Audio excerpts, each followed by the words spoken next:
doesn't go over the stream. So go ahead and do that if you want to make another call to the grid for the green group to get them moving.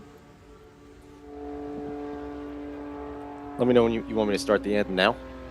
Well, if they wanted it 10:15, you got about another minute. So if you just, you can do it, through the microphone there that you have, the handheld mic, and get going. You may want to call one more call to the grid for the green group. Yeah, now it's really raining there. You go ahead and make another call to the grid for the green group, and then you can go ahead and do the national anthem, and then come back to us because it'll be dead air, and then we won't come on until 10:20. If they're going to start at 10:20, we'll come on right as they're getting ready to start. All right, we're going to do the anthem now. I just called the racing group green. Okay, go ahead. And there she goes.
Welcome, everybody, to the 33rd Annual Connecticut Valley Regions Racing into Spring. I am Brian Donati, along with Andreas Klauba.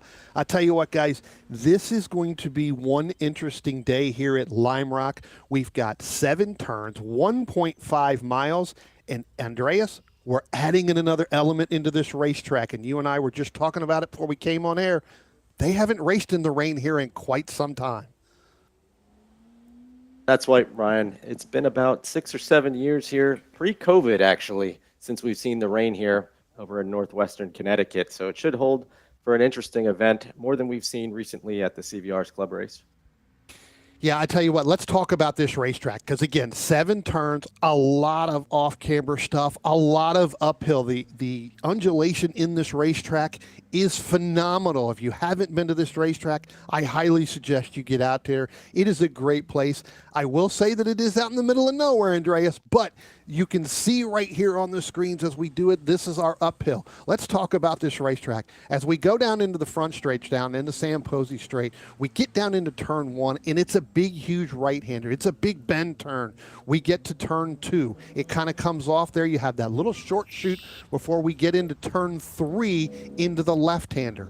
As we go through the left-hander, we start to climb a little bit. We get into the right-hander, which is turn 4. We go up into the no-name straight. It's not really straight. There is a little bit of an angle of it. And as we get to the uphill, you're going to see a lot of braking going on to get up that uphill. Once they get to the top of that hill, Andreas, you know this just as well as I do. Some of these front tires, they're going to come off the ground on some of these larger Porsches going up over that hill. They've got to control that throttle. Then they're going to come down into the west bend. They're going to make that far right-hand turn. Then they're going to turn around and they're going to come down the hill. When they come down the hill, that's that big sweeping right. Drivers are going to try to stay on the gas as long as possible, as long as the car stays underneath them. As our field now is taking to the track right now, we're going to get ready for our green group. This is going to be a 30-minute race, sprint race. And Andreas, a lot of these drivers, they went out yesterday. They did have a sprint race yesterday, and we'll get to some of those winners. But I tell you what, the conditions right there, this is something they're going to have to handle. Yeah, it is interesting here, and I just want to say a couple other statistics on Lime Rock Park. It's about 1.5 miles. It's all natural terrain. It's one of the oldest continuously operating tracks in the U.S. So this is it is in the middle of nowhere, but it is a beautiful landscape here in the Berkshire Mountains in northwestern Connecticut. So if you haven't made the trek out here, highly encourage you to do so next year. It is one for the ages, and you'll never forget it. All right, it looks like our group here is just now starting to form up, getting ready to come through that right-hander there, that west bend that I was talking about. They're going to come down the hill. There you go, underneath the Airstream Bridge. Then they're going to come up the Sam Posey Straight. And, gentlemen, we should be getting ready to have our start for our sprint green group number 2. We'll talk about, they did do a number 1 yesterday, and it does look like we are getting ready to go green. We have one car there coming in the back, and it looks like we are green here. We are so green here. Racing. We are ready to go. Very good. We are racing here at Lime Rock. Ken Agna on the pole right there in that 57 machine. John Patton in the number 3. It does look like they're going to go side by side down into turn 1. It does look like John Patton's probably going to go ahead and take that early lead as he's got that inside line there. And Andreas going through. Now you've got to throw in Will Waldron in that number 7 machine. He's starting to make a move on Ken Agna. Again, it's raining. These drivers are going through. They've got wet rain tires on. You've got to tiptoe through, especially through here, Andreas. Don't want to forget as well, number 29, Robbie Wilson. He's at the pack too. So once folks come right around the bend here to the front straight, we should get a feel for how the cars are shaping up in this first lap here today. Yeah, I tell you what, going up through this first hill, you can see very, very tiptoe. I talked about that hill. On a dry track, you're getting as much as you can. Robbie Wilson has been really, really strong in the Spec Boxster class. We've seen him all the way down in Sebring.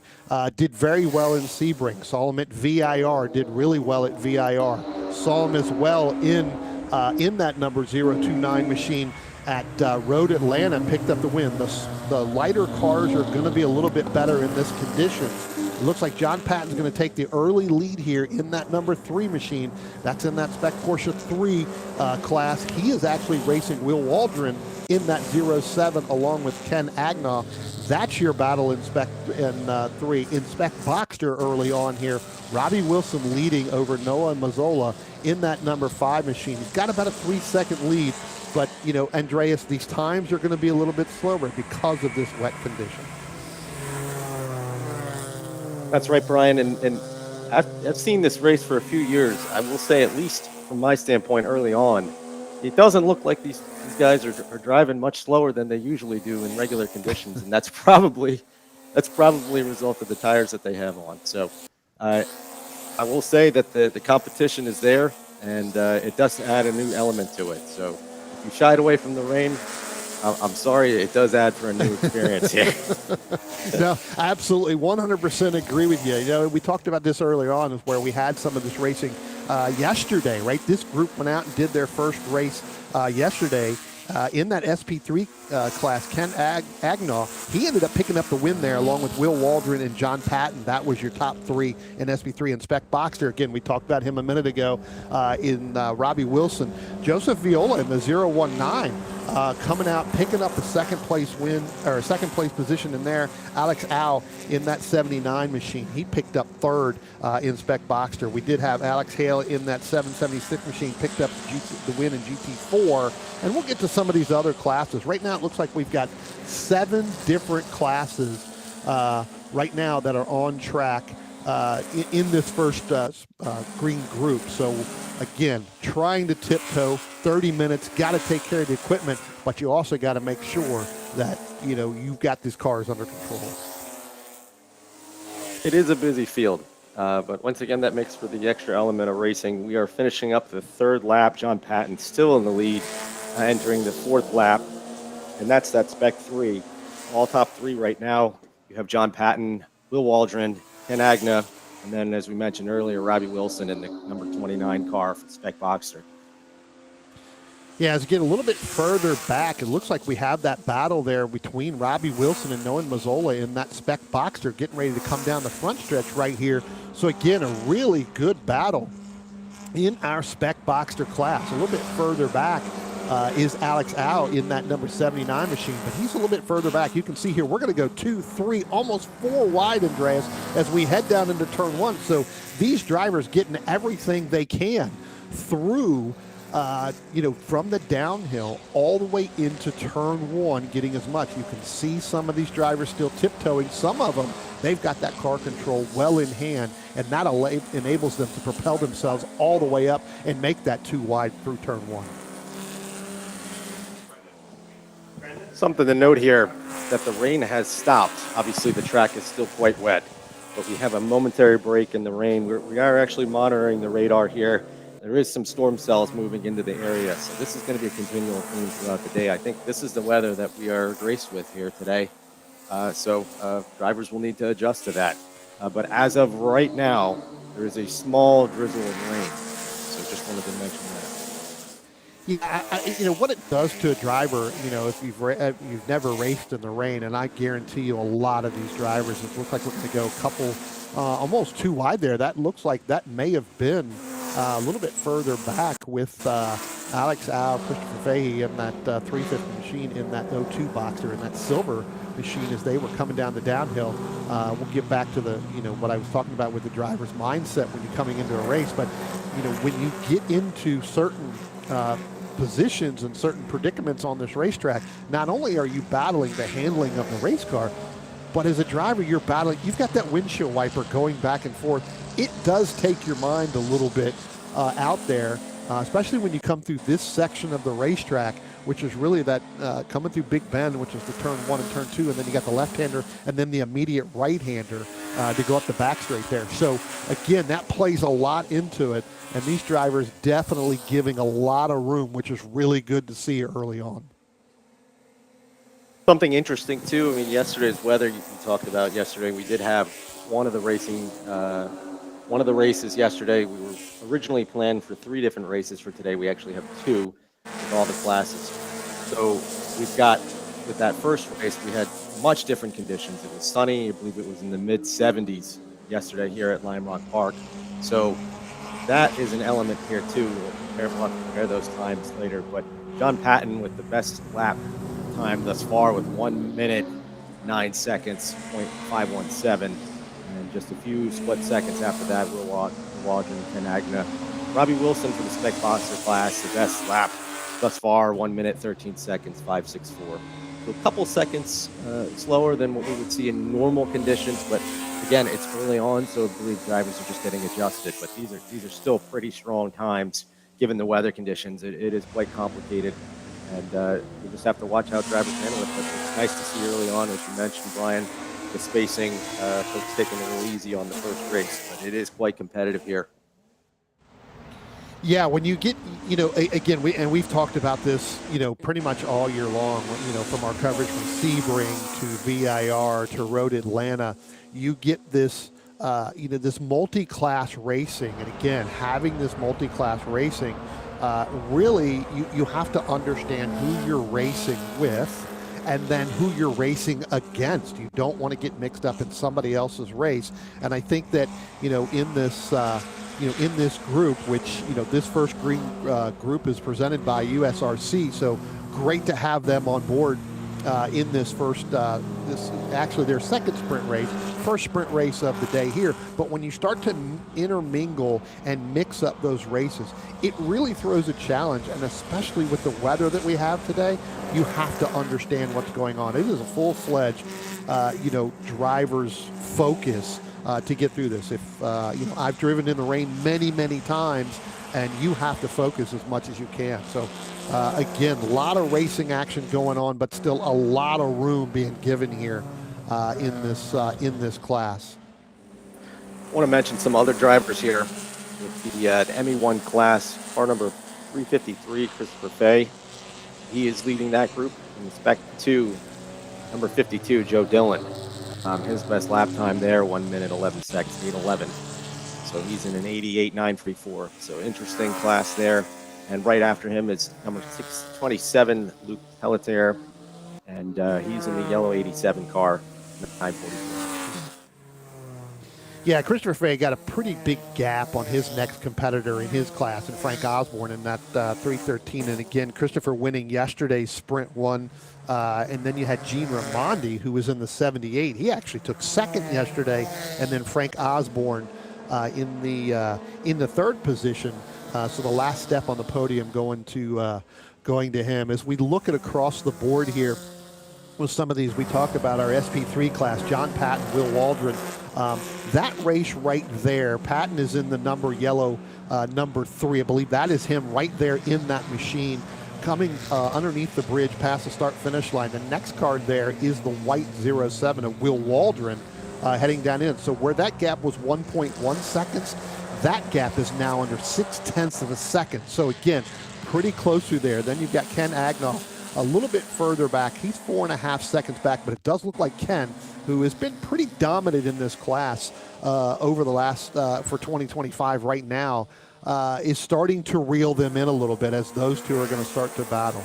We look a little bit further back. We'll look at our Spec Boxster, and I believe Robbie Wilson in the blue 029. We'll try to pick him up as well. That is a battle there with Noah Mazzola in that number 5. I believe that may be Robbie right there going into the screen. That may not be. It may be. We'll have to take a look at a little bit clearer picture there. But Robbie Wilson only 0.2 of a second coming through. So as they come up underneath and come up the uphill right now, yeah, that's definitely Robbie Wilson right there and Noah Mazzola. Andreas, that's a pretty good battle. Mazzola is really getting a good run here because Robbie Wilson's been pretty much the race of the field the last couple of weeks. We're about halfway through the first race here on Saturday here. So a lot more racing to come, but it's about halfway through. Yeah, as these drivers start to wind down a little bit, I'll tell you what, Andreas, why don't we go ahead and make a first call to the grid for our next group, which would be our orange group.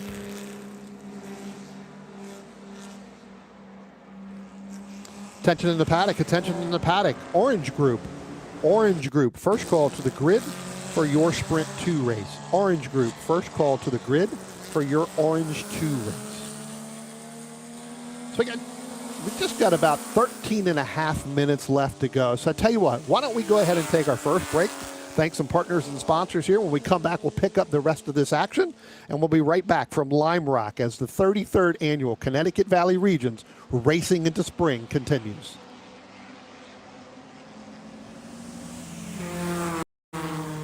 Pirelli and Porsche have been a winning combination around the racing world for years. Pirelli is proud to bring that relationship to PCA Club Racing yet again in 2025. Make sure to see the guys from Frisbee and find the right Pirelli tire for your vehicle, or check them out on the web at frisbeeracetire.com. Pirelli powers nothing without control. When you pack up from the raceway and head home on the highway, remember that the engineering excellence Michelin strives for in racing is applicable to our passenger and light truck tires too. Michelin is proud to continue its national sponsorship of Porsche Club of America and Club Racing. Michelin, because so much is riding on your tires. Looking to decrease lap times on the track without an engine overhaul? GT Racing has a wide range of fiberglass and carbon fiber body panels, along with European Racing headers, exhaust systems to lighten your car and accelerate all the potential horsepower of your engine. Time for a change? Convert your 944 into a turbo or a 924 GT, or your 911 to a 911 RS, RSR, or 935. Talk with Joel at GT Racing. He'll help you choose the winning combination of lightweight Porsche parts and header systems to set you on the right track. GT Racing is your one-stop shop for your Porsche needs.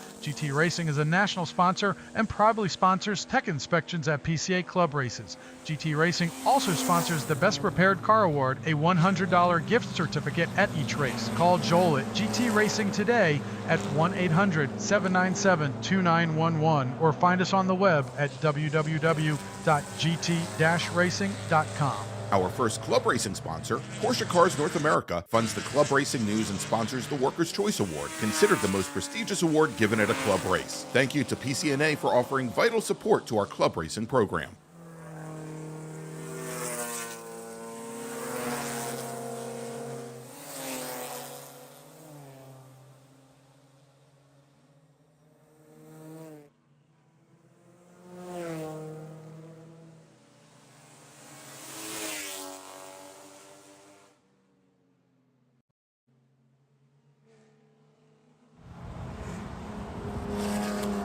All right, welcome back to Lime Rock here, the 33rd Annual Connecticut Valley Regions Racing into Spring 2025. Tell you what, gentlemen, as this race continues on, the battles are starting to heat up over and over again. They're continuing on the racetrack. There you see, looks like Will Waldron now is going to take over that lead, Andreas, in SP3 in that 07. So drop John Patton back a little bit further in that number 3 machine, where Patton was leading overall almost the entire race. As we went to break, it looks like Will Waldron's going to take over in that 07 machine, and I think that a lot of that had to do with coming up on some lap traffic. Yeah, I'll mention as well for the Spec Boxer class, another tight race to watch. Robbie Wilson and Noah Mazzola really battling it out here. We are about 13 laps in for this first race, so this is quite interesting to watch. And then mention as well, our Spec 2, Joe Dillon and Lou Pelliter. Once again, this is a very interesting race to watch here. Yeah, again, as we talked about right before we went to break, pretty much we have really 4 different classes in here, and you and I were talking during the break, and we've got, you know, how many regions do we have participating in this, which I thought was a phenomenal number here coming to Lime Rock. We have seen at least during the break too, the blue flag did come out for a few times, so our track workers want to give a nod to them. Many of them volunteers returning at the year here. Both our regional and national volunteers couldn't do this race without them. Yeah, I think when we were talking about during the break, we've got like almost 16 different regions or 16 regions, you know, supporting this. So Absolutely. Again, a fantastic turnout across the board. So. Yeah, we have quite a few racers. I want to say 16 different regions and 5 different PCA zones represented. Obviously, Connecticut Valley and Metro New York leading the pack. We have 24 racers from CVR, Connecticut Valley region, but Metro New York with 6. But we do have folks coming from Potomac, the Gold Coast, Chicago, Hurricane region down southeast. So quite a diverse representation of racers here today. So I want to thank them, our other PCA regions and zones for their support here. Yeah, no, absolutely fantastic showing. And as we look at this race here a little bit further, again, Will Waldron in that 07 machine, he just set the fastest lap of the race in that 07 machine. So again, track's starting to not completely dry out, but cars are getting faster. They're starting to take this up, starting to dry this up a little bit as they go. So Will Waldron with that 108.392. Great observation there, Brian. A little bit Great further. to see. Yeah, absolutely. A little bit further back here. I want to pick up, if we can, Spencer, and we'll look for the Joe Dillon in the 944, the white, blue, and red machine there. Over Luke Pelfetier in that 627 machine. That's our SP2 class. Kind of look to see if we can't find them. That is about, it's opened up now a little bit by about a second, but at one point, Joe Dillon in that 52 machine held a lead over Luke. It was under a tenth of a second there at one point. But now that seems to have opened up a little bit. And we look, Joe Dillon picked up that win yesterday as well in that sprint number 1 over Pelfetier in that 627. William Johnson picking up the last podium spot again here, still sitting in 3rd place in this one here. So as we look at some of our other groups here, Spec Boxster, we talked about Robbie Wilson, Noah Mazzola, Alex Au in that number 79 machine. He's a little bit further back. Wilson's opened that up by about 1 second now over Mazzola, and I think because they're coming into some lap traffic there, and they're having some difficulties running through that and getting stuck. You can see Ken Agnaw just now going out of your screen there. I believe this is where we come up to the Robbie Wilson in that blue 97 Boxster, Noah Mazzola in that white one a little bit further back. So looks like going through some lap traffic here causing a problem. But some of these drivers here, Andreas, they are starting to set their fastest times. We look a little bit further back in Spec Boxster. Ryan Farragut in that number 29 machine, that black and orange one, set his fastest lap on lap 14 with a 1:14.708. So pretty good run with Ryan. Ryan's been doing really well in that Boxster this year, and we're actually going to see his daughter here later on this afternoon when we get to our vintage race. Yeah, that's a great observation there, Brian. And looking at these times, I'd say everybody across the board is improving here, with Sam Hallaby, car number 145, Chris Taylor, 68, MR Tennisman, that's number 10. All these gentlemen hitting their best laps of the day. So this is going to be a continual theme. I mentioned earlier, we have a break in the weather, and drivers are taking advantage of that. The track is heating up, warming up. So this is going to be something we'll be watching throughout the day. Obviously, I mentioned there is a storm cell that is approaching from the southwest, that will keep an eye on the radar there. I've got it up on my screen, but just something to watch here as he's improved. Yeah. Yeah, you can definitely see there goes the Alex Au machine there in that 79, a little bit further back there in that Spec Boxster, in that 79, kind of coming up the hill. And again, as the weather does look like it starts to dry out a little bit here with these guys, obviously went out on rain tires, and you can see that as the track is starting to dry up a little bit.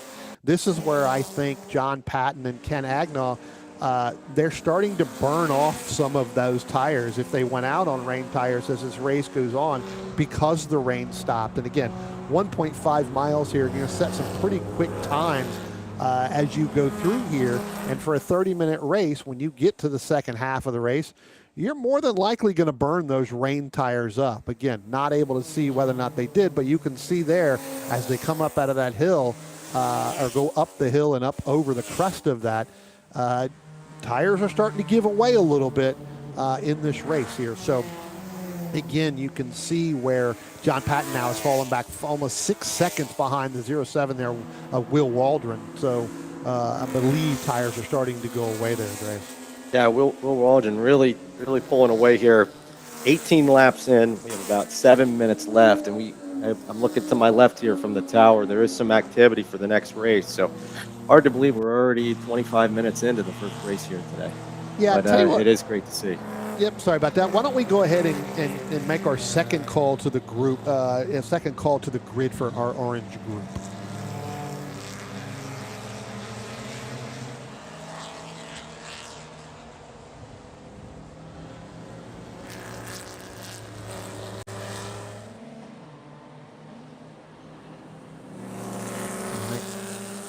As we pick back up the action, here you go. There's John Patton in that number 3 machine, and I tell you what, he is really laboring that machine. So again, trying to get everything he can. Here comes Will Waldron in that number 07 machine, coming through some of our spec boxers. That may be the Mark Panasini machine and the Chris Taylor machine, getting there, putting them another lap down. So as we start to wind down this race, just under 3 minutes here, Andreas, a lot of these battles that were close are starting to dissipate. And the reason potentially that could be is when we get to the 30 minutes. And again, if they went out on rain tires, some of these drivers got everything they could at the very beginning and burned those tires off. Yeah, the time difference, it's just under 5 seconds between Will Waldron and John Patton in the Spec 3 class. So that's been what we've seen for the last few laps. Quite a difference in time there, but it is still interesting to watch. Ken Agna just a few seconds behind John Patton there. It's great to see, but I think this is what we will see unless anything happens in these last 5 minutes. That's probably going to be the top 3 for the Spec 3 class: Will Waldron, John Patton, and Ken Agna. Yep. In the Spec B, a little closer. It's a 3.5 second difference, so that's something that we should probably focus on there, Brian. Robbie Wilson, the number 29 car, number 5, Noah Mazzola. That's a pretty tight thing to watch here. I will say on the Spec 2, it's a half-second difference between Joe Dillon and Luke Helleter. So those are the number 52 and number 627 cars. Yeah, let's keep a closer eye on that if we can. Yeah, I was going to pick that back up again. I know it's 1.3 seconds, and they just now went back across the start-finish line. That has actually opened up a little bit further back. I believe they're probably just now coming through Big Bend there, so getting ready to turn turns 1 and 2, probably coming up into turn 3 at this point with Joe Dillon in that red, white, and blue 1988 944, and then Luke Pelpitier in that yellow machine right there.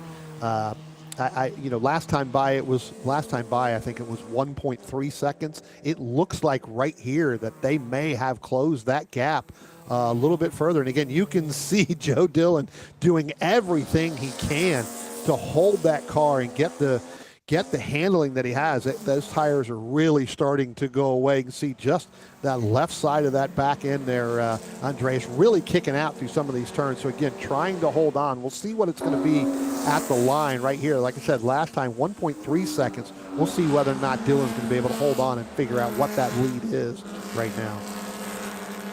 Yeah, that's something that's fluctuating every lap we have here. Still Will Waldron with the best lap time here. That was his 14th lap with the best time of 1 minute 8 seconds. So I'm going to write that one down. We're going to watch that throughout the day. But that's what it looks like. Yeah, it looks like our leaders now just got the one to go. So it looks like Will Waldron will be completing his last lap. There he goes right there, down into turn 3, getting ready to come to the backside of this straight and then head up the hill one last time. So again, Will Waldron working his last lap. He is leading overall and in SP3. John Patton second in SP3. Ken Agnall in that 57 machine in that SP3 as well. So again, these drivers really coming down to the end of this race. We'll give you guys the full field rundown, but right now, Waldron having a little bit of a battle right there. And I believe that is actually with the Joe Dillon machine. It looks like he may have just come up on the Joe Dillon machine, knowing he has a pretty big lead over John Patton, over 5 seconds. So going to take it and just now gets ahead of them. So here they come. There's the checkered flag. There it is. Will Waldron going to pick up the win in SP3. John Patton, who ran his fastest lap of the race on the last lap in that number 3 machine, is going to pick up second overall, second in SP3, and Ken Agnall is going to pick up third overall and third in SPB, and or SP3, excuse me, and we will give you the full field rundown. Still got a lot of guys battling here going on. I do want to try to figure out if we can pick up, looks like everybody else, other than in that ME1 with Chris Fay and Gene Raimondi. That was a 10th. We'll see if we can pick them up. That's the silver Boxster and the blue Boxster. I think they were a little bit further back, and I believe they just came across the start-finish line right there. So we'll pick up that battle here as the last. There goes Alex Awe, and here they come. That is the battle right there with Christopher Fay and Gene Raimondi. A note on Will Waldron. He's somewhat of a local guy. We'll claim New York here in Connecticut. We're that close. But he's been PCA member for many years, hailing from the Hudson Champlain region. And we'll note that he does have a strong performance in the rain, so no surprises there with Will Waldron. All right, well, it looks like, Andreas, all of our cars have taken the checkered flag. Now let's go ahead and give you the rundown as we called it across the range. Picking up the overall win in the 07, and your winner in SP3, Will Waldron. Finishing second overall and second in SP3. That is the 3 of John Patton. 57 of Ken Agnaw. He's going to finish third overall and third in SPB. We move down to ME1. Christopher Fay in that 353. He's going to pick up the win. That is going to be his second win of the weekend so far. Gene Raimondi in that number 78 machine. He's going to finish second in ME1.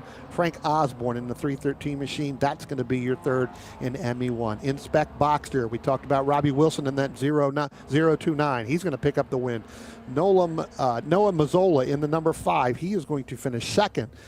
In Inspect Boxster in third, and the last podium spot in Inspect Boxster is the 79 of Alex Awe. In SP2, Joe Dillon, he's going to pick up the win for the second day in a row over in the 52 machine over Luke Pelpetier in the 627, and then William Johnson is going to round out your SP2 on the last podium spot in the number 26. So that's going to round out our green sprint group race number 2. What we're going to do is we're going to take another quick break, come back, thank some partners and sponsors here, and when we come back, we'll have our second sprint race of the day, and that is going to be our orange group.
Welcome back to the 33rd Connecticut Valley Regions Racing into Spring 2025. We're getting ready for our orange group for their 30-minute sprint number 2. These drivers went out yesterday.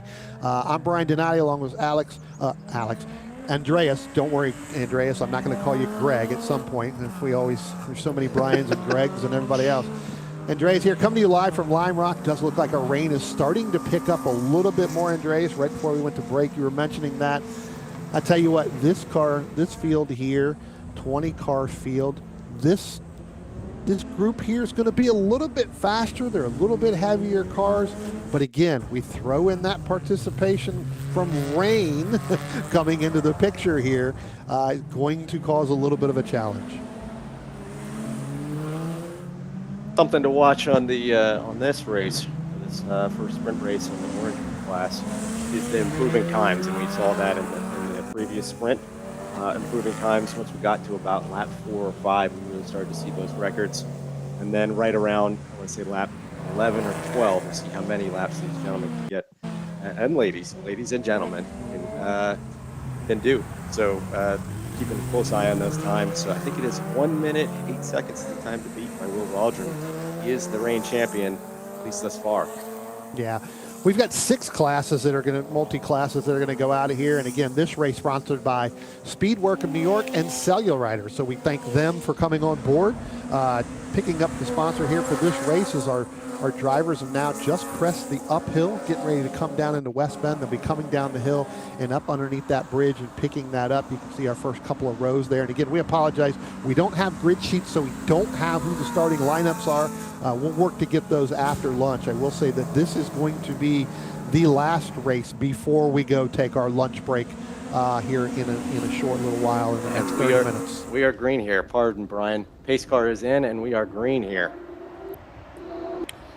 Yeah, it looks like Eric Liu, Del Al Rey, that's going to be your front 2 starters there as they head down into turn 1, and you can definitely see the spray coming up off these cars. So definitely taking through here into turn number 1. We've got 2 wide, a little bit further back. I think that's Art Sang and Hanley Boss Fisher there in the 228 and the 022 machine.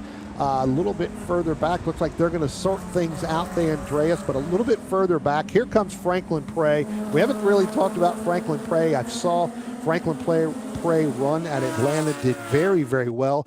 I think he does like to race in the rain because he definitely got a great start from starting shotgun on the field here, moving his way up there. There you can see he's all the way up as he went by the start-finish line. Had already moved up 2 positions. So Franklin Prey making a name and a spot here right now.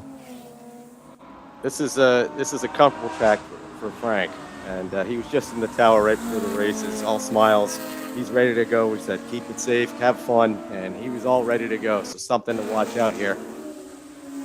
And I will say with Kim Estep, right on the first lap, hanging in there, but there was a little bit of a spin, a little bit of slippage. So just heed to caution for the drivers out here with the rain conditions, so getting used to it.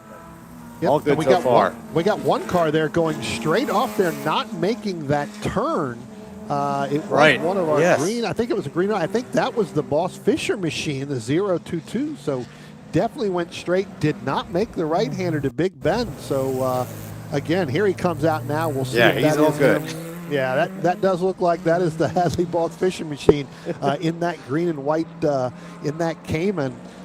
So yeah, just again with the rain starting to pick back up and you come in, some of these tires just don't have the grip and the brakes just aren't enough to get through there. You end up going straight. And it's a good thing that there is a runoff. That was a safe move. That was the safe move. Yeah, there is a runoff there that he can drive down and get the brake started. As you can see here on the screen, the rain is starting to pick up. So again, this group here really going to have some challenges as this race goes on. Again for 30 minutes. But again, Eric Liu and Art Stang in that both battling for GTB1. Last time by is 0.4 of a second after that first lap. We'll see as the rain starts to get a little bit harder, Andreas, whether or not these drivers back it up just a little bit. These drivers were a little bit faster, obviously, in the dry yesterday. Now you've got to throw in, like I talked about, that other element. And it's going to have to be, you're going to have to tiptoe through here because it's really important to take care of the equipment. Brian, I'll just say the rain has considerably picked up from the break until now. So our previous group, Racing Group Green, did not have to deal with this. Now, with the faster machines that we have out here, this is going to be an element, as we mentioned. The rain is the continual theme today. Yeah, it is really downpouring here. Yeah, there goes Franklin Prey again. Franklin ran yesterday in the sprint race, was in the I class, has moved over into the GTB1 again, starting last on the field. Franklin Prey, after the first lap, was already 7th. So he is definitely moving up. As this race starts to go on, we'll see whether or not he's going to be able to get another, another lap in where he starts to pick up. Quite a few GTB1 cars in this race here, but I do want to mention Kim Estep, again, GTB3, car number 946. Again, strong time, and we're noticing the time starting to improve. We talked about this earlier, so keep an eye on these times as they evolve in this race here. Yeah. Tell you what, the weather's also having a little bit of effect of timing and scoring, as it seems my timing and scoring has gone down now. So mine as well. Yeah, so evidently it is starting to affect everywhere. So again, you can really see it really starting to rain a lot harder there. But yeah, again, this is where we're going to see, gentlemen, where these cars are really going to have to tiptoe through. Now, I will say that, when it comes to a rain race at any given track, the Porsches always seem to do fantastic. So I expect to see the same thing here. Still a lot of racing going on. We'll have to figure out what happened with timing and scoring, but right now we can't really tell you where everybody is other than what's on there. Oh, here it comes. Now it's coming back. Oh, then it goes away again. So, again, technical difficulties on the timing and scoring here. It popped up. I will tell you that Art Sang is the leader, I believe, after completing 4 laps. So, again, these drivers starting to spread out as they come through. Again, a couple battles on the racetrack right here, especially you come through the left-hander and then the right-hander. Some of these drivers really trying to take advantage of that, where some of their other competitors are starting to still work through racing in the rain.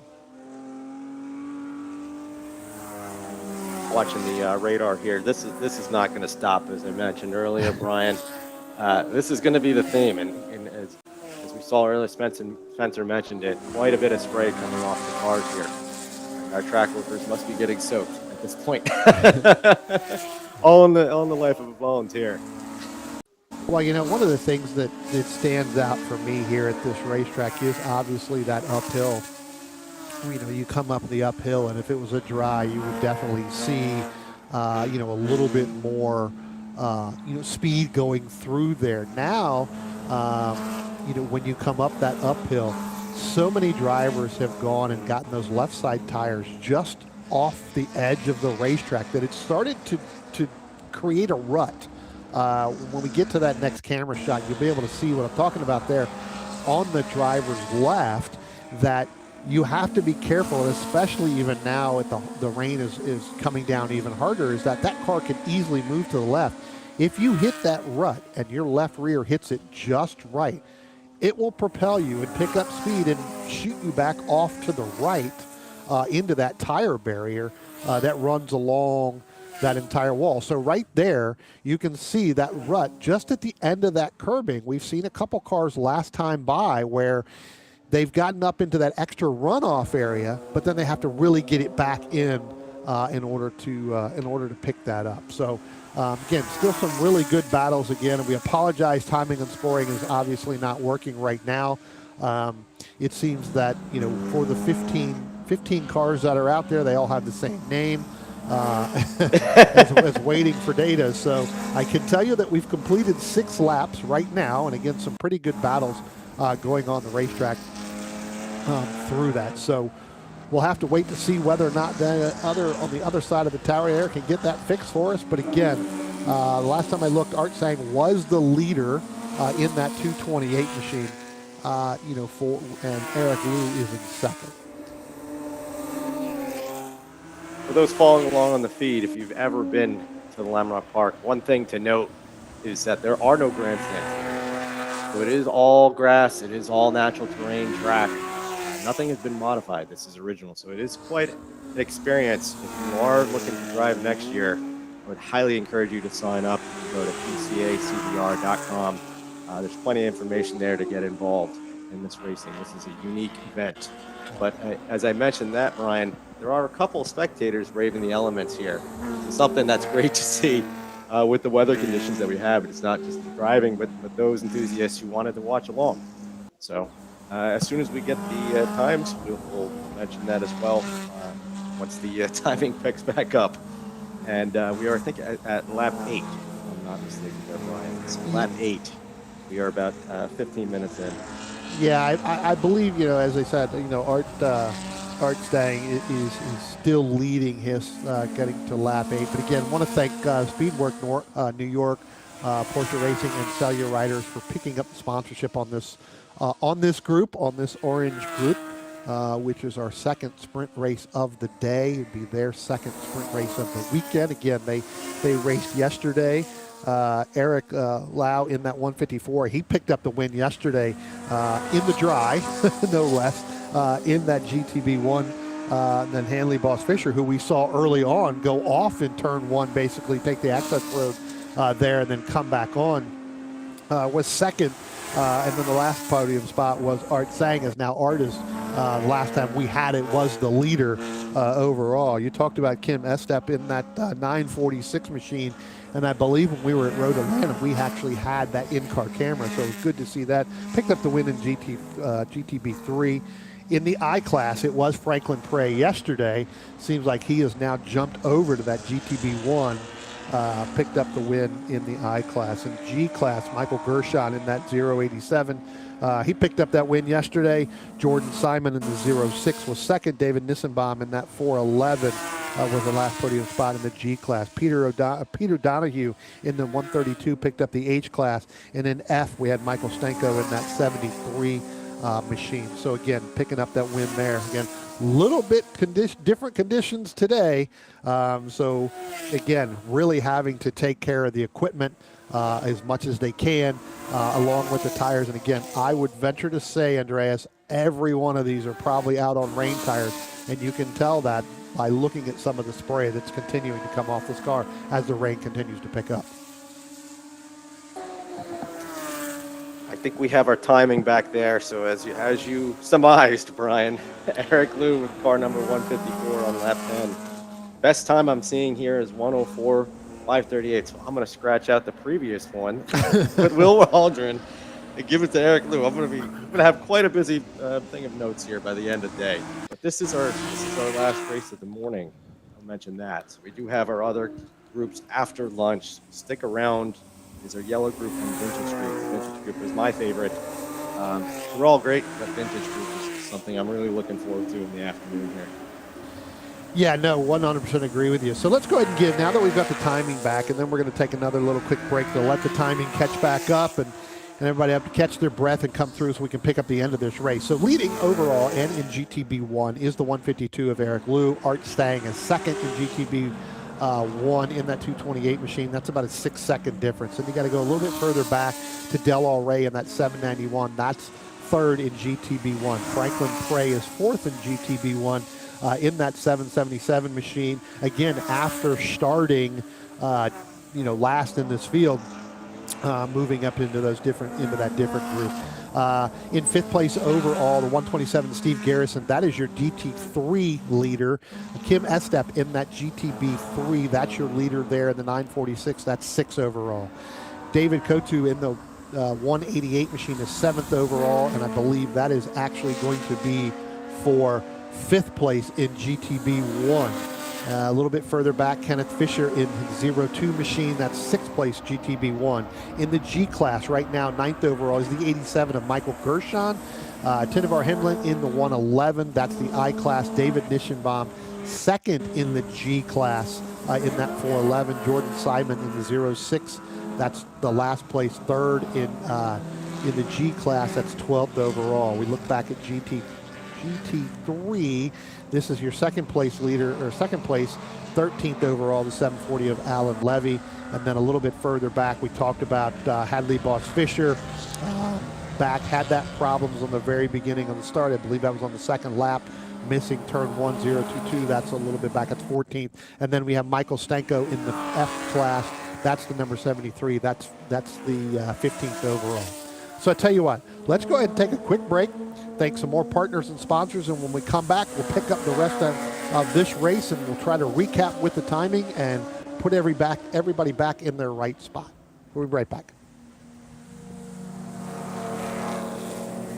At Hankook Tire, we strive to create a universal moment when the car and driver become one. Our aim is to develop a safer, more pleasant, and more comfortable driving experience from the moment the driver turns on the engine. Through strong braking power, smooth handling, driving comfort, and guaranteed safety, Hankook products deliver an authentic driving experience beyond mobility. Our tires provide total control of speed and direction while ensuring safety and comfort on the road. Embrace driving emotion and embrace the feel and excitement of being behind the wheel with Hankook Tire. Hankook competition tires are the perfect match of performance and longevity. Visit HankookMotorsports.com to buy today.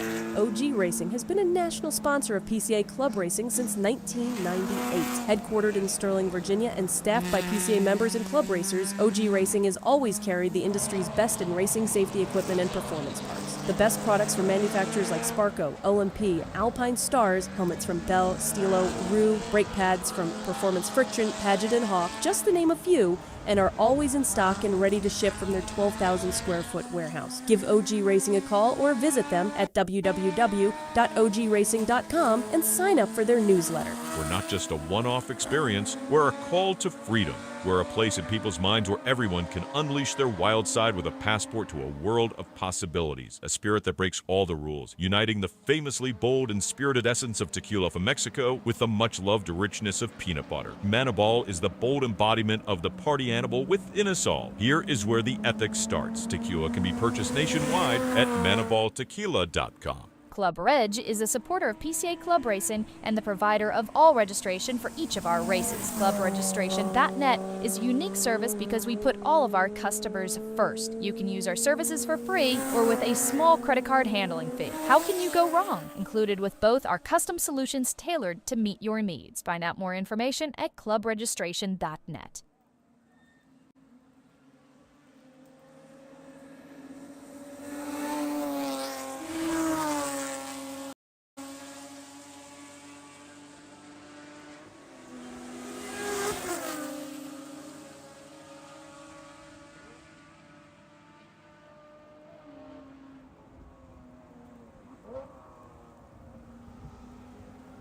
And welcome back, everyone, to Lime Rock here for the 33rd Connecticut Valley Regions Racing into Spring 2025. I tell you what, gentlemen, the weather seems to be going a little bit further downhill than what it was not too long ago. And we've got some pretty good battles on the racetrack, even though we've got a lot of wet weather going on. We were looking at it during the break, and I believe right here, that is Art Sang in the 228 in our GTB1 group, along with the 791, I believe, or that, 791 of Del Rey. So let's stay right here. This is the battle for second place in GTB1. That's pretty much the closest battle on the racetrack within class. Art Zhang in that white 228 Cayman, along with Del Rey in that 791 there, Andreas, in that silver machine. And I tell you what, these two, the last two laps during the break, have been going at it.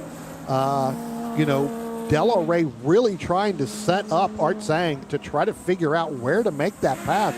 But Art Zhang just not going to give up that position with any reason there, too, as he's taking kind of the rain line here, sweeping it wide. Del Rey trying to stay as tight as he can. Yeah, this is the closest we've seen it this morning thus far, so we're going to keep a close eye on that. That is within a half second, that difference between those two. Obviously, Eric Liu leading the pack there, 6.5 seconds ahead. But between Art Zhang and Del Rey, that is a half second. Frank Prey, I would say a seasoned rider here at CVR quite a bit. He's taking a little easy on this one, but he is in the fourth place on this one, the GTB1 class. And I'll mention Steve Garrison really picking up. He had his best lap a few laps ago with a time of 107.05. And Dave Coutu, really from the group that we've seen here, he is the one setting the best lap. So you could tell he's trying to make a move there. Car 188, Dave Coutu, GTB1 one class, trying to make up some time against Frank Prey there. Yeah.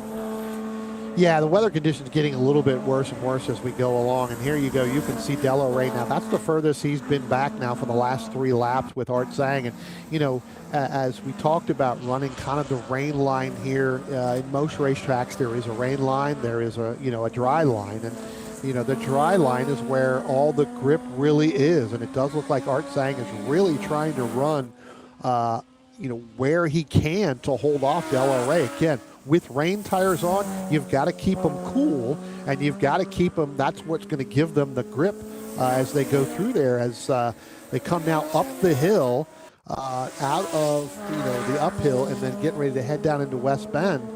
Delo Ray trying to, again, set him up. You can see that windshield wiper going. He is right in the tracks of Art Zhang, so really getting the spray. That is the difficult part. The difficult part is not where am I going to set up Art Zhang to make that pass. The difficult part is being able to see where I'm going to be able to make that pass. Absolutely right. And I'll mention again, David Coutu, his last lap, his best of the day. So again, really trying to make up some ground. He's closing in the gap with Frank Prey there. So we're keeping an eye on that. Eric Hu obviously leading there. Best time in this group so far. Best time today. I haven't changed my note again. I was talking about that earlier, so I've scratched it off once. Eric Liu with the best time of the day so far, 1 minute, 4 seconds, 5:38. That is a great time in the conditions that we're seeing today. And I'll mention, Brian, though, this is a rain or shine event. So unless there is lightning and we have to do a stop here, folks are going to keep racing through this weather. So our groups later on should be aware of that these conditions are pretty much what we'll see. I'm happy to be in the dry in the tower here, but I'm watching some of our folks on the track. They are soaked, but I'm sure they're loving it. The day at the track is better than anywhere else. Absolutely, totally, 100% agree. As we continue to watch this Art Zhang and this Delo Ray, I tell you what, last time by there, going through that left-hander, really getting into the right-hander, Delo Ray lost the nose of that car, got in there just a little bit too hot, and that actually allowed Art Zhang to go a little bit further to open up that lead again. Second place overall in the race, but then also second in GTB1. So again, Delo Ray trying to regroup there. He seems to be that much faster than Delo Ray coming out of West Bend down the hill. That's where he closes the gap. When you come out of the left-hander and the right-hander, that's where Art Zhang tends to open up that gap a little bit to get to the uphill. So again, we'll have to see where Delo Ray is going to be able to try to make that move. He's got to get close to Art Zhang through turn 1 and turn 2 and 3 there, the left-hander and the right-hander, before he gets to the uphill if he wants to make that pass with just about 4 minutes left to go. It's going to be difficult to do that as the rain gets harder and you're getting nothing but spray on there. Again, as I said, it's not a matter of where do I set him up to make the pass? It's where do I set him up so that I can see to make the pass, because they're getting ready to come out. We got a standing yellow there going down into turn 1, so we may have had one car go off down there. We'll have to keep an eye out for that. You can see the corner working there. There you go. There's the car. And I got to be honest with you guys, that may be the Hadley Boss Fisher It is machine. Hadley Boss Fisher. Had the same problem earlier on, so really having some braking issues going down or really driving down the front stretch here a little bit hard to get that turn in there. So as we look at our race here again with Art Zhang and Delo Ray, I tell you what, Andreas, they're going to be coming up on some pretty good lap traffic here. This may allow Delo Ray to get around Art Zhang at some point as they get ready to come up through the uphill, down under the bridge and down the bottom of the hill.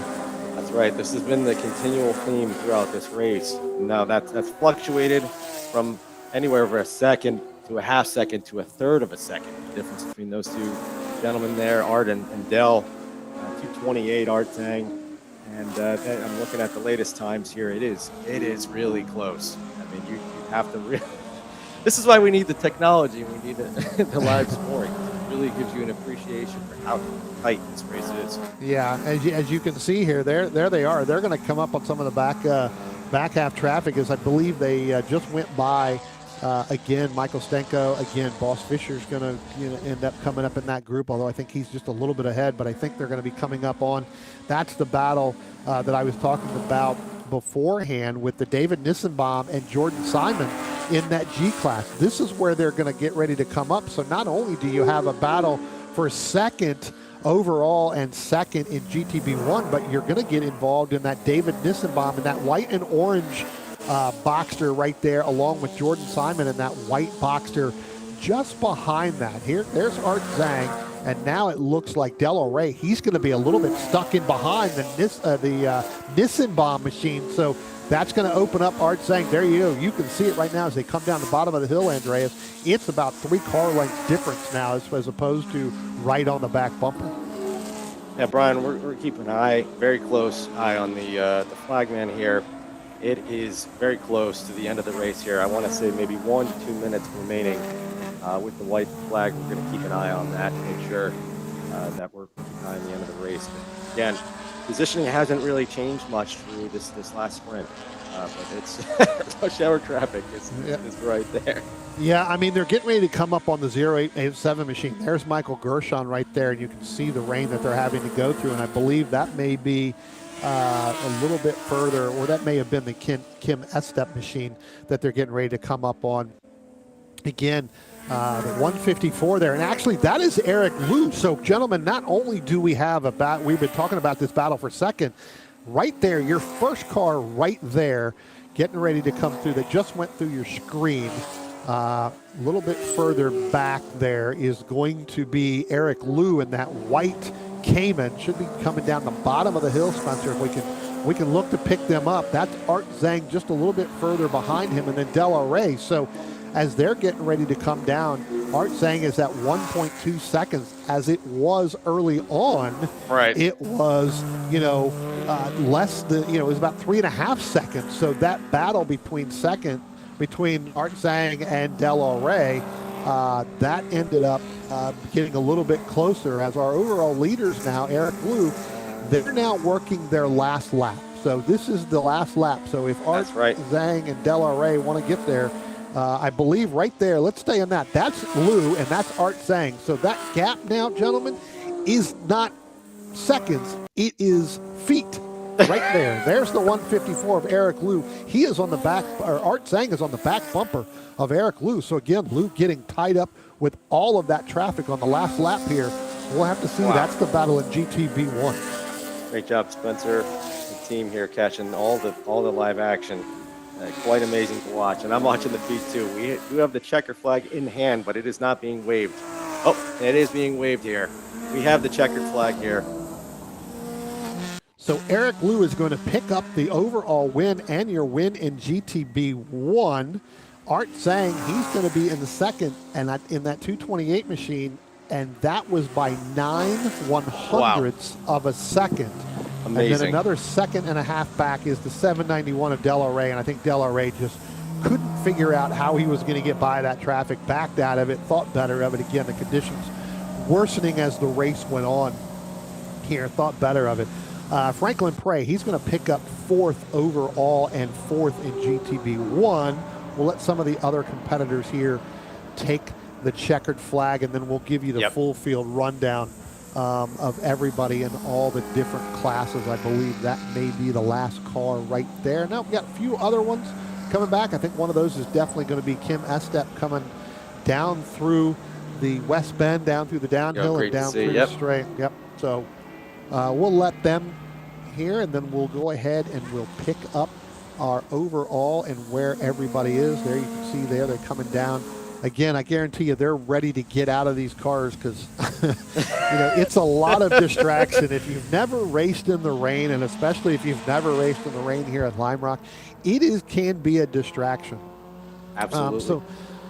So let's go ahead and give you the full field rundown. I think everybody has taken the checkered flag. We've got a couple more that are going to come down through, but I believe that they may have already taken and kind of overrun it. So we'll see. Yeah, they're definitely coming into the pit. So, all right, let's go ahead and pick it up. So in GTB1, I talked about Eric Liu in that 154. He's going to be your overall winner in GTB1. Second overall and second in GTB1, that's the 228 of Art Zhang. In third in GTB1, that is the 791 of Del Rey. We talked about Franklin Prey. He's going to pick up 4th in that 777 machine. In our G class, Michael Gershon in that 087, he's going to pick up the win over Jordan Simon in that 006. David Nissenbaum, who was actually fighting early on to try to pick up that win. He's going to drop back to third overall in that G class. In F class, we have the 73 of Michael Stenko. He's going to pick up the win, the only driver in that class. In GT3, in the 127, Steve Garrison, he's going to pick up the win along with Alan Levy in that 740 machine. He's going to be second. In GTB3, we have Kim Estep in that 946. Again, the only driver there, picking up the win. In our I class, the 111 of Tindavar Henlin, he's going to pick up the win there. So that's going to round out our orange class. That is going to round out our last group here before lunch. So again, we're going to go to our lunch break. We should be back here around 12:20, 12:25. We'll give you some word. We'll put it out on the chat so that you can join us back. And again, stay dry. Stay where you're at. Again, can't thank Speedwork New York and Cellular Riders for presenting this orange group. And we'll be right back after lunch at about 12:25.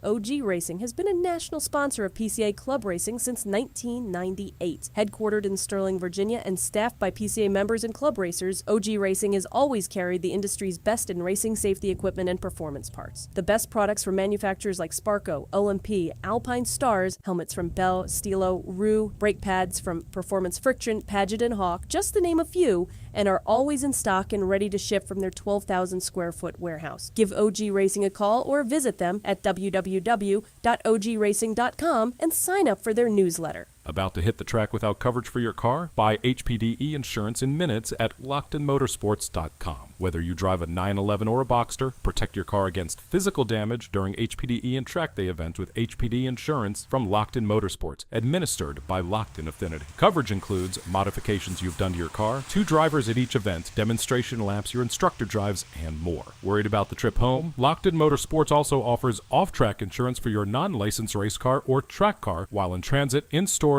and in the paddock, plus options for your trailer, equipment, and tools. Insure your Porsche today at LocktonMotorsports.com. Miller's Oils is proud to be a Porsche Club Racing sponsor and to work with Racer's Edge as their North American distributor. Miller's Oils has been blending oil since 1887 and has an extensive product line for virtually every street or racetrack application. The technology implemented in Miller's engine oil and gear oils protects the wear surfaces of your engine and gear train on a microscopic level, significantly reducing friction and increasing the life of your engine and gear train. We encourage you to try Miller's and judge for yourself with the help of an oil sample analysis. As they say, the proof is in the pudding.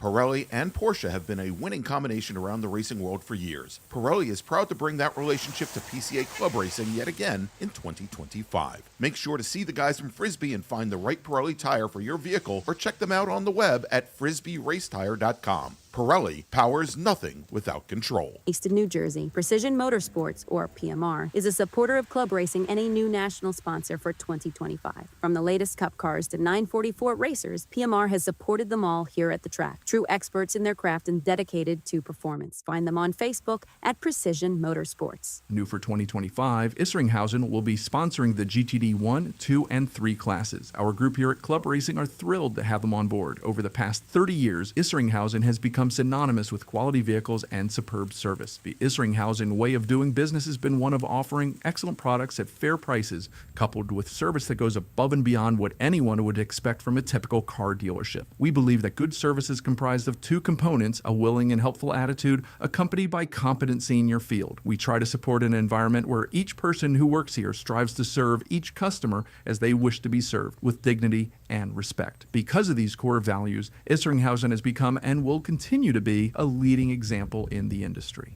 One of our latest partners, Track Day Tire, is happy to be supporting Club Racing through their Toyo, Hoosier, and Michelin tires. Use the code PCACR for a discount at checkout. The TrackDayTire.com team is passionate about helping our customers extract the highest level of performance from their vehicles on the track. Decades of on-track experience has taught us purpose-designed track-use tires are arguably the single most important vehicle component that influences driver confidence to obtain maximum vehicle performance. Making it easier for our fellow track day enthusiasts to obtain confidence-inspiring tires is our goal. We look forward to providing you access to the best prices and customer support in the industry.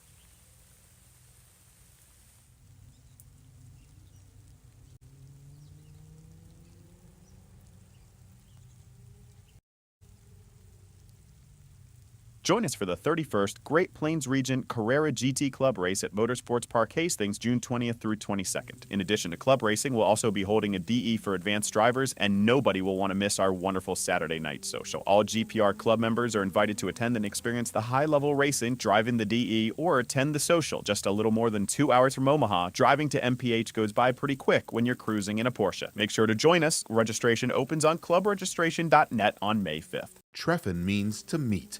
That's the entire concept behind the PCA Treffins, an opportunity for PCA members to meet their fellow Porsche enthusiasts in some of the most spectacular locations in North America. PCA's Treffins provide the opportunity for members to drive some of the best roads in North America and enjoy 4- and 5-star hospitality at world-class hotels. The Spring Treffin will be April 30th to May 4th at the Omni Homestead Resort in Hot Springs, Virginia. Break away from the mundane and escape to the Allegheny Mountains, where you can unwind on a 2,300-acre Virginia estate. The Omni Homestead is a 4-diamond host resort that recently completed a $156 million renovation and combines Southern hospitality and elegant charm with premier luxury enjoyed by 23 U.S. presidents and numerous celebrities, movers, and shakers during its illustrious history. The tours will travel on some of the best roads in the Southeast, and you have the opportunity to experience abundant sports and recreational opportunities or indulge in the comforts offered within the resort's luxurious, destination-worthy spa. You will not be disappointed in the opportunities for both stimulation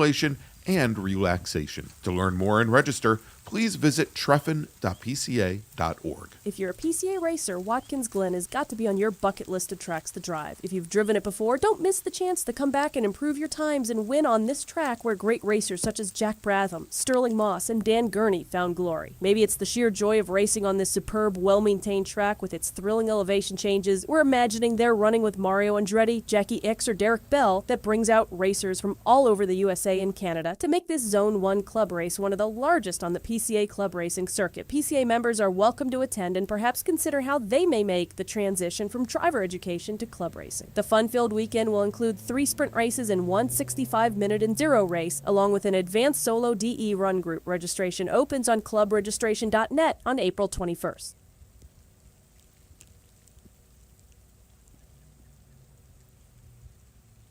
Come join racers, sponsors, spectators, and volunteers at this year's Rock the Summit, September 12th through 14th. Rock the Summit is the club race for PCA Potomac's Founders Region, and at 34 years, it's the longest-running PCA race in the nation. Beyond the high-energy racing, join us for live music, a barbecue dinner, roaming beer carts during happy hours, and some other treats as well. Our 100-plus highly committed volunteers are ready to make the race weekend the best you'll ever experience, whether you're a racer, spectator, or sponsor. See you at Rock the Summit 2025. Experience the ultimate celebration of Porsche passion at the annual PCA Parade. This week-long extravaganza from July 6th to the 12th is a must-attend event for Porsche enthusiasts of all ages, offering a perfect blend of social, competitive, and educational activities. From the Concours d'Elegance to the autocross, to the scenic driving tours, to the tech sessions, to the banquets, to the social events, there's something for everyone. Whether you're a seasoned collector, a weekend racer, or simply love the brand, the PCA Parade is your chance to immerse yourself in a community that shares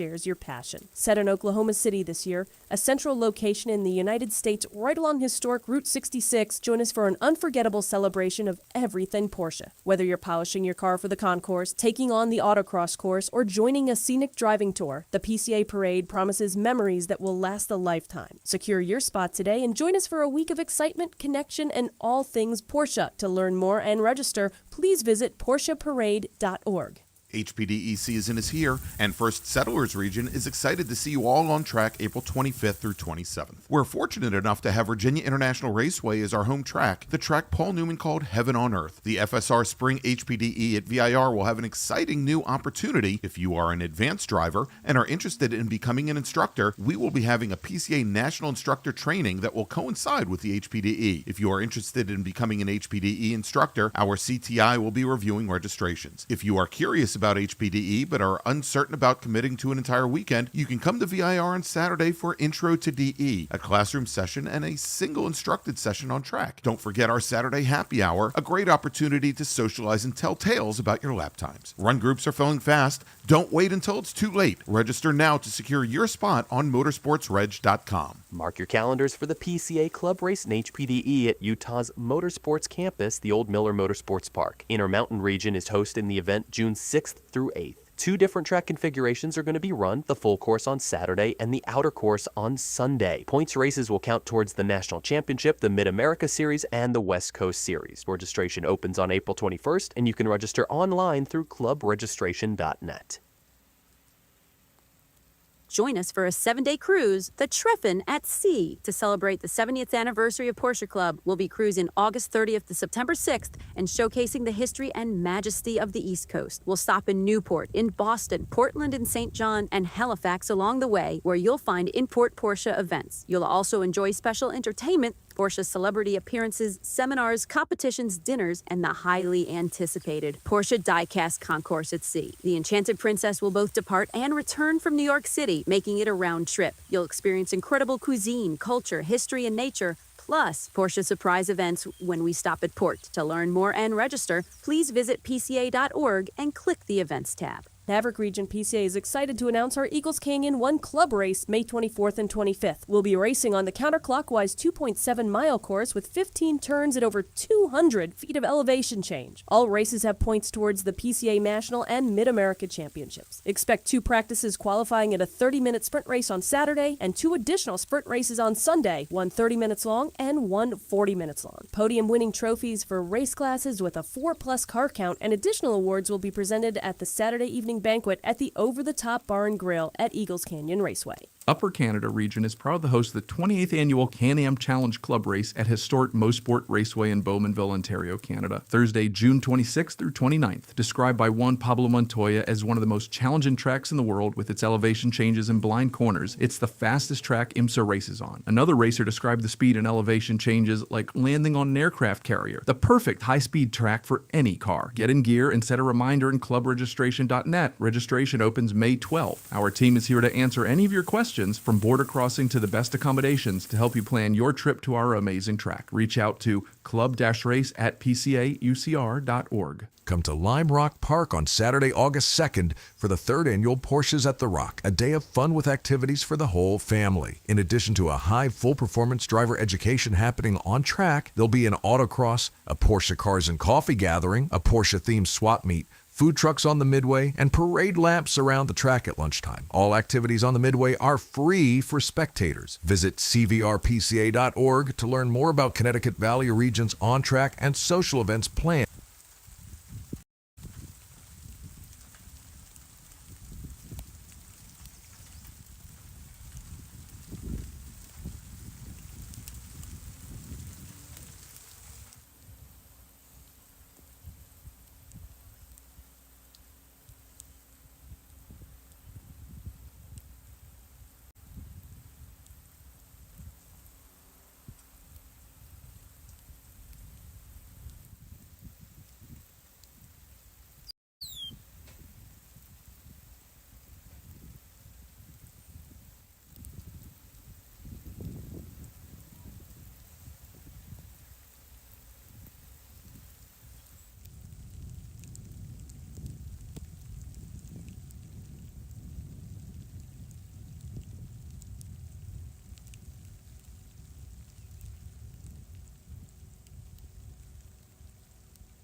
Welcome back to the 33rd Connecticut Valley Region's Racing into Spring 2025, presented by Danbury, Porsche, and Andreas. Unfortunately, at this point, we are going to be under a weather delay for at least 1 hour until 1:30. So if you can hear us in the paddock, we will be going to a weather delay for at least 1 hour until 1:30. What we will do is we will get confirmation when we will be starting calling cars back to the grid. Hopefully approximately about 1:15, get a little bit of this cell to sweep through, clean up some of the tracks, some of the puddles that we see, but we should be going back live racing around 1:30. So again, stay tuned with us. We'll give you some updates as they happen. If you're listening to us and watching us on the stream, we'll be back at 1:30.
And welcome back to the 33rd Connecticut Valley Region's Racing into Spring 2025, presented by Danbury Porsche. And I tell you what, gentlemen, this has been one of the longest lunch hours. It's a good thing Jim Cantori did not show up to the racetrack, because if Jim Cantori shows up from the Weather Channel, we all need to just sit back and relax a little bit. But it does seem like we are getting brighter. We are getting ready to have our yellow group go out for their 30-minute sprint race. So, Andreas, I tell you what, we had a lot of rain right in the middle of our orange group. That's where the rain really started to pick up.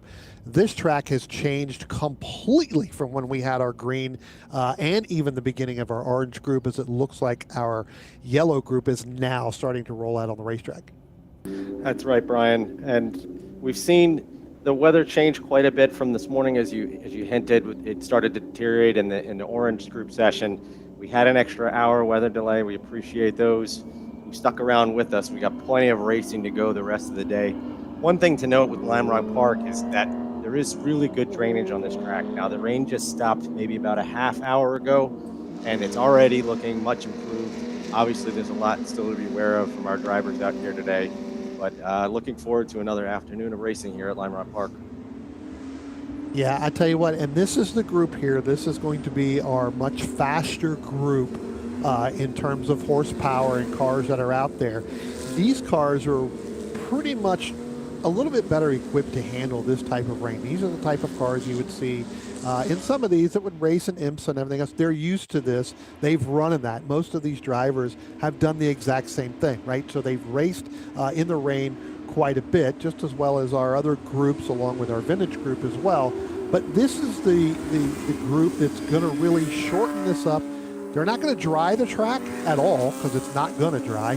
But what's going to happen is that some of those puddles, as these guys start to race a little bit, they're going to start to go away, right? The puddles will start to go away, so that when we get our other groups, some of these, they'll be back later on. So this group here, yellow group, will be back later this afternoon for their second race of the day. And I think that's where we're going to see kind of overall where the track really stands as this water starts to dissipate from these tires. They're on rain tires out there, and it looks like we may be getting 2 pace laps here for this group right here after having that rain delay.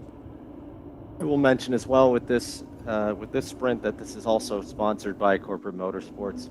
Now, we did have a lot of time during the break to talk to some of the drivers, and there's still a lot of optimism out here.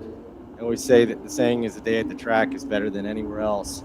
A lot of drivers talk about different strategy with the brake zones. Another element to the racing, as we talked about, we haven't had a day like this for CVR's club race since pre-COVID. I want to say around 2018, 2019, when there was rain and sleet conditions.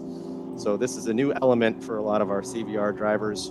Maybe haven't seen this at this track in a while, but one of the things to be mindful here is our abundance and our caution. We want to make sure that everybody is safe, and that's the need for the delay there.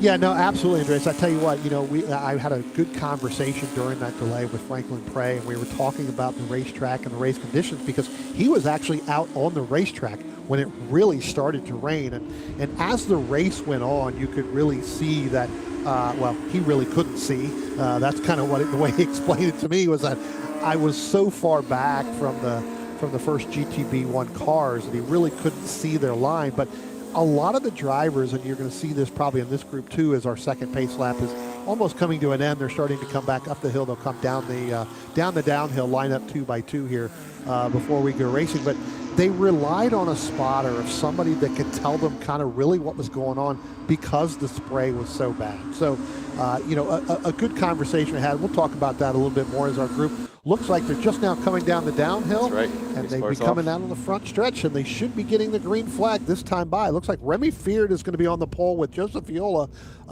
in that 262 machine. And we're green here. Green. And the green flag is out, and it looks like Colin Mazzola is going to take the early lead across the start-finish line. Joseph Viola there. It looks like Remy Feard did not make the call for this race right here. Again, some of these drivers electing not to come out in this race here, to take it and come out later on this afternoon. But that 262, Joseph Viola there, looking like he's going to get the inside. That's the blue and yellow machine right there up in the front, and now put Colin Mazzola in that 251 back into second place. You see one car there getting a little bit wide there. I believe that is actually going to be Richard White in the 97 machine. Moved Richard White up into third place right now overall, but he did get moved a little bit. We got a little bit of couple, maybe some possible contact back there, Andreas, with some of the cars trying to get through our left-hander and our right-hander. Keeping an eye on it. We got many different feeds throughout the track, courtesy of our staff here. So we'll try to get as many good looks around the track as we can. One thing to note, too, that we saw with the other racing groups was that the somewhat slower times with the rain conditions, and certainly a lot of spray. You see that coming right off the front stretch here. 252 here. That is quite a bit of rain that water still on the track. So we need to be mindful of that and the visibility. The driver's still managing these conditions. Very dynamic here. Yeah, going to be interesting as this race, unfolds here for the next 30 minutes. But, after we completed that first lap, Joseph Viola here got that great run right off the start, was able to put Colin Mazzola back a little bit forward. That's the battle right now for GT8. Actually, it's going to be Richard White who's going to move up. He's actually in GTA 4, so that's not going to be a battle in class, but a little bit further back and sitting in third place right now, as it looks like Richard White's going to go side by side with Joseph Viola up the hill. That's going to be a tough spot to hold on to when you get to the top of that hill, and especially even in dry conditions. Think about doing that in the wet. That's going to be tough to hold that. It looks like Joseph Viola is going to hold that position right now over Richard White in that red and blue 992 Cup car. Again, not a battle for position in class, but a battle for position on the racetrack. Joseph Viola in the GTC 8, Richard White in GTA 4, and then you've got to go back in third right now with Russell Farang in the GTC 8. That's second place. Ryan, one thing I'll note here is we talked about this being a faster group than we saw earlier. So the first laps were right around 1 minute 6. Now the best times in the previous class, Racing Group Orange, was 1 minute 4. So those are 106, and now we're starting to see those times start to improve. Joseph Viola, that's 2 seconds improved on that lap, 1 minute 4, 603. So we're going to study that and see how these lap times improve as we go in the races and see with the other racing groups. These folks get more comfortable with conditions out there on the track right now. Yeah, once you get, again, those tires, when they get heat up, especially when you get rain tires in there, when they get heat, heat in them, and not only that, you're getting extra heat in the brakes as well, right? These cars are going to handle just a little bit better, even though it is very damp and wet conditions out there.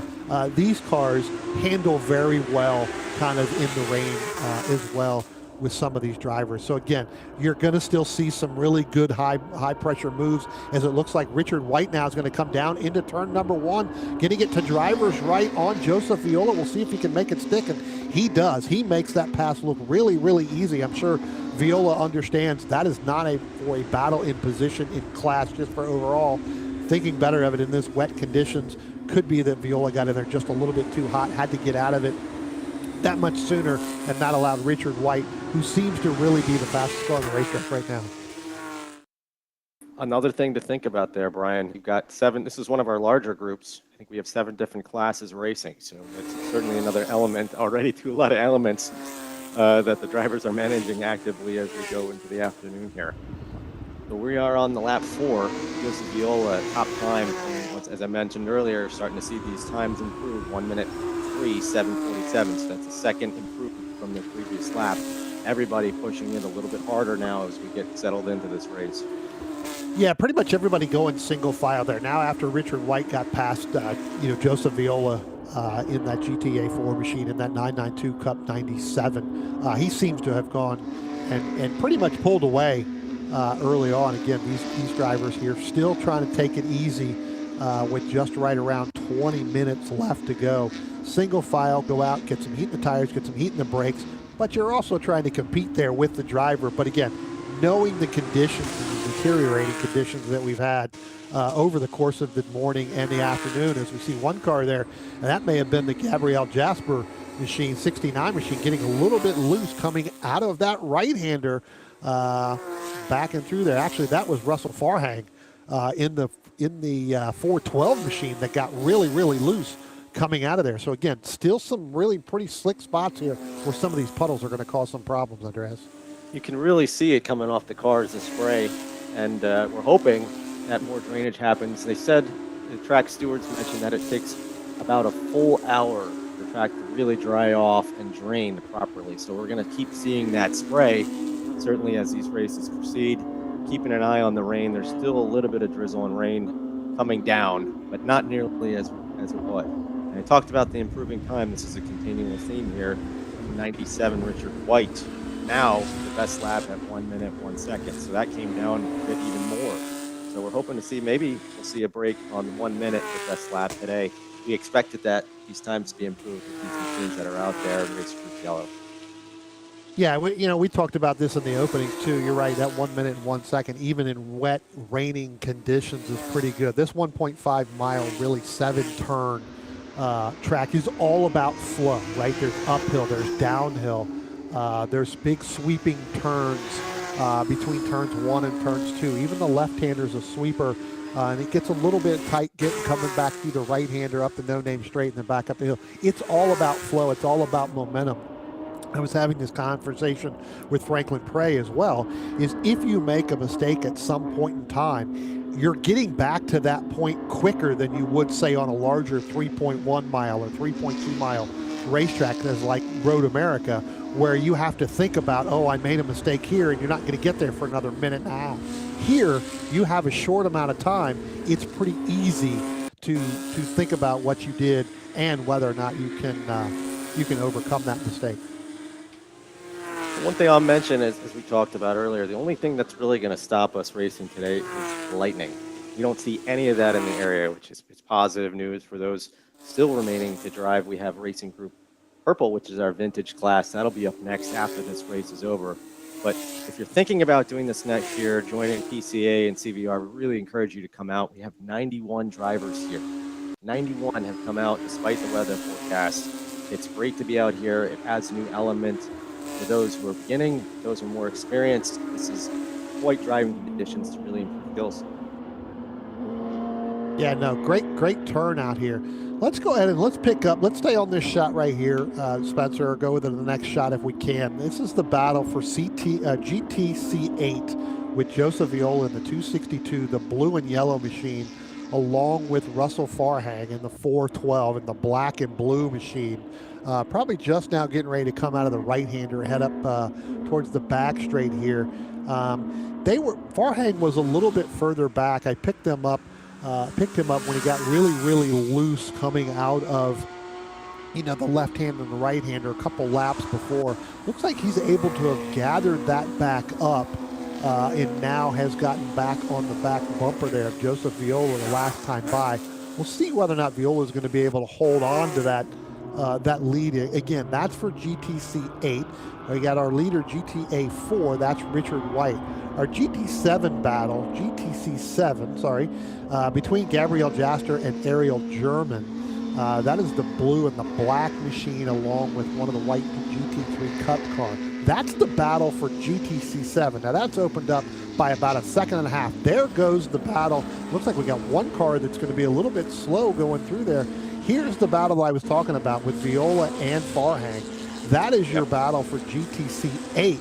And then a little bit further back, I believe the two white ones right there, that's Lou Urio in the GTA 3 machine, along with Colin Mazzola in the 258 or 251. That is not a battle for class, but a battle just on the racetrack. So, I want to mention Joseph Viola and Farhang, 262 and 412. Right now, we're about a quarter second difference for that GTC 8 supremacy there. Now, our tightest margin was with Art Zhang this morning. That was 9/10 of a second. But we saw that fluctuate maybe a second or two mid-race. And I'm wondering, as we get towards the end of this race, looking at Viola and Farhang, how is that going to evolve? Because it's still really tight there. That's something to watch for this race for sure. Wow, just sitting here looking at it as they were going down into turn 1 there, into Big Ben, it looks like, there's Viola, it looks like that Gabriel Jasper may have gotten around Russell Farhang. So maybe Russell Farhang having a little bit of a problem with that car. We'll have to keep an eye on to see where he went. There goes the Viola machine. There goes the black and the blue of Jasper. I have not seen Farhang come back through in that 412. We'll have to see. Actually, no, there he is right there. I'm sorry about that. I was picking up the the Gabrielle Jasper machine right there a little bit further back. So Russell Farhang is still putting pressure on Joseph Viola in that 262 machine. Yeah, that difference is about a quarter second as of the last lap. I think it was right around lap 10. Yeah. So keep in mind, though, that the times are starting to improve. Richard White still holding the best lap, 1 minute, 1 second, 8:58. That was his fourth lap. So I'm watching these splits in live time, and the other racers are picking up some of the ground that he had early on. So it seems like he might be waiting for somebody to catch up a little bit. But he's overall leader in this race group, obviously not in class. Viola and Farhang, that difference, you talk about it, Brian, now that has gone to about three-fourths of a second. So now Viola's opening up a little bit on the GTCA race. Keep an eye on that and watch Russell Farhang as he goes the rest of this race. Yeah, again, I think as you get more heat in the tires, and we talked about this earlier on. Some of these groups, especially in our later races, they're looking at the racetrack as well, Andreas and Matt. They're thinking, hey, if these guys or these drivers, they end up, kind of drying some of this racetrack. We got a waving yellow there coming up out of the hill. We'll see. We may have had a car go off there up the hill. I talked about this earlier on, where you get up on top of that hill. You carry too much speed, especially in the wet. You'll raise the front tires off. You have zero grip. Talking to Frank as well during the break, Frank Prey, he mentioned the courteous level of competition that we've had this morning, and that's been reflected in the amount of cautions that we've had. So we haven't really seen that, but that is now seems to be a track yellow here. That was our main flag staff here waving yellow. And gentlemen, it looks like we are going to a full course caution. I see back there, right there, sitting there looking at it.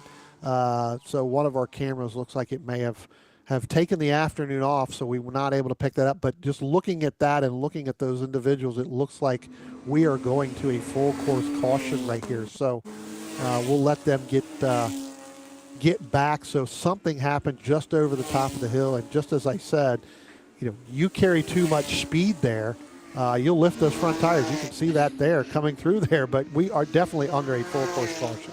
We haven't seen that much today, Brian, with the weather, but certainly if you push it at the right time, you could do so. Not the safest thing, but obviously these folks are well trained, well experienced in this to even be out there today in these conditions. You do need to have that with PCA racing. So obviously safety is our number one priority here. Absolutely. So why don't we do this? Why don't we go ahead, we'll take a quick break, thank some partners and sponsors here, and when we come back, we'll pick up the rest of this action, being that we are under full course caution. You're watching the 33rd Annual Connecticut Valley Regions Racing into Spring 2025, presented by Danbury Forest. We'll be right back in just a minute.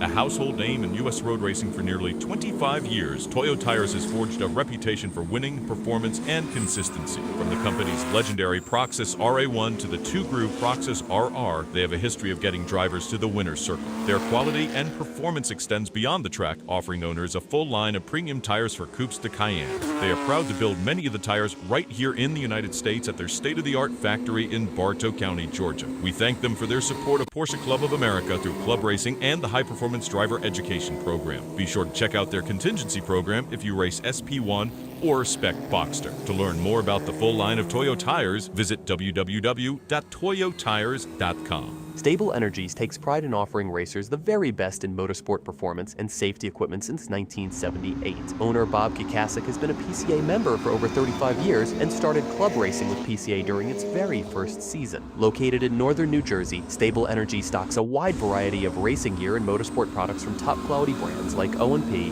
Alpine Stars, Bell, Hans, Schroth, Paget, and Bray Kraus. Stable Energies is a master distributor for Recaro and the U.S. importer for safety devices roll cages, as well as the Eastern U.S. distributor for RSS Porsche performance parts. You can shop with Stable Energies on their website, stableenergies.com. You can call and speak to a knowledgeable salesperson. They're happy to answer any of your questions. Or you can have one-on-one personal attention at their retail location just 10 minutes from New York City. PCA members receive special deals, so be sure to mention PCA Club Racing. Whether your fire system needs to be serviced, you need advice about a new race seater radio system, or you want to try on the coolest looking new driver suits, Stable Energies has you covered. Motion Control Suspension, or MCS, has proven to be the evolution of premium motorsports damper systems. Their team is continuously developing and refining damper technology that is vastly different from other manufacturers, developed through hands-on involvement in GT and touring car racing. While their roots are in the highest levels of professional sports car racing, their products excel in all environments, from enthusiastic street driving to autocross track days to club racing and far beyond. MCS is much more than just a great product. They have many years of practical racing experience both on and off the track, extensive knowledge of vehicle dynamics, and an understanding of driver expectations and needs. MCS is proud to be a sponsor of Porsche Club Racing and invites you to lean on their expertise for setup support and consultation.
And welcome back to the Connecticut Valley Region's Racing into the Spring 2025. It's presented by Danbury Porsche. And as you can see, unfortunately, we are still under a full course caution. Our safety car has the field kind of riding around. We didn't actually get the number on what potentially could have happened. We believe by looking at timing and scoring that may have been the 69 of Gabriel Jasper in there, Andreas. And so, tell you what, let's go ahead and first off, let's thank Corporate Motorsports for coming on board and presenting this race group first.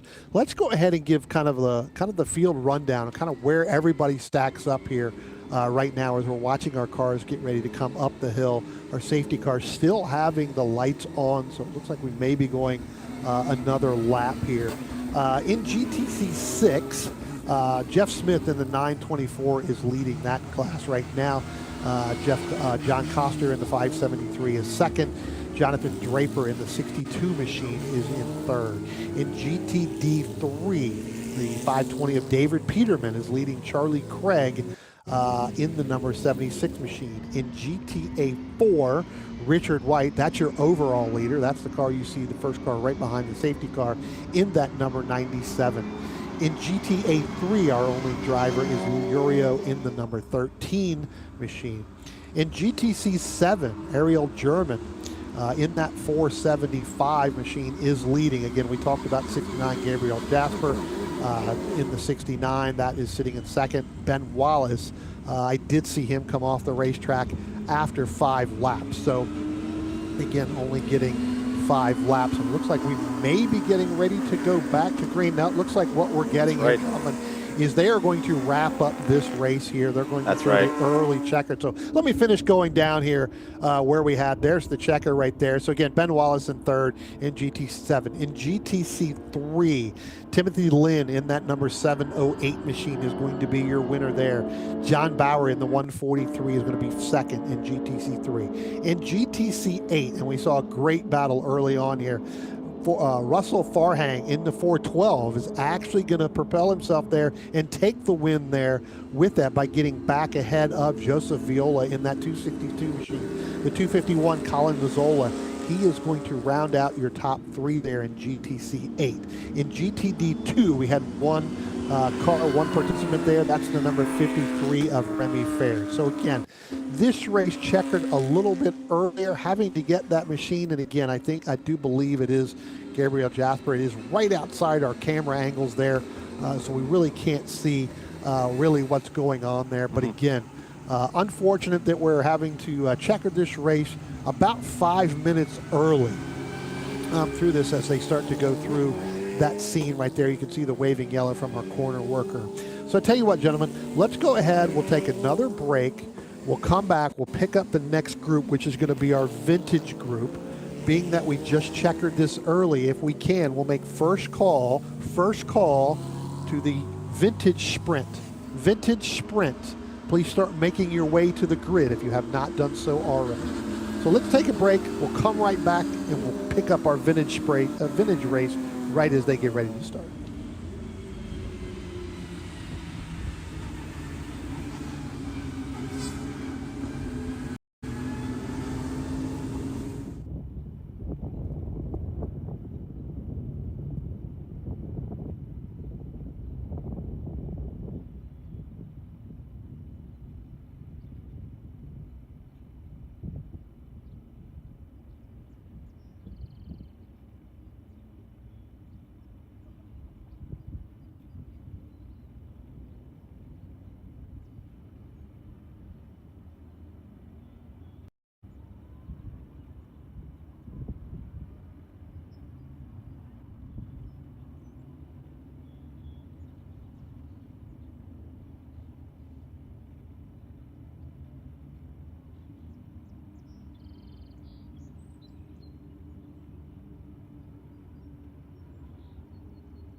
in the 911 Cup. We had some really good racing yesterday from what I heard between Jason Nickick in that 27 machine, Lee Lasberg in the 201, and Eugene Basha in that Pink Pig. And no, I'm not calling, so the Eugene Basha in that Pink Pig, and no, I'm not calling Eugene a name. That is considered the Pink Pig of the car. If you look at Eugene's car, it's got the livery of the Pink Pig. That car goes way back. Long time Eugene Basha, 12 years of the PCA and 7 years just racing in general. So again, good to see Eugene Basha here racing as our drivers now are completing their pace lap here, Andreas. And I tell you what, good to have Dawes Motorsports sponsoring this group here with the Vintage Group. Welcome them coming on board. Like I said, this is going to be a good race. We also have a new driver. We'll talk about her here in a second as we get ready to go, as we come up over the hill and get ready to go down the downhill to take this green. But we're going to talk about Alex Farragut because this is her first race in this 911 Cup car that she just recently purchased. Used to run a 944. So again, did some testing with that at VIR the last time out. So her very first race in this group. Look for her to make some noise in this group. Brian, this is the last race of the Spring 2s, and again, we'll mention Dawes Motorsports too. We have 9 racers in this, and then we'll complete the other cycle. And we're just about under green here for the last of the Sprint 2s for the afternoon. We're going to move to the next ones after that. So this is one of my favorite classes to watch. We have 9 cars going as far back as a 1969 911 Carrera S. So, and the Jacobs, of course, known here at CBR. We have Donald Jacobs and Jared Jacobs, too, in car number 51 and 153. So we'll watch the times as we have the opening lap here.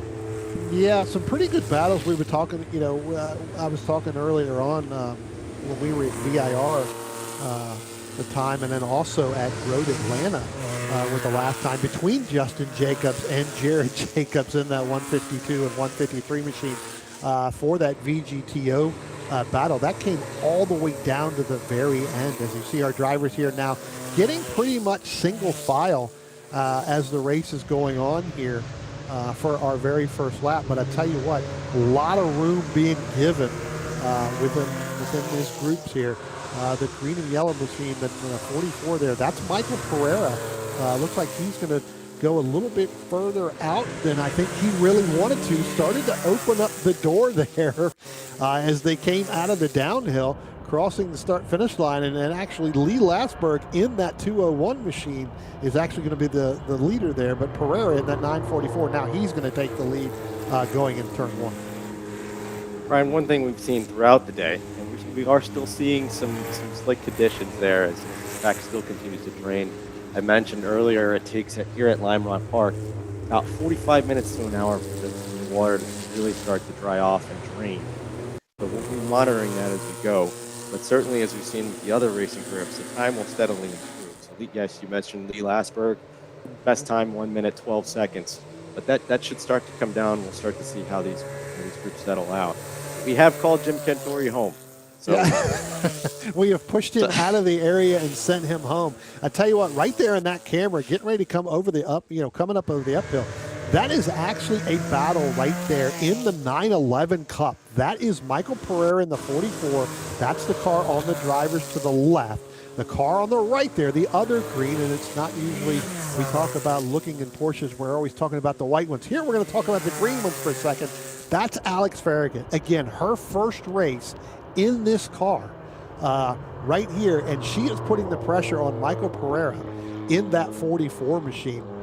And there's Jason Nickick.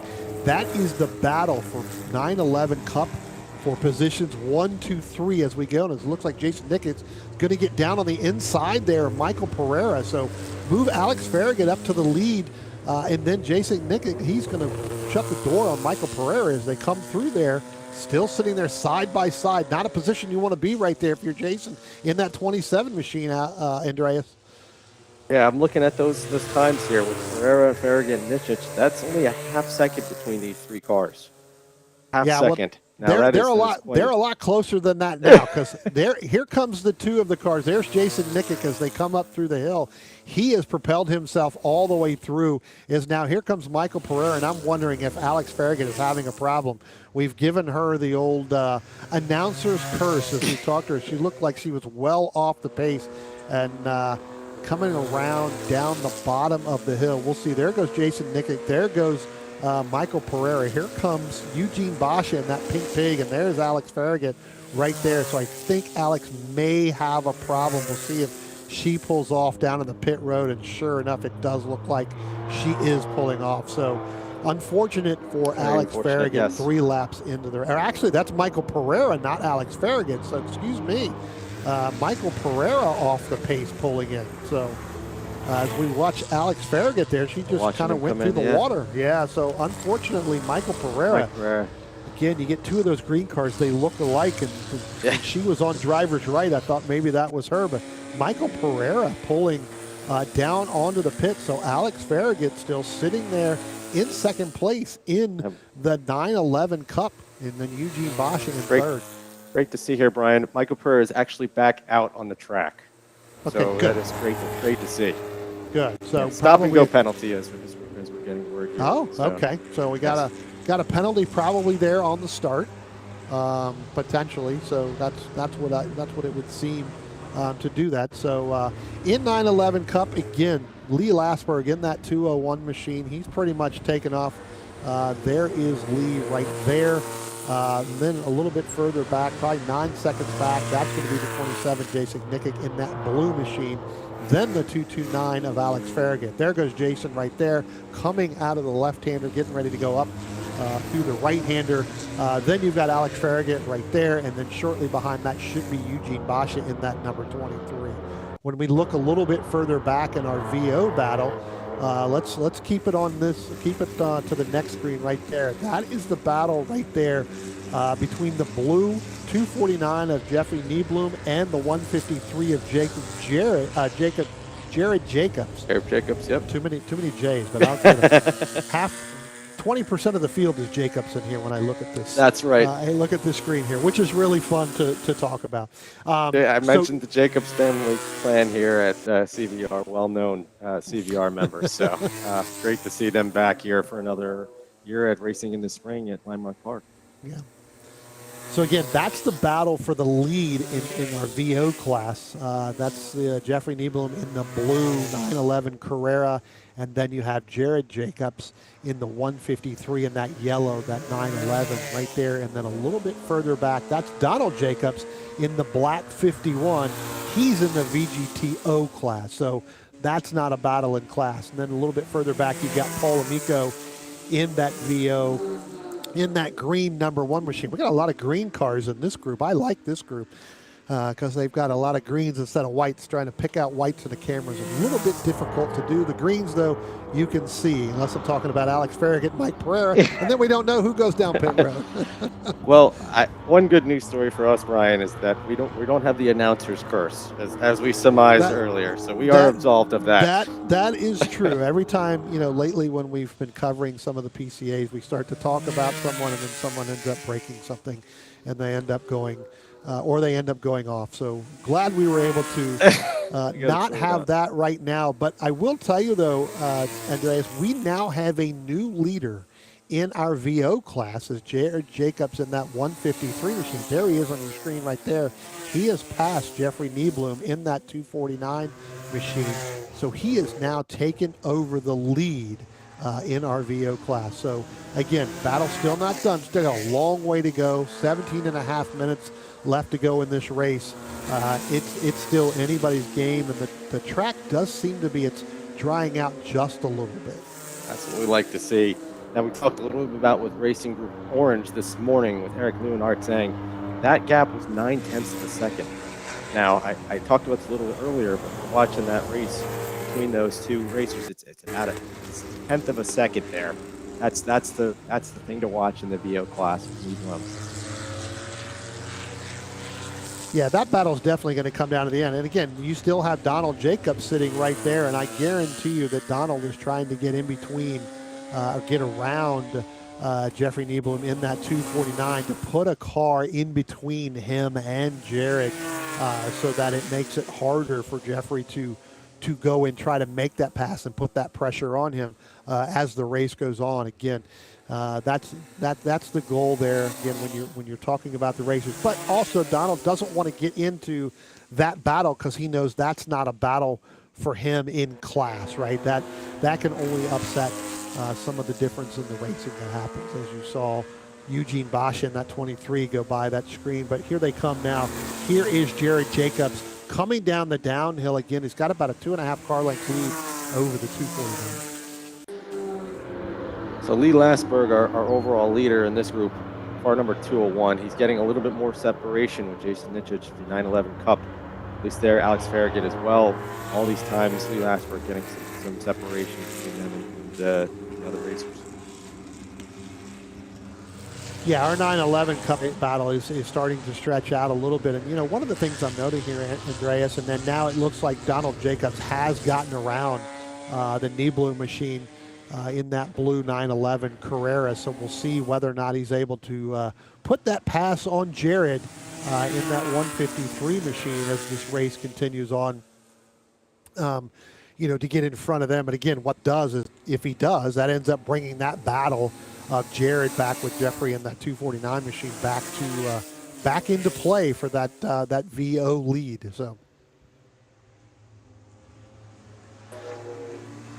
looks like we have Michael Pereira back, and he has, we'll keep a close eye on him. Not sure if this is another stop and go penalty for Michael Pereira, but difficult race for him. Keep an eye on that to see if he can get back out there. Let's hope.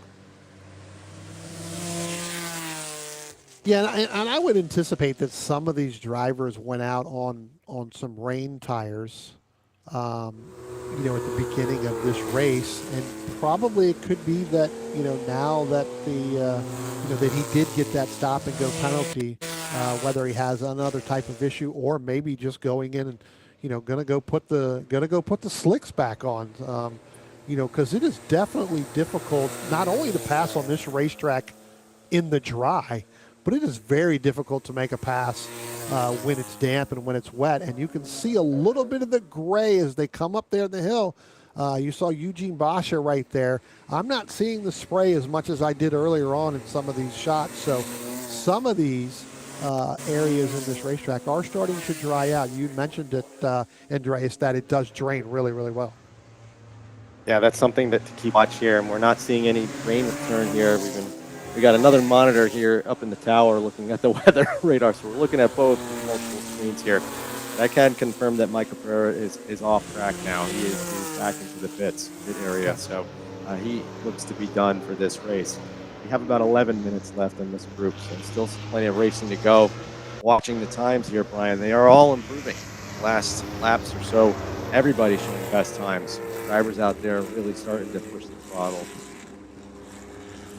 Yeah, you can definitely see us, and I tell you what, let's keep an eye on this one right here, because that you know, we talked about Donald Jacobs. He's gotten around Jared Jacobs, and what does that do? That brings the Jeffrey Nieblum machine in that 249. That's the race in the VO. That is the battle for the win in that class right there. So again, it's going to be a position where they're going to have to battle that out. Now, Brian, we talked a little about drainage. Not to talk too much about it, but we are starting to see a dry line form here on the front stretch. So just something to keep an eye out on. Tire selection, we're starting to think maybe for the remaining group, when we get into our sprint threes, folks are starting to look at what tires are going to be going. It certainly has changed dramatically in the last half hour, maybe an hour since we've come back from the weather delay. So a lot of strategy here already. It makes for an interesting, dynamic event here at Racing in Discipline.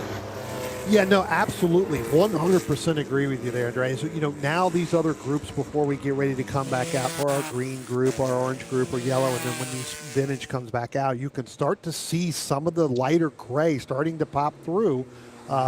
You're going to see some drivers.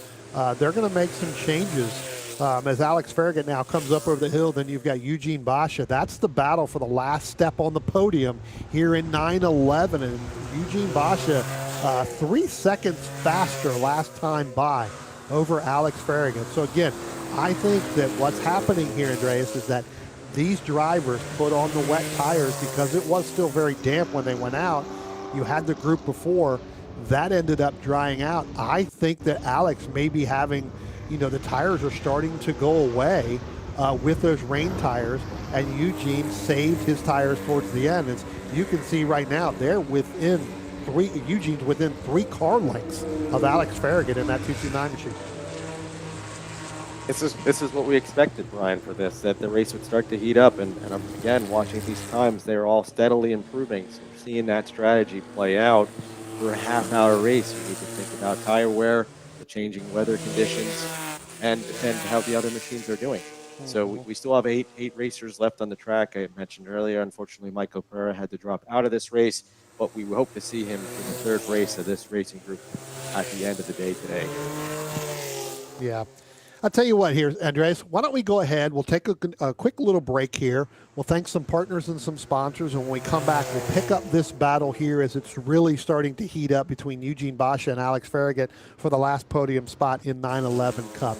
You're watching the 33rd Connecticut Valley Region Racing into Spring presented by Danbury Porsche. We'll be right back.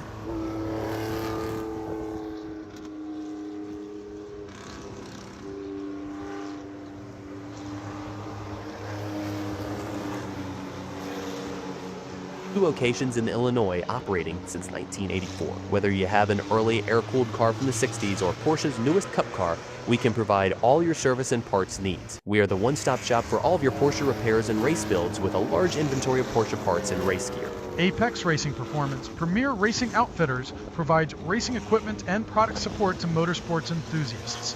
A member of PCA since 1991, Clark Hammerly and his wife Linda both hold competitive racing licenses and install, use, and test the equipment they sell. This enables them to provide unbiased technical assistance on installation and use of their products. From helmets and race apparel to personal cooling and fire systems, Apex Performance also stocks performance friction brake pads for all Porsche applications. They invite you to visit their showroom in Merle's Inlet, South Carolina. Shop online at www.apexperformance.net, call toll-free, or view their track schedule online. Mention PCA Club Racing to receive a discount on your next purchase. Demon Speed Motorsports offers a full line of products for your race or track car. With their background in Porsche GT3 Cup cars, they bring the same quality and durability to the street and track replacement parts that they produce. These products include suspension links, motorsport-style center lock parts and kits, brake rotors, and wing uprights. Now, Good Arrow Wings and RacingTireWarmers.com are part of the Demon Speed family. With this, they now offer Good Arrow Wings with mounting solutions for most Porsche models. Racing Tire Warmers offer tire warmers to custom fit your race car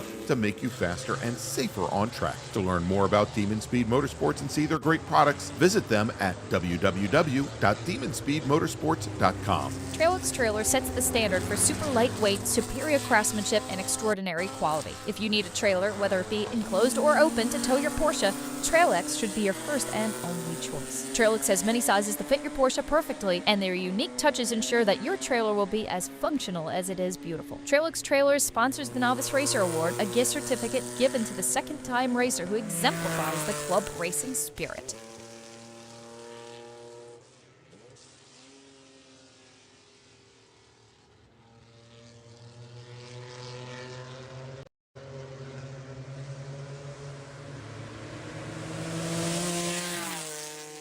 And welcome back here to Lime Rock Park. We're right in the middle of our vintage race presented by Dawes Motorsports. I'll tell you what, Andreas, the battles that we were looking right before we went to take a break there between Eugene Bosch and Alex Farragut, that is now opened up to about 10 seconds. So again, I think some of these tires are starting to go away. We were also looking at our VO battle there with Jared Jacobs and Jeffrey Nieblum. That is opened up to almost 3 seconds there. You can see Jared Jacobs coming into your shot right now. Here comes the 249 Jeffrey Nieblum. So I tell you what, the battles now are starting to really dissipate, and we're starting to see a lot more of that lighter gray on this racetrack. That's right. And we do have about 5 minutes, or actually, pardon me, 7 minutes remaining on this last sprint race for the 2 group. So you're going to be moving very quickly to the next race to make sure we get all our races in for the day. Yes, we know we had a weather delay, but we do have extra time in the schedule. I mentioned earlier that we moved some of the races to yesterday. So we do have time, the flexibility that we have here with the dynamic weather conditions. But as of right now, we have seen a purple cloud form over the horizon, so keep an eye on the weather. We haven't done that in previous years as much as we have, but hey, that's what it's all about here. Yeah. And I tell you what, looking at some of these times, some of these drivers are getting much faster. Some of these drivers are starting to go a little bit slower, and I think that is what we were talking about, kind of the tire strategy they had when they went out. You can see that green Porsche 911 right now looking for the dampest part of the racetrack, right? You don't want to be in there because they're burning those rain tires up tremendously, and you don't want to burn them up because if you only have one set for the weekend, you burn them up now if they happen to come out, because this group here is going to be the last group of the day. If it does start to more precipitation coming from the top of the sky, you have literally 0 tires left. So you've got to be careful. So you see her coming down in, making that hard right there, trying to stay out of the dry part of the racetrack and trying to pick up the wet. As we look down and coming down the front stretch, you can see she's all the way over to driver's right, kind of coming through there. Here comes Jared Jacobs now. She's trying to pick up as much water as she can to cool those tires. Ryan, you were talking about Eugene Basha earlier. Watching the times, impressive. Best time here in this class, 1 minute, 6 seconds, 4:58. While he's third overall after Lee Lasberg and Jason Nitchich. That is an impressive time for this group in these conditions. So shout out to number 23, Eugene Basha. Quite impressive with the 86 pink 911 there. A nod to the pink pig. Nod to the pink pig. I'm telling you what, Andreas, I would not be surprised if Eugene Basha did, and it looks like we're starting to get some more rain there, but I would not be surprised if Eugene Basha went out on slick tires or a medium tire rather than a rain tire, as the rain really starts to pick up. So you put the announcer's curse on the weather there when you said it had stopped raining earlier and talked about the purple cloud. But again, I wouldn't be surprised if he didn't go out on some type of a slick or a medium tire to set this time up, knowing this track was probably going to dry out now as this rain starts to come down again. I don't think it's going to be hard enough in the next 4 minutes. I think you should be able to get through unless it becomes a complete downpour where that may ruin it. And that will help Alex if she's got enough tire left to move back up if the rain starts to pick up, which in this camera shot it does. This makes this an incredibly dynamic race than we've seen previously. Yes, the conditions make it difficult and sometimes the visibility, but this whole strategy here is really important, especially when you're talking about a half-hour race. And now we're looking to our third group, our sprint race 3s, that begin shortly thereafter this race. You start to wonder, with the weather conditions, if you're a half hour, an hour and a half out from now driving, what sort of tires do you put on? Do you have enough time to switch it out for the race? You really have to start to think about it for these later races. We only have about 3 minutes remaining on this group. Keep an eye on that. And in the tower here, we are starting to see more rain pick up against the window. So just something to note here. It's starting to come down again here at Lime Rock Park. Yeah, our camera angles are really picking up a lot of rain, and you could clearly see that it's getting heavier and heavier as the race goes on. We talked about, whether or not you were on a slick tire or a drier tire rather than a rain tire. Some of these drivers, like I talked about, Eugene Basha, looking at those times where he ran that 106.458, that was right before it really started raining. So again, if he is on that slick tire or that medium tire that they have, he may be struggling to find that grip, where some of these other drivers that were on the reins that were losing that time, now they're going to start to pick it up. And as we talked about where we thought we were seeing some of that dry line, it's not there any longer. It is gone. I think I put the announcer's curse on that one, Ben. I'll do it on the track, but not on the drivers here. That's okay. I'll take that one, Ben. We are back to seeing that spray, really pick back up here from some of these cars. So the rain getting heavier again, once again. And again, another element to the battle that you have to be able to handle right when you're out there. And that is, not only are you racing the competitor on the racetrack, in these conditions, you're racing the weather, and you're racing kind of the racetrack in terms of, did I make the right strategy call, and are my tires going to last? I think this is probably the hardest I think we've seen it rain, within the last hour. Yeah, Here at absolutely. Lime Rock, and it's almost getting to the point where it's going to be tough for us to even see. As there goes Jared Jacobs in that 153 machine, with an open window too, we'll mention. Yeah.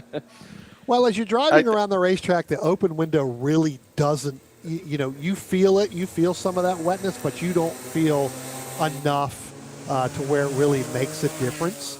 Most of these vintage cars are going to have an open window, but you don't really feel a little bit. You definitely get a little bit of wet in there, and it does play havoc potentially on some of the electronics, but it's not enough to make a difference because most of them are probably going to have a window net in there anyway, so that's going to block some of that coming through.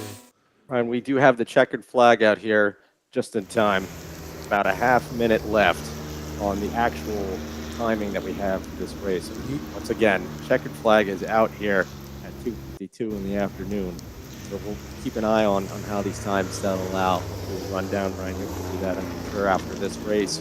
Walk through the results here. One thing to note, too, is Donald Jacobs actually moving into the 4th position, and Jared Jacobs passing Alex Farragut here at the end. Alex Farragut, we talked about tire strategy. Shout out to Alex, actually, for her first time being out here. But moving into the 4th spot is Donald Jacobs in the number 51 car, and Jared Jacobs right afterwards. So we did see some changing in the last few laps of this race. Yeah, throwing the checker out just a little bit early. Again, it is becoming tough to see. I can tell you just looking at here on this camera shot here, this is the toughest that we've had. And again, the rain is really coming down now. So we've seen all sorts of weather conditions.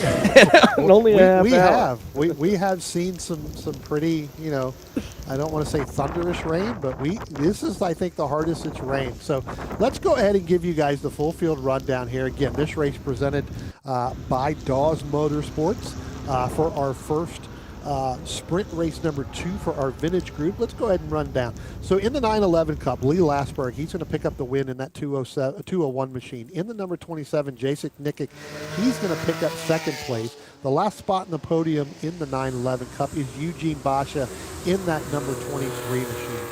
In VGTO, we had 2 drivers. Donald Jacobs in that 51 machine that went out in that black 914. Justin Jacobs did not take the start for this race. In VO, we had Jared Jacobs in that 153 in that yellow 911. He picked up the win over 249 of Jeffrey Nieblum. And then Paul Amico is going to round out the field here in 3rd place in VO in that number 1 machine. So again, as the rain continues to come down here, sorry about that, Andreas, as the rain continues to come down here, let's go ahead and make a call, if we can, for our next group, our green group, to start making their way to the grid if they have not done so already.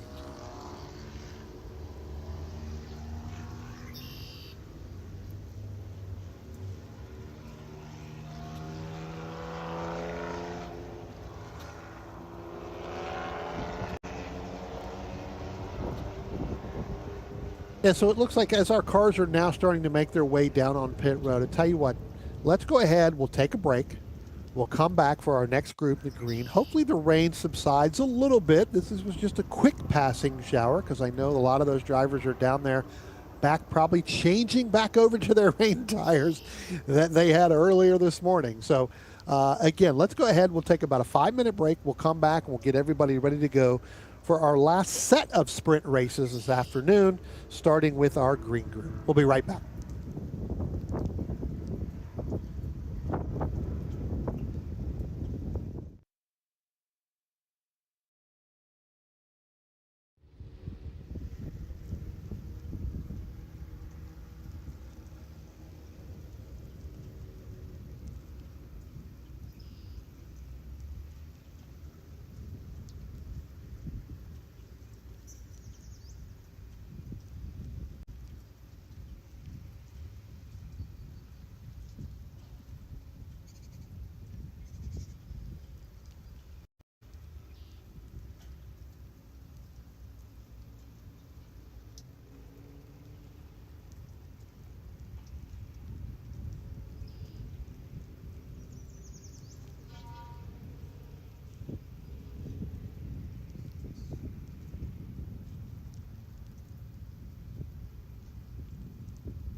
And welcome back to Lime Rock here for the 33rd Connecticut Valley Region's Racing into Spring 2025, presented by Danbury Porsche.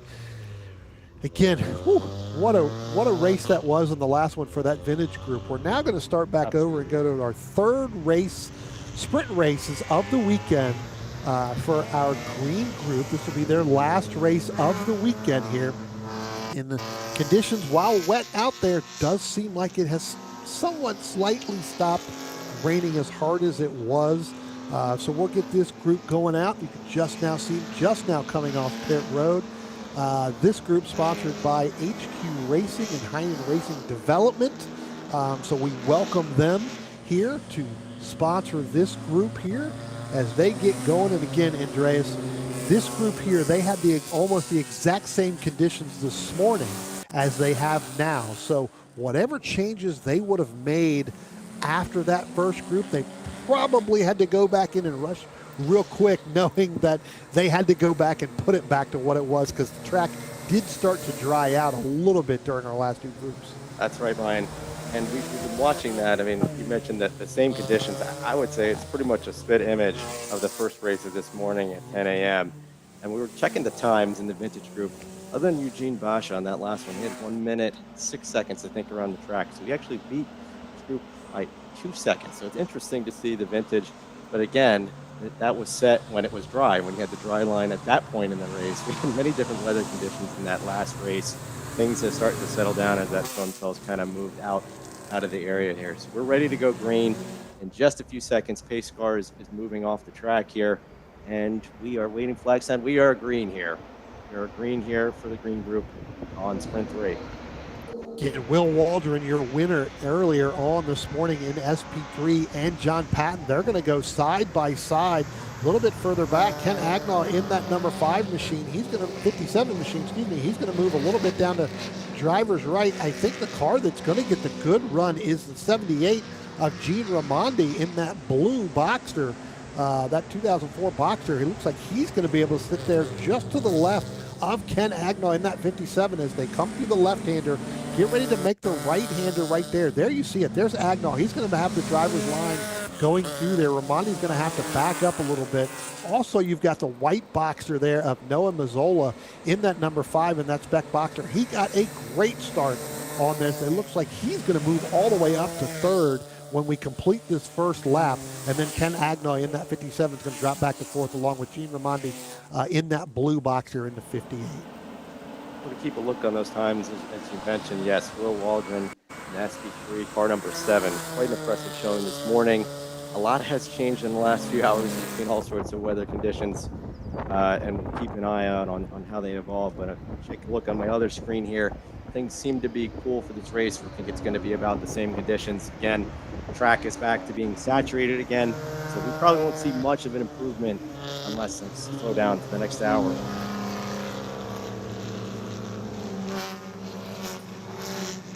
Yeah, one of the things we need to check on here, Andreas, is we may have dropped the races down to 20 minutes here for this afternoon just because of the delay that we had with the weather. We're showing 18 minutes here left to go in this race. Normally we had 30, so I believe they may have dropped it down to 20 minutes to save some time, to get done. But Andreas, I know you have a special guest up here. That's in the booth. right, here. Why don't we go ahead and talk to him for a couple minutes as these drivers start to get single filed out? That's right, and thanks, Brian. Yes, we have a special guest live in the tower here, Aaron Abercino, PCA Club President and PCA Club Racer. Very important to mention. Aaron, thank you so much for being here. Really appreciate your time. Thanks for joining us up here in the tower. First, want to mention, how are you today? What's your thoughts on the races today and yesterday while we've been here at Lime Rock Park? Yeah, no, I'd like to start with yesterday. It was a much nicer day, and 2 practices were really good in qualifying. And it was great that the organizers made the decision to move the 1 sprint race to yesterday afternoon. So it was a great race, a lot of hard racing, a lot of clean racing, which is always great to see. Folks did a great job. Today, completely different story with the weather. Rain pretty much all day, a couple breaks here and there, which always makes it tough on the drivers going from wet, to a downpour. And then some racers are lucky enough to get a little bit of a dry line today. So it's just been kind of all over the board for the racers today. So it takes a lot of effort and concentration on their part to drive in this kind of conditions. Thanks, Aaron. Yeah, and we talked a little bit, Brian and I talked in the opening part of this broadcast today about the historic relationship between PCA, CVR, and Lime Rock Park. Lime Rock Park is quite unique. It's been here since 1957. Could you talk a little bit about the relationship that PCA and CVR have, and then again with Lime Rock Park? Yeah, for this year's 33rd year that they've been doing the club race here, and they've been D'ing for a whole lot longer. And this track has a little bit of a special connection to me. I grew up about an hour and a half from here, and about 35 years ago, my father brought me to my very first DE at this track. So it holds a special place for me. We've got a lot of laps here, and PCA has been, again, DEing and club racing here for a long time, and it's just a fantastic, historic track here. And, again, I'm a huge fan as it's so close to my house, and I get out here, for the club race and usually for a handful of DEs during the year. Thanks, Aaron. One thing, too, is we talked a little bit about, we have 91 racers here today. So what message would you have for those on the fence, maybe wanting to make the trek out for next year, for next April, about a year from now? It goes by fast. Yeah, I was talking to a couple of the other racers in the paddock. I'm like, I can't believe we're back here already. Yeah, it's, getting into club racing can seem a little bit intimidating. It's a little bit different than DE with the open passing and the starts, but I'll tell you, once you do it, it is just, it's outrageously amazing. I remember about 7 years ago when I did my first race, and that first start, it seemed like chaos, but it was the most intense thing I'd ever experienced. So if there's any folks in the DE arena that is thinking about club racing, there's a lot of great resources PCA has to get you started. So, I encourage you to reach out to somebody from the club race program, and they're happy to help you through it. And I'll tell you, once you make the jump, you'll say, I don't know why I waited so long to do it. Thanks. Brian, any words for Aaron while we still have him? This is great to have you on here. Yeah, one of the things that we were talking right before we came on live is that he said his car is sitting in the trailer. And I got to tell you, Aaron, that is probably one of the best decisions you probably have made in your entire life, because here we are racing this group right here as we watch Alex Al go through turn number 1 there. And I tell you what, the difficulty that they're having, again, talking about your car again, leaving it up in the, was there potential for you to race this weekend as well and then changing your mind because of the weather? Or is it just because, hey, there's so much going on, it's probably better just to not bring this thing out? No, so, again, after racing on such a great day yesterday, before I left, I said, I better put on the rain tires. They said, this way, if it rains, I'm not making that change in the morning in the wet. So I put the rain tires on. I rolled it into the trailer. I said, this way it'll be nice and dry for the morning. And then when I got here and just kept looking at the forecast and seeing, the amount of rain, the intensity of the rain, the decision was made that I, bring it home in the same condition I brought it here, with a little less rubber on the tires, a little less gas in the tank, and a little less liners on the brake. So it's just a decision to keep the car safe, keep me safe, and the plan is to see you guys at Watkins Glen in a month and a half and do some racing there as well. So there'll be another day to get it out and have some fun. Yeah. I tell you what, if we can, let's leave this shot right here. Let's follow these two cars right here, Spencer, if we can. That's the number 5 of Noah Mazzola, along with the 029 there, Robbie Wilson. That is the battle for Spec Boxster, for the lead in Spec Boxster. So again, these two drivers really, really working hard to keep everything they can underneath them. The last time by the start-finish line, it was 0.8 of a second.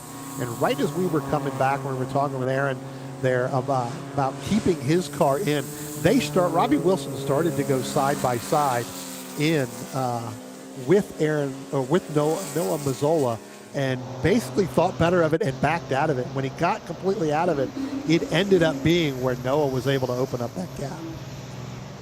Well, Brian, I'm looking at the times here. I mean, Will Waldron, John Patton, and Ken Agna, these are the top racers. These guys have not skipped a beat since this morning. It seems like they picked right up where they left off. Looking at the times, though, a little bit slower than this morning, and that reflects the drenching that we just had over the last half hour. And we have another storm cell moving into the area, so quite dynamic conditions again, as we're seeing throughout this whole day here. Yeah.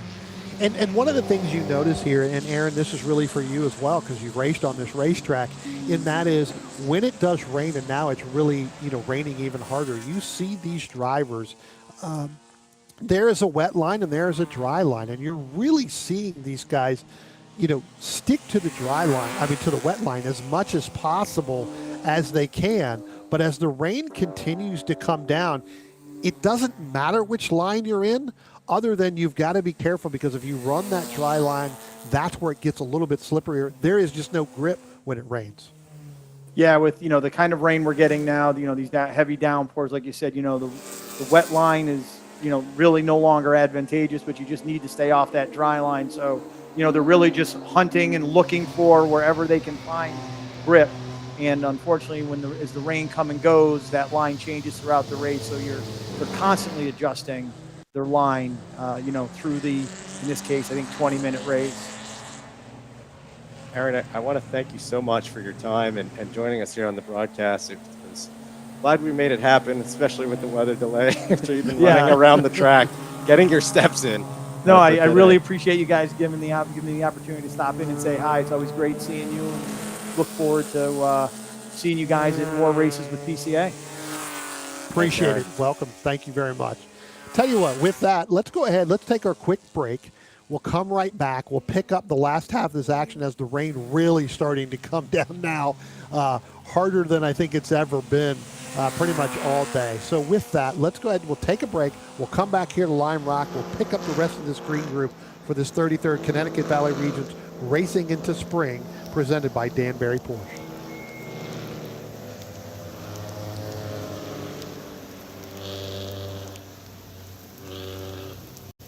OG Racing has been a national sponsor of PCA Club Racing since 1998. Headquartered in Sterling, Virginia, and staffed by PCA members and club racers, OG Racing has always carried the industry's best in racing safety equipment and performance parts. The best products from manufacturers like Sparco, O&P, Alpine Stars, helmets from Bell, Stilo, Rue, brake pads from Performance Friction, Paget and Hawk, just to name a few, and are always in stock and ready to ship from their 12,000 square foot warehouse. Give OG Racing a call or visit them at www.ogracing.com and sign up for their newsletter. About to hit the track without coverage for your car? Buy HPDE insurance in minutes at LockedInMotorsports.com. Whether you drive a 911 or a Boxster, protect your car against physical damage during HPDE and track day events with HPD insurance from Locked In Motorsports, administered by Locked In Affinity. Coverage includes modifications you've done to your car, 2 drivers at each event, demonstration laps your instructor drives, and more. Worried about the trip home? Locked In Motorsports also offers off-track insurance for your non-licensed race car or track car while in transit, in storage, and in the paddock, plus options for your trailer, equipment, and tools.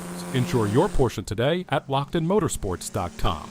Miller's Oils is proud to be a Porsche Club Racing sponsor and to work with Racer's Edge as their North American distributor. Miller's Oils has been blending oil since 1887 and has an extensive product line for virtually every street or racetrack application. The technology implemented in Miller's engine oil and gear oils protects the wear surfaces of your engine and gear train on a microscopic level, significantly reducing friction and increasing the life of your engine and gear train. We encourage you to try Miller's and judge for yourself with the help of an oil sample analysis.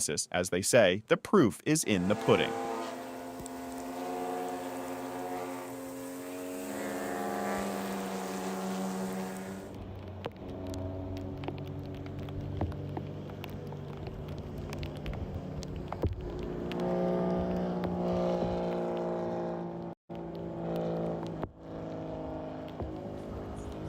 All right, welcome back to Lime Rock Park. And Andreas, again, another race getting checkered early as we had some drivers really struggling to finish the end of this race, doing everything they can.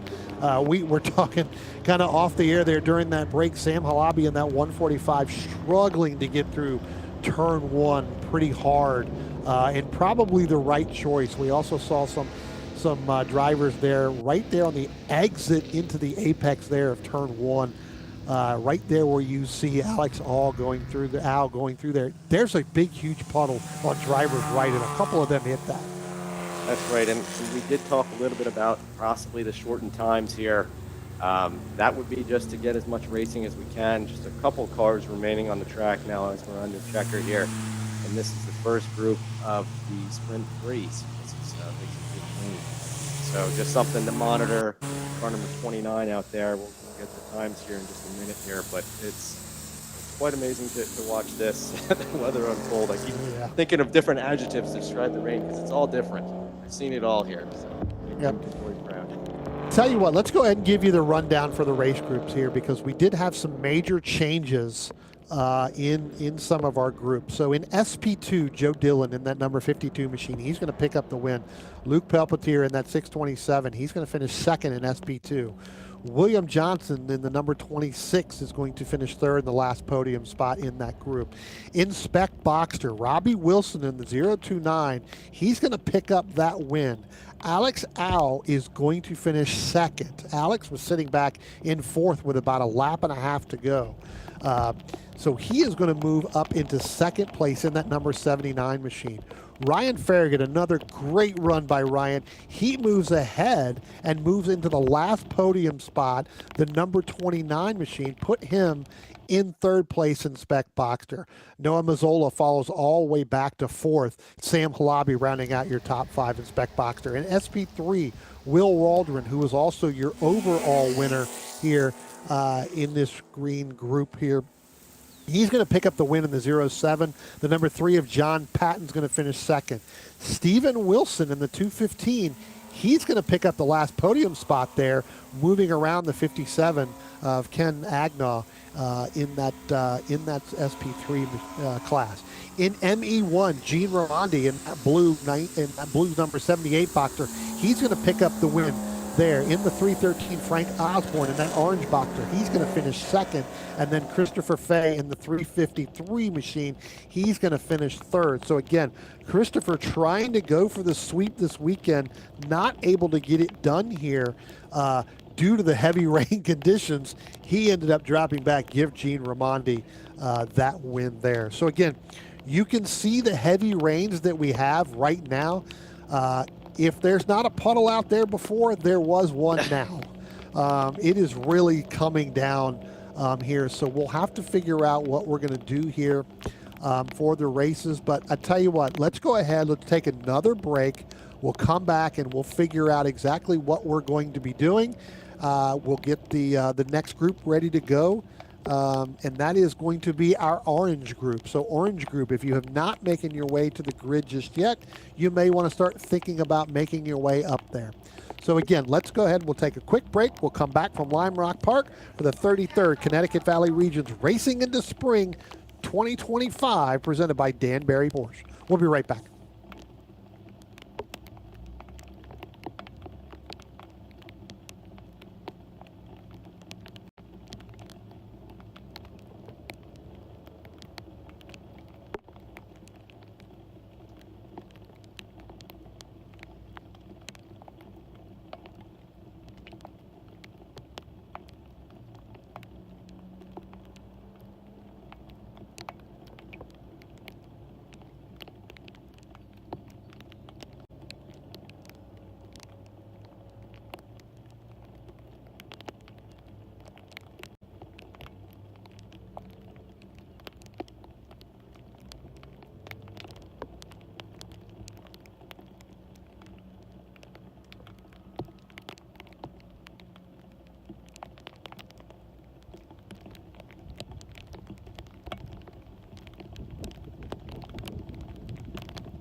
All right, welcome back here to the 33rd Connecticut Valley Region's Racing into Spring 2025, presented by Danbury Porsche. And I tell you what, Andreas, we were just talking about this. Unfortunately, when the weather comes in like it did, it came in like gangbusters, just as fast as Richard White went around this racetrack earlier today. And Yes. that is comes in, and unfortunately, when that happens, you get some pretty big puddles, and you end up having to pump those out to make it safe for the drivers. But right now, it looks like we've got all that done. The rain has a little bit subsided. Still get a little bit of raindrops here and there, but again, this is our orange group. It does look like we are going to go 20 minutes for this race here. So these drivers will get 20 minutes. We saw a pretty good race early on when we talked about with Art Zhang and GTB1 and Del Rey, as we did along with Eric Liu. They almost caught up to him. But that is, the rain really started to come down during that event. That's really when we had our orange group right before lunch, where it was just almost a complete downpour in terms of the weather for the day. So again, these drivers out again. It looks like there's 9, maybe 10 cars out here for this group here. So again, don't have to take my shoes off to count, to do the math. Oh wait, that's Greg Ginsburg. He's the one who has to take his shoes off to do the math. So yeah, so again, these cars here, they're going to, I almost guarantee they're going to be on their same rain tires they were on before. So our GTB1 class should be a pretty good battle, along with Franklin Prey.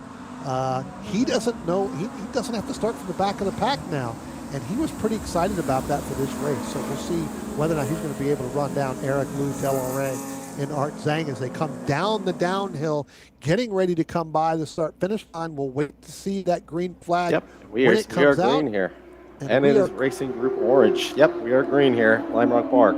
Yep, we are green. Looks like Eric Liu's going to take the early lead here with Del Rey right there. Franklin Prey right behind him with Art Zhang in that white 228 Cayman. I tell you what, we'll see whether or not, as I just talked about with Franklin Prey, he made some really good strides coming up from the back of the pack earlier on. One of the things that Franklin had mentioned was he really wasn't able to see where Eric Liu, Del Rey, and Art Zhang were on the racetrack, so he wasn't sure what the good line was to run. Well, Franklin, you got your wish, because now you can see it, I think, because if you look at the spray as they come down and get ready to come up the hill, he may not be able to see the lines that they're doing because of the spray.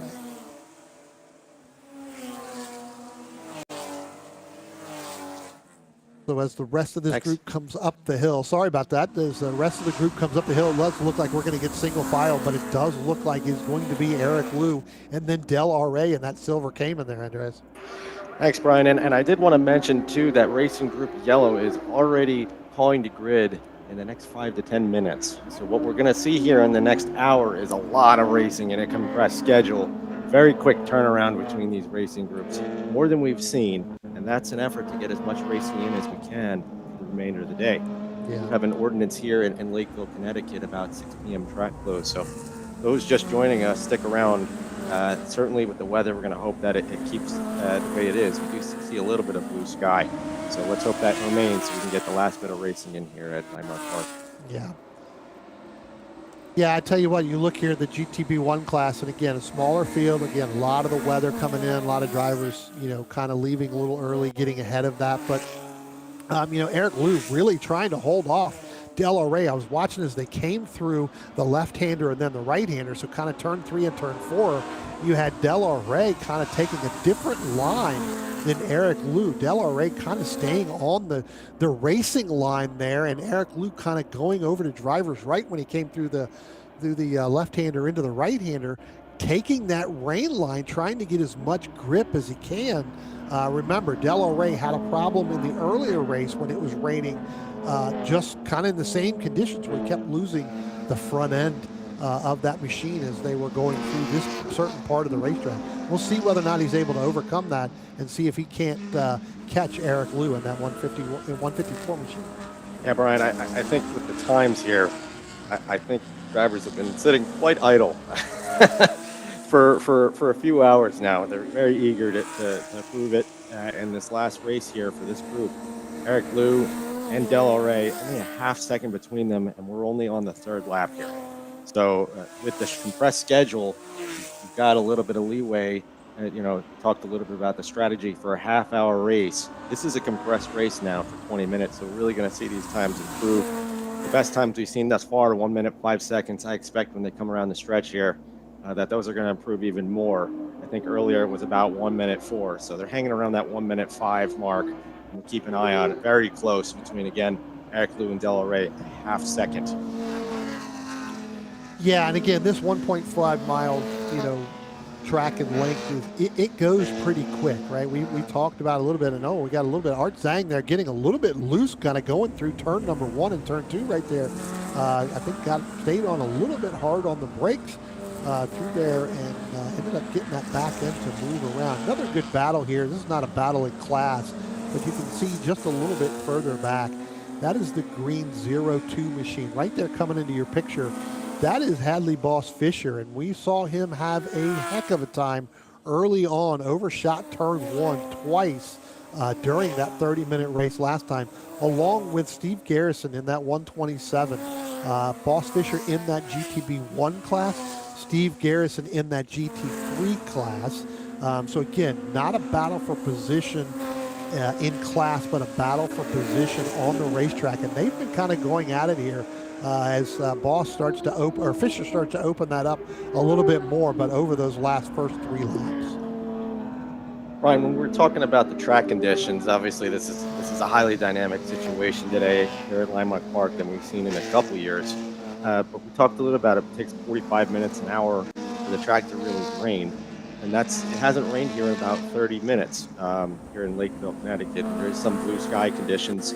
Hoping I didn't jinx us here with the announcer's curse, but I'm running out of adjectives for rain. But what I want to say here is, especially when we get to the next racing group, it's all about the tire selection.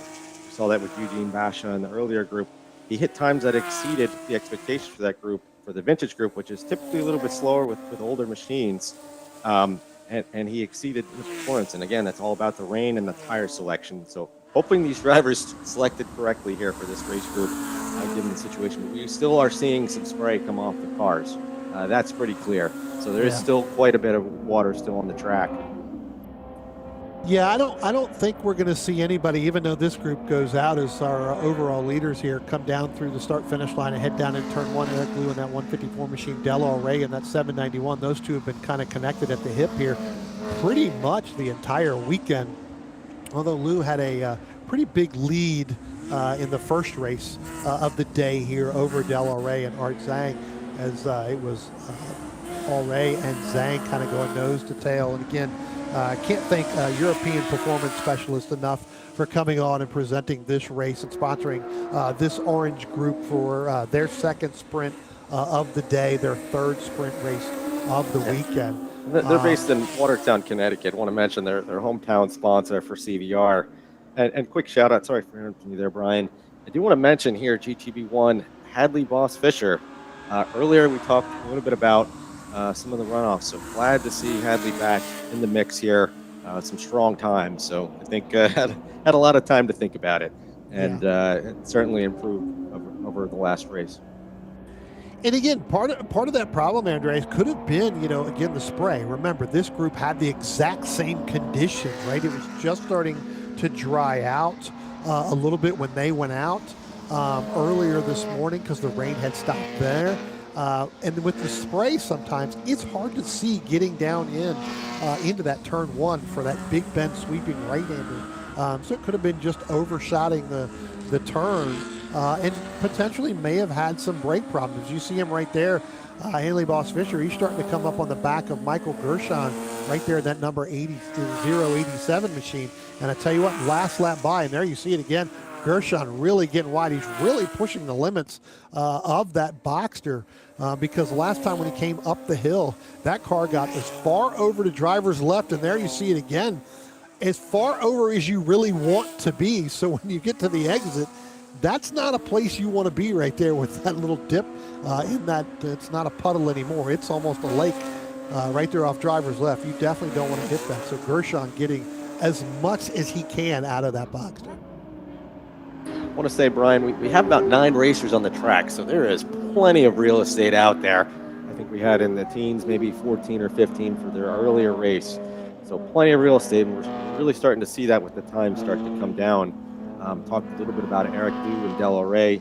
That difference now is 0.492 seconds, so less than a half second between these two. I expect that to close based on what we saw earlier. I just can't see it not happening that way.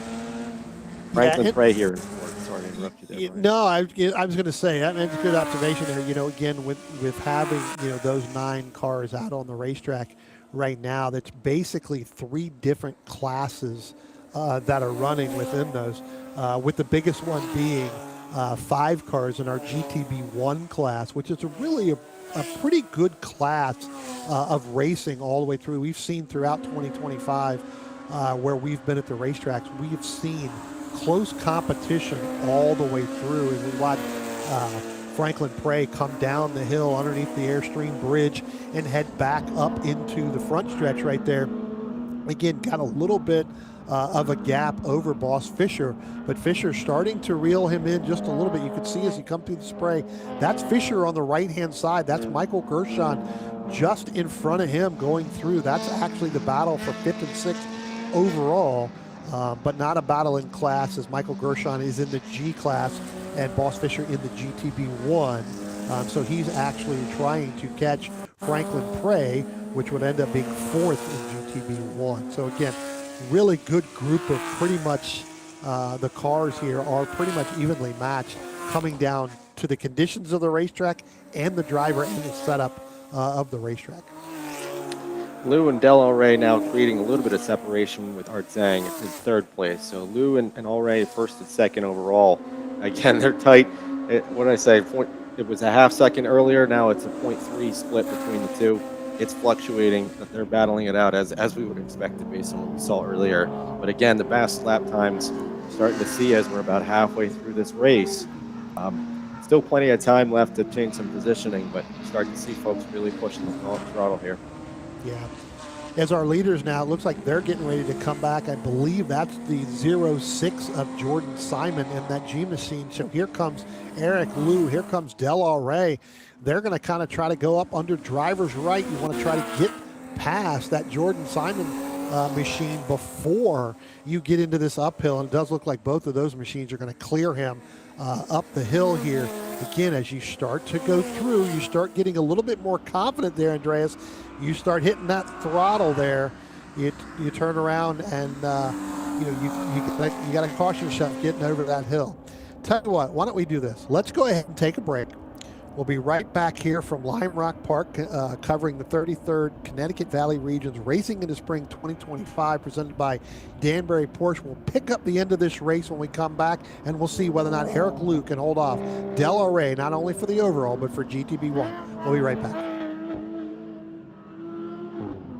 Pirelli and Porsche have been a winning combination around the racing world for years. Pirelli is proud to bring that relationship to PCA Club Racing yet again in 2025. Make sure to see the guys from Frisbee and find the right Pirelli tire for your vehicle, or check them out on the web at frisbeeracetire.com. Pirelli powers nothing without control. Based in New Jersey, Precision Motorsports, or PMR, is a supporter of club racing and a new national sponsor for 2025. From the latest Cup cars to 944 racers, PMR has supported them all here at the track. True experts in their craft and dedicated to performance. Find them on Facebook at Precision Motorsports. New for 2025, Isringhausen will be sponsoring the GTD 1, 2, and 3 classes. Our group here at Club Racing are thrilled to have them on board. Over the past 30 years, Isringhausen has become synonymous with quality vehicles and superb service. The Isringhausen way of doing business has been one of offering excellent products at fair prices, coupled with service that goes above and beyond what anyone would expect from a typical car dealership. We believe that good service is comprised of 2 components: a willing and helpful attitude, accompanied by competency in your field. We try to support an environment where each person who works here strives to serve each customer as they wish to be served, with dignity and respect. Because of these core values, Isringhausen has become and will continue continue to be a leading example in the industry. One of our latest partners, TrackDay Tire is happy to be supporting Club Racing through their Toyo, Hoosier, and Michelin tires. Use the code PCACR for a discount at checkout. The TrackDayTire.com team is passionate about helping our customers extract the highest level of performance from their vehicles on the track. Decades of on-track experience has taught us purpose-designed track-use tires are arguably the single most important vehicle component that influences driver confidence to obtain maximum vehicle performance. Making it easier for our fellow track day enthusiasts to obtain confidence-inspiring tires is our goal. We look forward to providing you access to the best prices and customer support in the industry.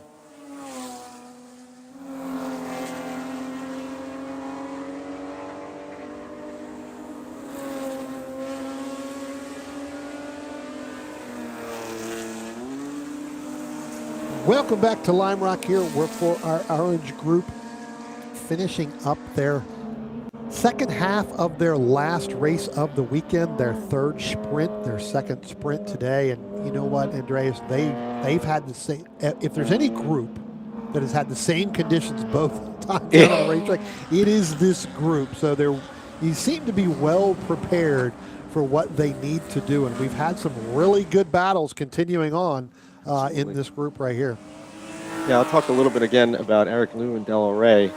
That has fluctuated during the break. It was maybe about a car length. Again, Eric maybe getting a little bit more separation in the last lap, but while we were away, that was about a tenth of a second, maybe one car length on this track. So very good to see. The other thing we observed too was car 87, Michael Gershon, really pushing his car, the 01 Boxster S, car number 87 in G-Class. He's got a sizable gap over David Nissenbaum by 2 laps, as we're seeing it now. Yeah, and I think that, you know, our leader there, Eric Liu, as he just ran the fastest race, or the fastest lap of the race right now, in that 154 machine. I think what they had a challenge there coming across the David Nissenbaum machine last time by, and it kind of got stuck. Del Rey got stuck in one of the turns, and what that did is it kind of upset the car because he had to take a different angle into the turn, and that took that gap really from a tenth to basically not even a car length back to that 1.3 seconds the last time by the start finish line. So again, that gap starting to open up just a little bit more. And again, if these racers, they're on wets, grooved rain tires, if there is starting to get some type of a little bit of dry, it'll start to dry those tires and dry those tires out, and they will not have any grip. Other thing to notice too, 4th and 5th overall, Franklin Prey and Hedley Boss Fisher nearly duking it out now. It's about a second. Got a little bit of gap there, but that has fluctuated throughout the race. And compressed race schedule based on earlier weather delays. We have less than 5 minutes here on this racing group, so keep an eye on those two as only a few minutes of this racing group. Yeah, Boss Fisher in that green Cayman 02, and then Franklin Prey in that black 997, number 777, coming into your screen right there. Franklin Prey having the lights on. Again, that is actually going to be a battle not only on the racetrack, but a battle for class. That will be the battle between 4th and 5th in that GTB1 class. Art Zhang, basically the only one in that class that doesn't have a competitor near him. Oh, as we see Michael Gershon, again, we talked about it a minute ago, getting around the David Nissenbaum machine, but I tell you what, he got really, really loose, ended up having the back end of that car come out. I thought for sure that car was going to go around. So again, I tell you what, Michael Gershon having some challenges, and with that lap lead that he has, Andreas, that's not something you want to keep doing there. Take care of that equipment and bring it home when you've got 3.5 minutes left to go. We've been watching it, so let's hope our CVR Club Race photographers got a shot of that. That'll be a great shot. We'll check the photo reel after the race to see if we captured that. Michael Gershon. There's the battle right there that we were just talking about. That is Franklin Prey and Hadley Boss Fisher. Give Boss Fisher that position now. Move him up into 4th in GTB1 over Franklin Prey. And I think Franklin Prey, again, was normally running in the I class, moved up to GTB1 just because there was no other competitors in that class, make some changes, get up into that.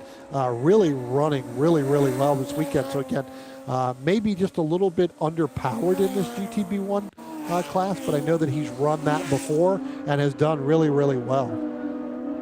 Looking at the top three seem to be kind of settling where they're at with Eric Liu, Del Rey, first and second. Art Zhang, Brian, you mentioned he's comfortably in third, but Boss Fisher and Prey are within 1/10 of a second, if I'm reading this correctly. It is quite amazing to watch. So it's very tight between those two, fourth and fifth. I would say that's the battle. Oh, looks like we had a little bit of separation there. So Boss Fisher really pushing it, making up for this morning, and that's great to see. Yeah, I think as we get down to the end of this racing, you're seeing drivers not really wanting to pushing. The interesting shot is going to be right here as they come up the hill. Our next camera angle, you can see over there to driver's left. You can see that it does look like somebody has gone through because you can see the dirt and the mud that now has kicked on to the racetrack on the exit of the hill, right? So somebody has gone in, and I have a feeling that probably could be the 087 machine. May have gotten that left rear over a little bit too much there, maybe kicked up some mud from all the rain, so we'll have to see as the cars come through there. So sorry about that, Brian. We got to get Michael Gershon on as an interview if we had the time. I would love to interview him and get in mind of his race. It's really interesting to watch. And I'll mention as well, Racing Group Yellow is on deck next, and we'll again do that very shortly again under a compressed race schedule. We have less than a minute left here in Racing Group Yellow. Yeah, I tell you what, I wouldn't be surprised if Eric Liu and Del Rey, the next time they come by the start-finish line this time, probably will get the one to go with having just under a minute left, probably right around 40 seconds left to go in this race. So we'll keep an eye on the starter stand. If we see that, as we like to say in the PCA world, when we see that finger go up in the air, letting them know that they get that one lap to go here.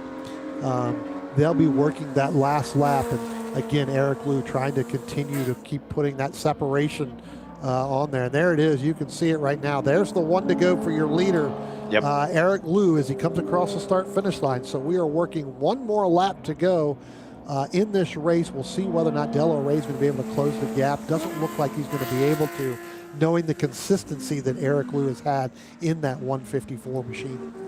And a big thank you to our sponsors today. Without them, this event really wouldn't be possible. For this Racing Group, it's European Performance Specialists based in Watertown, Connecticut. Local business helping out and sponsoring a great event. Absolutely, you're right. This does not happen. This does not happen without that. So we appreciate that in that time. Here comes Eric Liu coming up the hill one last time for the weekend, opening up that gap. You can see Del Rey's machine getting up a little bit upset there as it come over the top of that hill. And again, that's that speed differential that you have there. Front ends of those cars can be picked up now that it does seem like it's getting a little bit drier out there, and the rain does look like it has subsided very much. So we are checkered flag here. Here we go. There is the checkered flag. Still got the one white car. The car in front there will get one more lap to go. I believe that is going to be either the Nissenbaum or the Jordan Simon machine. So they'll have one more lap. That'll be the last lap. Del Rey, Eric Liu already crossed. Here comes Art Zhang. That's going to be for third overall in the GTB1 class. Then I believe you have the Boss Fisher machine. So he gained a lot on Art Zhang in that 228 machine. So that was actually a closer race than we kind of anticipated. Here comes Franklin Prey. That's going to finish fifth in GTB1. Next car should be Michael Gershon, and I know that he is having a really good battle with Steve Garrison, and Steve Garrison is going to get ahead of him in that GT3 machine by about 1/100th of a second. Quite amazing to watch here, especially live. Quite amazing. Yeah, so Steve Garrison picking up the win there in GT3, and then Michael Gershon, he's going to pick up the win in our G class with David Nissenbaum second in that 411, and then Jordan Simon coming across the line right about now. That's going to be your last car on the racetrack. That is going to be for third in the G class. So again, orange group just finishing up, yellow group. If you have not made your way to the grid, you need to be going out there. You will be on track here momentarily. Tell you what, gentlemen, let's go ahead and take a quick break. We'll catch our breath from the end of that race. We'll get ready for our next group for our yellow sprint, their last sprint of the weekend. You're watching the 33rd Connecticut Valley Regions Racing into Spring, presented by Danbury Porsche.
Welcome back to Lime Rock here as we get ready for our yellow group, their last sprint race of the weekend and their second sprint race of today. And Andreas, this group, again, we talked about it before, this is going to be our much faster, more horsepower cars. You can see that the rain has now pretty much stopped all the way around the racetrack. These cars, this is the same type of conditions they had earlier on until they got to the middle of it. This is the group where we had the full course caution. So we'll see. Richard White going to set the pace. I believe that is Gabrielle Jasper, who had the incident earlier on, as we're ready to get And ready we for are green flag. We are green here. Pardon that, Brian. And I did want to mention from the last race, expect this group to be much faster. Now, Richard White had the fastest lap on the day thus far, car number 97, 1 minute, 1 second change. So since we've seen the last rains, it's been about 45 minutes to an hour. We expect that to be drained. You see some dry lines forming here against the beautiful backdrop here in Lakeville, Connecticut, in the Berkshire Mountains. We do see a little bit of blue sky there, so wonderful to see. Should be by now on slicks. There's still some water remaining on the track from what we're seeing, a little spray coming off. Maybe a little bit more because these cars are a little bit faster. But also wanted to mention a nod to our sponsors in Racing Group Yellow, HP Autovault, and On Track Insurance. On Track Insurance, some returning sponsors for this special event, and as well as our primary event sponsor on site, Danbury Porsche, or CVR, very close with CVR. We do have Racing Group Orange actually coming down to collect some of their trophies from the previous ones, so get that there. Nice to see. Yeah, as our drivers now start to complete their first lap, Richard White crosses the start-finish line there. In that number 97 machine, again, that's a GTA 4 machine. Got to drop back a little bit to Gabrielle Jasper. Got to give it to her. Right? They had that incident earlier on this morning, and you know, Andreas, as you mentioned earlier, when she came back off and came back on the flatbed back in the back, didn't see a whole lot of damage.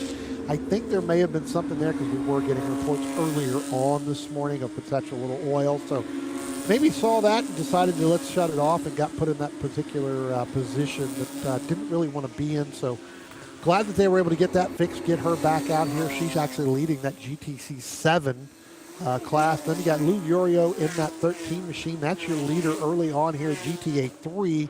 Joseph Viola, we saw him in a couple of groups out here this weekend. That's GTC 8. He's leading that group right now there. Ariel German, that's second in GTC 7, fifth overall. Russell Farhang, GTC 8 class, that's second to Viola there. So again, these drivers completing their second laps, and you're right, Andreas, we're going to start to see some pretty good lap times coming down. Again, still got that spray coming off.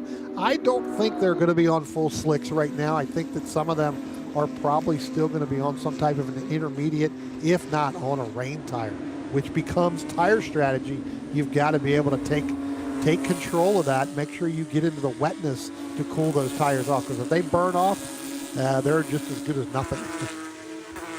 That's right. Looking at the 4 and 5 spot, Joseph Viola and Ariel Germain. Germain from earlier, now in the 4th and 5th spot. Only a 0.2 second difference between the two. So I would say in the top 5, that's the closest we'd see. Richard White, a little bit of a gap for Gabriel Jasper. 2.7 seconds on that, and then maybe a quarter second later, Lou Urio, 3rd overall in the GTA 3. So a number of different classes in this race, and we'll keep an eye on that. But we are early on in Racing Group Yellow here. We do have one more in store for us. That's the Racing Group Vintage. That'll be the last race of the weekend. But plenty of race here left in Racing Group Yellow. Yeah, 16 and a half minutes left. There's a long time to go. And again, it's going to come down. Oh, we got one car there, and I believe that's Lou Urio going down into turn number 1. That puddle is still there. Got really up on the curbing there, trying to get under Gabriel Jasper in that 69 machine. Not able to make it through. That was a handful trying to get through there. That car got all but sideways through turn 1 and up through turn 2. So now you got to sit back if you're Lou, and you got to just regroup a little bit and figure out where you're going to make that pass, because at that point, I think, in the racetrack, that's where he is maybe a little bit faster. Yeah, and talking to Frank Dupre earlier, as well as our steward, Peter DeBusman, that first turn is probably one of the more heavier drain sites. It takes a while for it to drain. We see a lot of puddles forming there. So the more experienced drivers like Frank Prey know of that difference here. And that's key when you have a little bit more experience there. And we do have one car that came off right at that corner too, just as I'm talking about this. So we have to there's your that. There's the number. That's the 475. And it's right there. That's an advertisement right there. Yeah. Car number 477. Speedwork New York. Somebody told Ariel, just pull over there and just park right there. That's perfect. So I think Speedwork was one of our earlier sponsors for our orange group here in the sprint race too, as he gets ready to get back up. So again, Ariel German having some problems into that braking zone. But one of the things that I noticed right before that was happening is you had Russell Farhang right behind him. Felt like he was a little bit faster, and you saw Russell flashing the headlights on that Porsche to get by, and that may have upset a little bit of Ariel German. And what happens when you see that and you know that that car is potentially faster, it does mess with you a little bit, and you end up missing the braking zone. And I think that's exactly what happened here, because the minute he got over there into that turn is when he was able to get hard on the brakes right there in our camera view, where you saw, and then he was able to get back on the racetrack. So don't think there's anything major. We'll have to keep an eye to see whether or not German comes down the pit road if there is a potential problem. But I think we'll see him continue on. Well, I think so, and we hope so for Ariel. Definitely one of our stronger racers out here in this group. So we'll keep an eye out on Ariel. Wish the best for him there. So looking at the top three now, we have Lou Yorio still in third. And number 2 and number 3, Gabriel Jasper again, and Lou Yorio very close, a quarter second. Richard White now gaining another second on the 2 and first overall. GTA 4 still hasn't broken his earlier record on the day, 1 minute, 1 second. He's at 1 minute and 2 for this, but we'll keep an eye out on as this race goes. He might be saving it for a little bit later on. 13 minutes left in this racing group. And Russell Farhang in 5th over there in the GTC 8 class, car number 412. Yeah, the closest battle on the racetrack. Well, we've got a couple of them here. Right now, this is for second overall. Again, not for a battle in class. Gabriel Jasper in that GT7 69 in that 991.2 Cup car with Lou Yorio in that, again, another 991.2 Cup car in that number 13. Again, one's a GTA 3 and one is the GTC 7. You've got that battle. And then a little further back, we have the battle there. I believe that may have been between Remy Faird and Ben Wallace. Ben Wallace didn't make the start, run the complete race in the earlier session this morning. I think he only completed 5 laps in the morning session. These drivers went out for the sprint race. So good to see Ben back out here running again, whatever that problem was to only run 5 laps. Seemed to have been fixed by the crew and out here running. Ben Wallace sitting in 8th overall, and right now sitting in second in GTC 7, only behind Gabriel Jasper in that 69. Ryan, we wanted to talk about a little bit earlier. I mentioned to the viewers we're going to keep tabs on car number 475, Ariel German, and he is out there. He's really pushing it. So once again, that's great to see for Ariel. He had a runoff a little earlier on, slipped back in the standings a little bit of this race, but we just saw him come around the front stretch here. He's really cruising right now in his 17 GT3 Cup car. So great to see for Ariel. Yeah, glad to see it was just something of just, again, a product of missing the braking zone here, because, you can see right here in the camera view that we have right up underneath that bridge. You can see where the markers are, the 500, 400, 300, 200 foot one. It doesn't take long here at Lime Rock, Andreas. If you miss that braking zone, that big sweeping turn, well, you're not going to make that turn, right? So you've got to make sure that you're 100% focused on that braking turn. It doesn't look like it's a low speed corner, but with these high powered machines, you really have to get in on the brakes enough to get into that turn and let the car rotate. And especially when you have some type of a damp weather condition right now, as these guys are going, and there you see Ariel German up over top of the hill getting ready to come down the downhill. You can miss the braking zone, and that will upset the car. And then, the good thing that there is that runoff there. That is asphalt, because if not, right now, if that was grass, that would be very disastrous because of the weather that we've had pretty much all weekend. With having our PCA president on air earlier, Aaron Ambrosino, he was talking about PCA Club Racing in general. He talks a little bit about the experience that you need to have to be even out here going through much training and certification, and Ariel proving it right there, making the smart move. To not handle if he missed the braking zone, to do the runoff and save his machine. So again, you have to have some experience to be out here. You need to be certified to be on this track as well. So just commenting there. Once again, I'll bring back to the front here. Top 3: Richard White, Gabriel Jasper, Lou Yorio. That's pretty been much what we've seen thus far in the race. Our top three, Richard White, approaching his best time of the day. I don't think he's beat that yet, but it is under the 1 minute 2 second mark, but not as fast as earlier. Jasper and Yorio quite close. See that maybe about a half second. That could easily be filled on this short track. We have a little bit, about 10 minutes left on this racing group, so we're halfway through racing group yellow here at Lima Park. Yeah, so with that being said, let's make another call to the grid for our vintage group to get them moving down there and get them moving towards the grid, and then we'll go ahead and take our break and come back and finish up this group with this last event here for the weekend.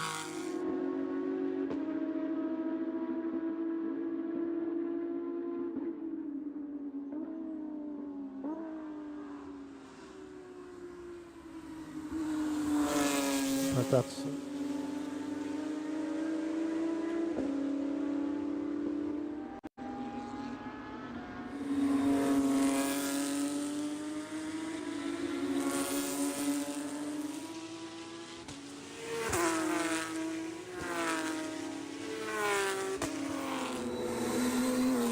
as we're seeing the times here, Gabriel Jasper and Lou Yorio now with the best time. So you start to see improving times. Gabriel Jasper, 1 minute, breaking the 1 minute 2 second mark. He actually has, pardon me, the fastest lap on this racing group, 1 minute 1 second, 0.735. And Lou Yorio there, 0.1819. So very close, fast laps here, and that is tight. That is a tight race, 0.4 seconds.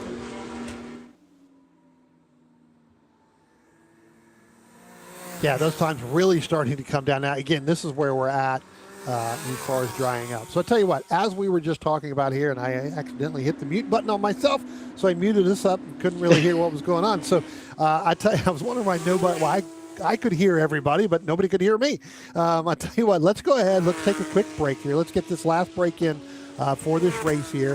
When we pick it back up, as we got one car here going a little bit wide, we'll pick back up the race. We'll talk about that, and we'll talk about the closing laps here of some of these battles. So we'll be right back from Lime Rock Park.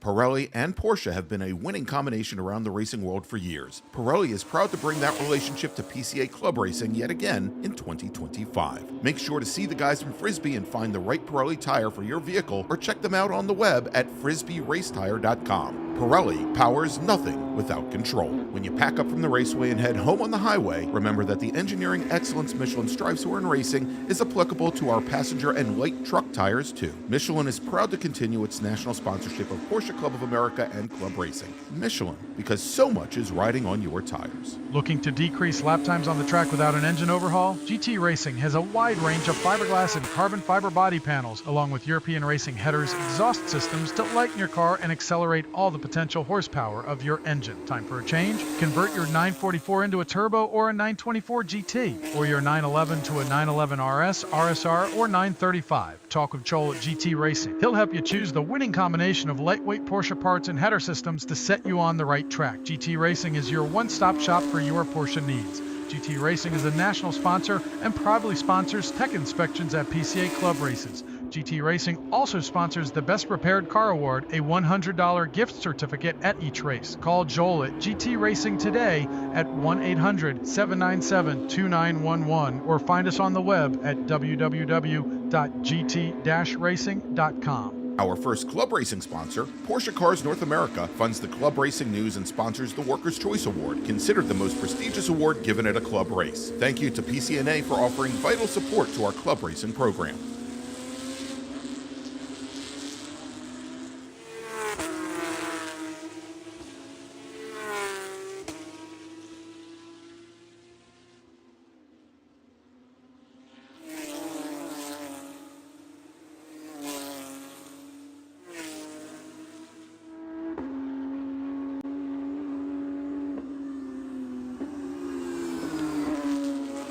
All right, welcome back to Lime Rock Park. And I tell you what, Andreas, we've got some pretty good battles going on the racetrack right now. These guys, these drivers are really starting to compress everything together as this race is starting to wind down here. Let's go ahead and pick up our leaders now going into turn number 1. You talked about him right before we went to break. Richard White in that 97 machine. It's got about a 3-second gap over Gabriel Jasper in the 69. But I tell you what, the gap between Jasper, Lou Urio, and Joseph Viola is within hundreds, if not tenths of a second. And then a little bit further back is Russell Farhang. And I tell you what, right as we were also going to the first break before I muted my own self, he was really struggling with that car with the handling. So again, there's the Joseph Viola, Lou Urio, along with the Jasper machine coming up over the hill. So again, pretty good intense battles on the racetrack. Yeah, Brian, and I want to mention, you mentioned it being quite close with Jasper, Urio, and Viola. But Jasper, while we were at break, may have set the best time on the day, the best lap time, 1 minute, 1 second, 4:99, challenging Richard White's record earlier today. So let's check with scoring and timing on that to see if that was the official best lap on the day. But that's quite notable, and that created a little bit of separation between Jasper and Urio. That was a little closer earlier. Now we're close to about a second, maybe 9/10 of a second. But again, that was close. That was maybe about a quarter second earlier. We are watching these times very closely as we hit the back stretch of this race. A little bit under 4 minutes left on this Racing Group Yellow. Yeah, Jasper, last time by through turn 1, that car really got loose. Basically, Urio had to almost get out of the throttle, and Joseph Viola in that 262 machine came right up on that back bumper, of that machine. So again, as things starting to tighten up, all it takes is one car to get a little bit loose, and there he goes. You see Jasper now opening it up, because I think that is more of because Urio had to get out of the throttle and Viola had to basically back out of it as well as they were coming up. As now it looks like Viola is going to go down to driver's right, trying to make that stick over Lou Urio. Don't believe that's going to happen, although it does look like Urio is going to be able to hold off Viola, but Viola tried to go deep in under the brakes. And again, with that damp and still wet condition, although it looks as best as it has all day, just not able to make that stick. I will mention, too, car number 179, Ben Wallace. We haven't talked about you enough. GTC 7, 2018 991.2, with his best lap today, 1 minute, 2 seconds, 4:67. We knew this was going to be the fastest class, and they're proving it out here for this racing group. Sometimes, a couple times under 1 minute, 2 seconds. We have the top 5 drivers, all with best lap times under 1 minute 2, and Ben Wallace challenging that as well. So it's great to see the drivers out here really pushing limits of the machines. Yeah, I tell you what, we've got a mixed class here. Pretty much all these cars right together, right? We've been talking about this with the Jasper, Urio, Viola. Now throw in Russell Farhang. I tell you what, he just ran the fastest lap of this race for all of the cars. He is now also in that battle. And again, that's the battle for second, third, fourth, and fifth overall, not a battle in class. Although Farhang is reeled in, Joseph Viola, that is a battle for the overall win in GTC 8 right now. So again, Farhang making the most out of that battle that Viola has been having with Urio and Jasper this entire race. It has now moved him into position where he can potentially overtake Viola and pick up that GTC 8 win as we get to the last minute and a half of this race. Yeah, Farhang, you mentioned that, Brian. That was a great observation with his latest lap, 1 minute, 1 second, 0.129. That might be the strongest lap. I keep correcting myself because, as I mentioned, our drivers out here really pushing the limits of their machines. It's great to see at CVR Club Race here, racing into spring in 33rd edition. Yeah, I tell you what, going into turn number 1 right there, I know it frozen there, you can see it right there. Gabriel Jasper in that number 69 really got loose under braking here going into turn 1. That allowed Lou Urio to take over that second overall position. Now drop Jasper back into third overall with Viola. But again, the battle on the racetrack for class is between Russell Farhang and Joseph Viola. Now that both of those drivers have gotten in this battle for the overall, and there again you see Jasper really loose. Those tires are almost completely going away on that car as this race comes down to the end. We should be getting, here comes Richard White, we should be seeing the 1 to go right here. There it is. One There it more is, lap yep. to go. Actually, is that the checkered or is that the one? No, that's one more lap to go here. One to go. And we are getting reports over the radio that there may be some lightning strikes in the area. So the timing, we'll have to look very closely at the end of this racing group to see what happens for our last race of the vintage. Keep an eye on that for you. We'll report back. Yeah, but as we wind down this last lap, good call. There again, you see Jasper really loose.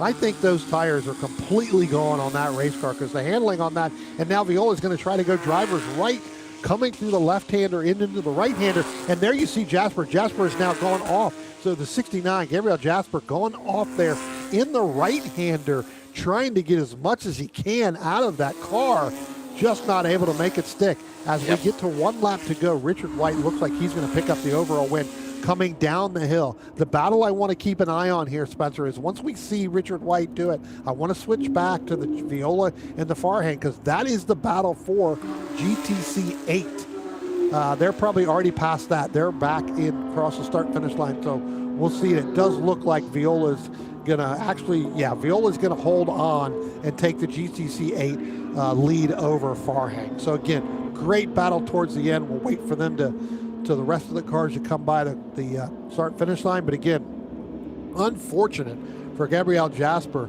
as that car gets really nothing but a handful at the end of this race in the last several corners, which is pretty much the technical part of this racetrack there, Andres. That car had zero grip, just basically went completely away. Yeah, and most of this race, Lou Yorio was in third behind Viola, and we saw that change. And it's a great observation there, Brian, with the tires on Viola, and Lou Yorio taking advantage of that. Jasper actually was in second, pardon me. Jasper was in second for most of the race. So that was Jasper's with the race most of the time in second. But we did see that change in positioning really late. Jasper, though, again, these are not in class. We're talking about overall. There's a lot of different racers in this one, but it's just interesting to see here when we're talking about tire strategy. Those on the sidelines looking at this, doing this in the future, that's something we need to be mindful. We're starting to see these cars come off the track at this point here. We're going to keep an eye on the paddock to see if Racing Group Vintage lines up again. I mentioned earlier, though, that there could be potential lightning strikes in the area. We have about an hour left to be able to even race. So this is going to be interesting to see how we manage this. There may be some regulations there that we need to be mindful of for safety, of course. Yeah, we'll let them make that call here, and then they'll let us know. But let's go ahead and give the full field rundown here. In our GTA 3 battle, we only had one car there. That was Lou Yorio in the 13. In GTD 3, Charlie Craig is going to pick that up in that red, white, and blue number 76. In GTC 8, we talked about this a lot towards the end of the race. Joseph Viola in that 262, he's going to hold off Russell Farhang in that 412 machine for first and second in GTC 8. In GTC 3, Timothy Lynn, we didn't really talk a lot about Timothy Lynn, but towards the end, I kept watching him on the cameras. He had a two-lap lead over the 143 of John Bauer. In GTA 4, Richard White, not only going to pick up your overall win, going to pick up that win there in that number 97 machine. Remy Feard is going to pick up your win in GTD 2. And then we look at GTC 7. Gabriel Jasper is going to hold off and pick up the win there, I believe, over Ben Wallace in the 179 and Ariel German in the 475. And we saw German go off there in turn one. So we'll keep an eye on the weather here. We'll see what happens. It looks like we have our pace car getting ready to go. So I tell you what, let's just take a quick little break, catch our breath. We'll come back and we'll pick up our last group of the weekend and their last group of the race of the day, and that is our vintage group.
Welcome back to Lime Rock Park for the 33rd Connecticut Valley Region Racing into Spring 2025, presented by Danbury Porsche. And I'll tell you what, Andreas, this is the last race group of the day, last race group of the weekend. This is our vintage group, presented by 360 Consulting LLC.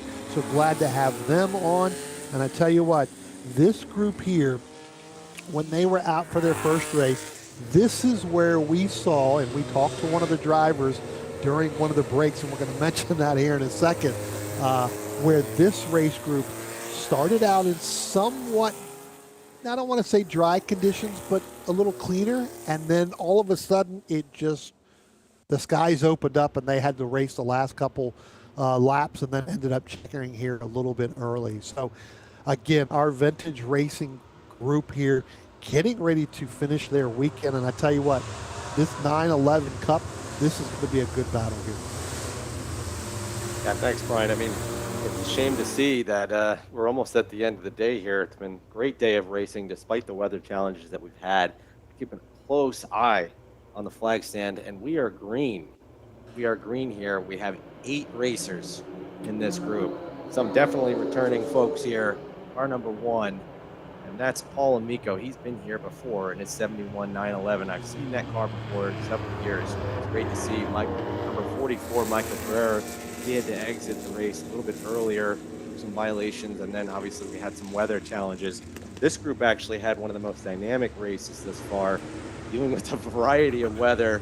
Oh, and Andreas, we've got a couple problems going on down here. It looks like everybody trying to get through the left-hander and into the right-hander. It looks like that may be one of those cars, maybe the 249 there, Jeffrey Neilbaum in that 911 Carrera, and then the white machine there kind of going around.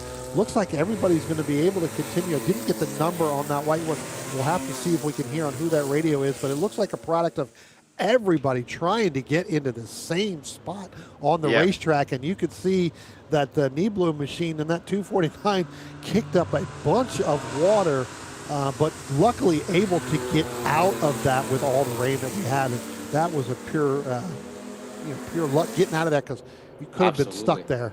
We seem to still have all 8 cars remaining. Number 2, Michael Pereira, and Don Jacobs, car number 51, leading it this far. That is not in class of each other. It's in the BTTO 911 Cup, which was very competitive earlier. Mentioned number 2 overall. Number 44, Michael Pereira, Jason Nitchich, and Alex Farragut. It was something that we earlier. We're hoping to get her on the interview. Good to see her out here again. Brian, as you talked about earlier, it's her first time out here. It's really great to see. Yeah, Alex has been having problems with that car pretty much all weekend long. They did not think they were going to be able to get out here this afternoon or this morning and really run that car. Had some problems yesterday as we were talking to her right before we were getting ready to go to our orange group before all the rain came, and we had to take that, additional break. But yeah, Alex, first time in this car.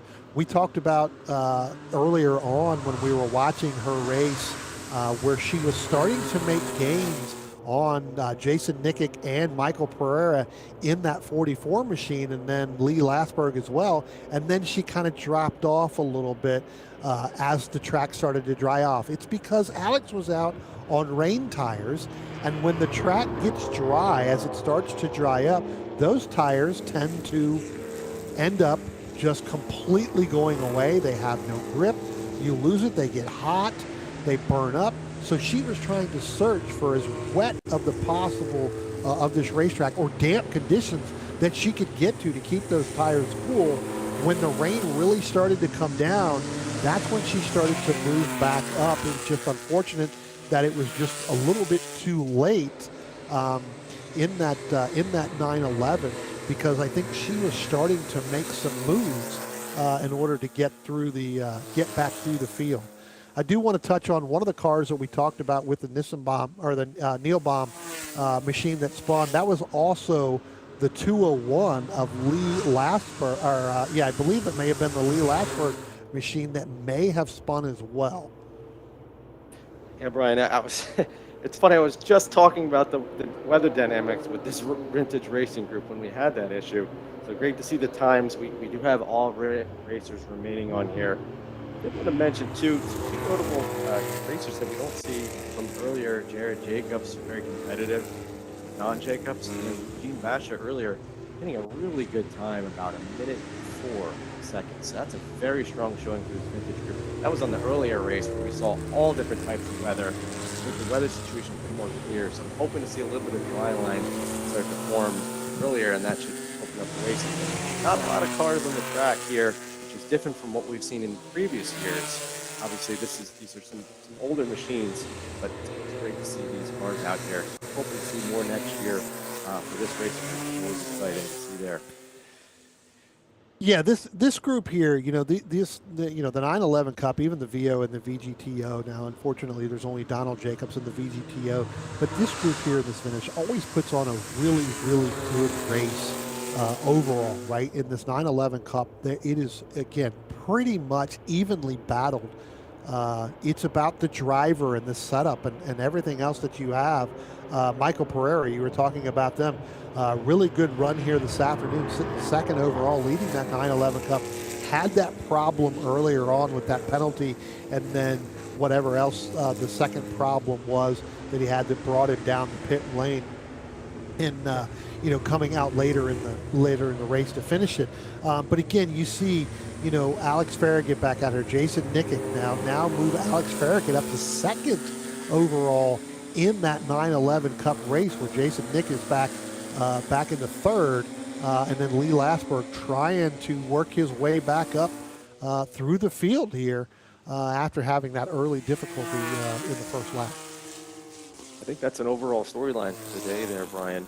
The resiliency that we've seen, some earlier setbacks from some racers, that now it's Michael Pereira. He's back in it, second overall, very tight race, under a second with number 51, Donald Jacobs.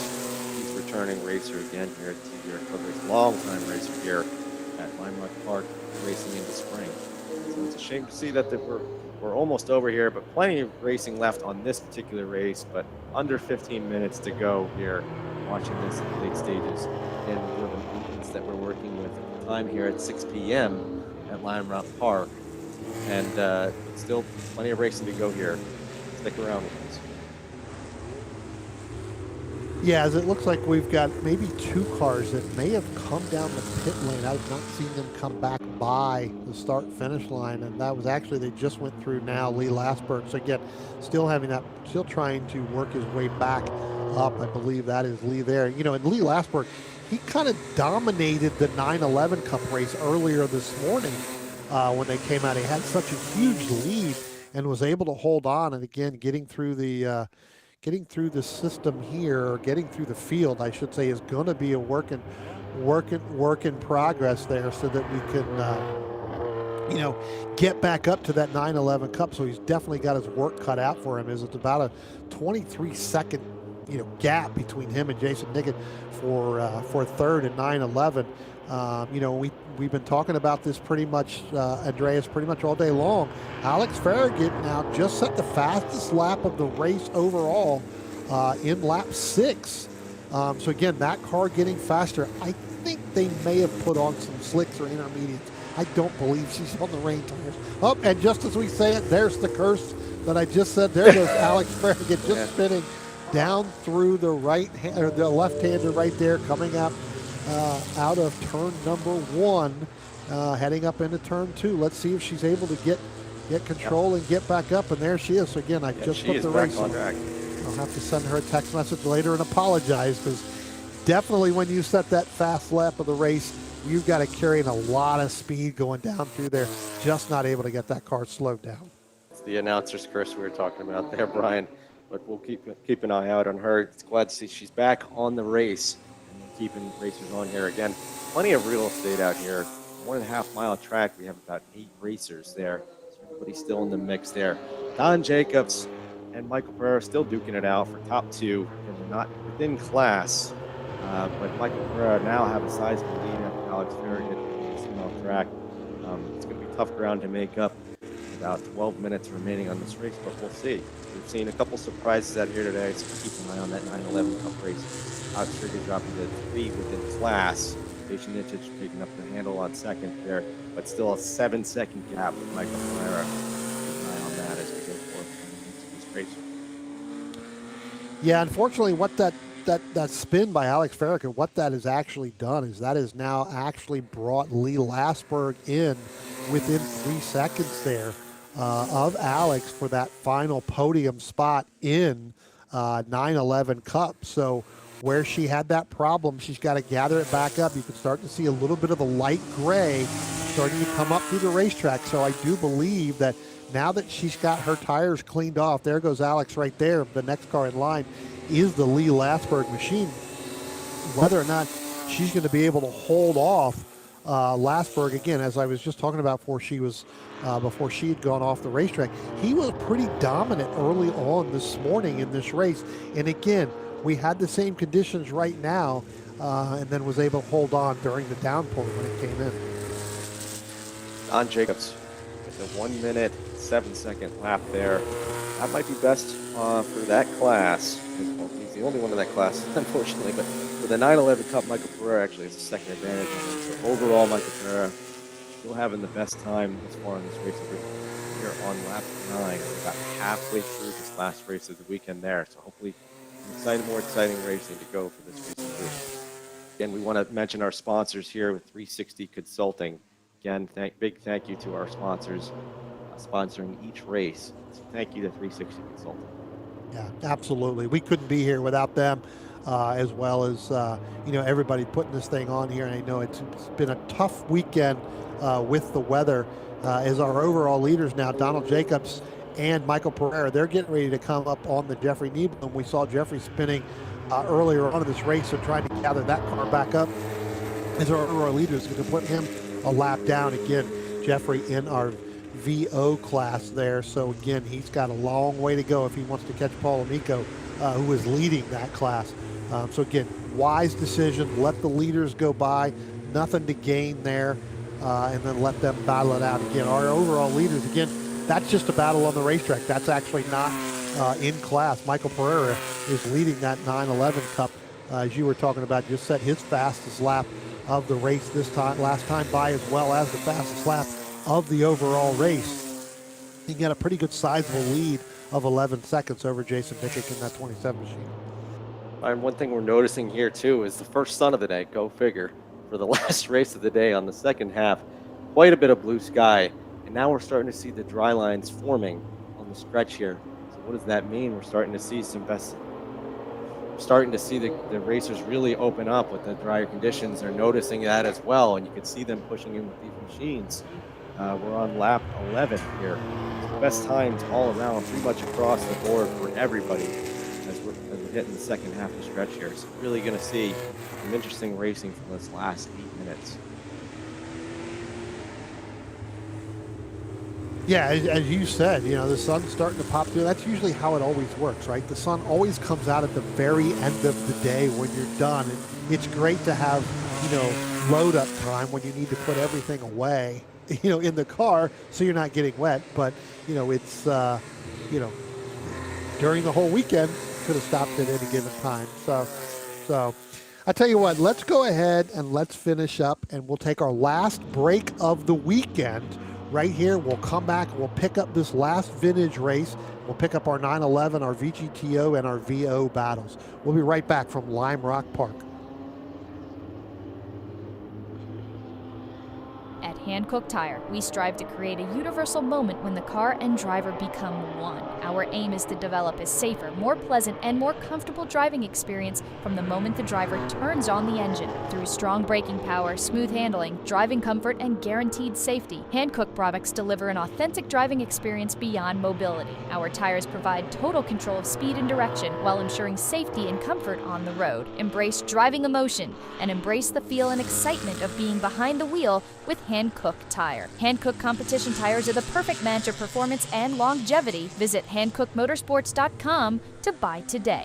OG Racing has been a national sponsor of PCA Club Racing since 1998. Headquartered in Sterling, Virginia, and staffed by PCA members and club racers, OG Racing has always carried the industry's best in racing safety equipment and performance parts. The best products from manufacturers like Sparco, OMP, Alpine Stars, helmets from Bell, Stilo, Rue, brake pads from Performance Friction, Paget and Hawk, just to name a few, and are always in stock and ready to ship from their 12,000 square foot warehouse. Give OG Racing a call or visit them at www.ogracing.com and sign up for their newsletter. We're not just a one-off experience, we're a call to freedom. We're a place in people's minds where everyone can unleash their wild side with a passport to a world of possibilities, a spirit that breaks all the rules, uniting the famously bold and spirited essence of tequila from Mexico with the much-loved richness of peanut butter. Manibal is the bold embodiment of the party animal within us all. Here is where the ethics starts. Tequila can be purchased nationwide at manibaltequila.com. Club Reg is a supporter of PCA Club Racing and the provider of all registration for each of our races. ClubRegistration.net is a unique service because we put all of our customers first. You can use our services for free or with a small credit card handling fee. How can you go wrong? Included with both are custom solutions tailored to meet your needs. Find out more information at ClubRegistration.net.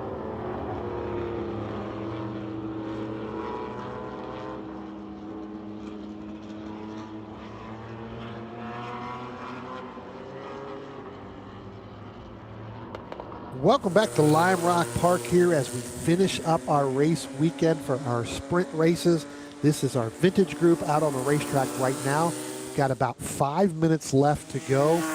The racing is starting to pick up a little bit here, Andrea, as I tell you what, we've got a couple good battles, not really for class and really for position. I was kind of looking through right there in that yellow machine. Now I don't see, couldn't see the number on that machine, but I believe that is Paul Amico in the green number 1. So that may be, not sure if that's Lasberg coming through there now as well. Yeah, that is actually Alex Farragut and Lee Lasberg coming through the start-finish line right there. There's Lasberg trying to get by Alex Farragut here. You know, that's going to be for third overall for the last podium spot in that 911 Cup. What I talk about, Brian, I was talking about the resiliency of the drivers as we've seen earlier. Michael Ferreira earlier, Gabriel Jasper earlier, and now Alex Farragut coming back, now passing Lee Lasberg. Again, Alex earlier having to spin off on the S-curve, and now she's made up in ground and actually passed Lee Lasberg in the 911 Cup. So what did I talk about? The resiliency we've seen out here today. Actually holding off Lee Lasberg. So she was actually ahead during that spin, and so what ended up happening, that brought Lasberg back in. And again, we talked about it, he dominated that race earlier this morning. So where he dominated early, he's struggling, and she's trying to hold him off. And again, when you spin like that, it took a lap and a half, 2 laps together, as it looks like Lasberg's going to try to make a run as he gets hard on the brakes. That car gets loose. We'll see in the next camera whether or not he's going to be able to hold it off and see if she goes to the inside to driver's right. It does look like he's going to be able to hold her off there. So put Lee Lasberg in that last podium spot. But I tell you what, it was not an easy pass as he missed the braking zone there. And now he's got to try to reset himself to get through this difficult part between the left-hander and the right-hander before they get to the back straight there and then up that hill. This is where I think Alex should be able to reel him in a little bit. It's about a 2-car length gap as they start to crest the hill, and there it is. Andres, you call it, the sun is out, and it's pretty dry through there. Yeah, we're really starting to see a dry line forming, and all the drivers in the front stretch are following that as they come around single file. Allows you to do that when you're having about 7 or 8 racers out there. Hey, plenty of real estate to work with. But you see that single file, plenty of real estate. So we'll see how these folks, how these drivers do this in the last 5 minutes, last 2 minutes, pardon me, of this race. John Jacobs, overall leader here, 1 minute, 5 seconds, best time on lap 16. Great showing for our vintage group, once again, sponsored by PCA Consulting. Yeah, pretty good racing here. And again, we saw it earlier this morning. Everybody really giving a lot of room, even here, even with the smaller field that we have. out here in this group right here with the 7 cars, even when they're on a battle between each of them. What ends up happening is they give that room. As you can see here, here comes Lee Lasberg, and I think now is where that car is really starting to pull away from Alex Farragut again. It'd be interesting to see if she was on slicks. I think Lee Lasberg, I think he definitely is on some slicks, and I think he kind of babied it through to take care of the equipment for at least through the first front half of this race. Now starting to pick it up. There is the Neil Bloom machine of that 249 heading down into turn 1. So Lasberg, Farragut, they're going to be coming up on that driver here momentarily.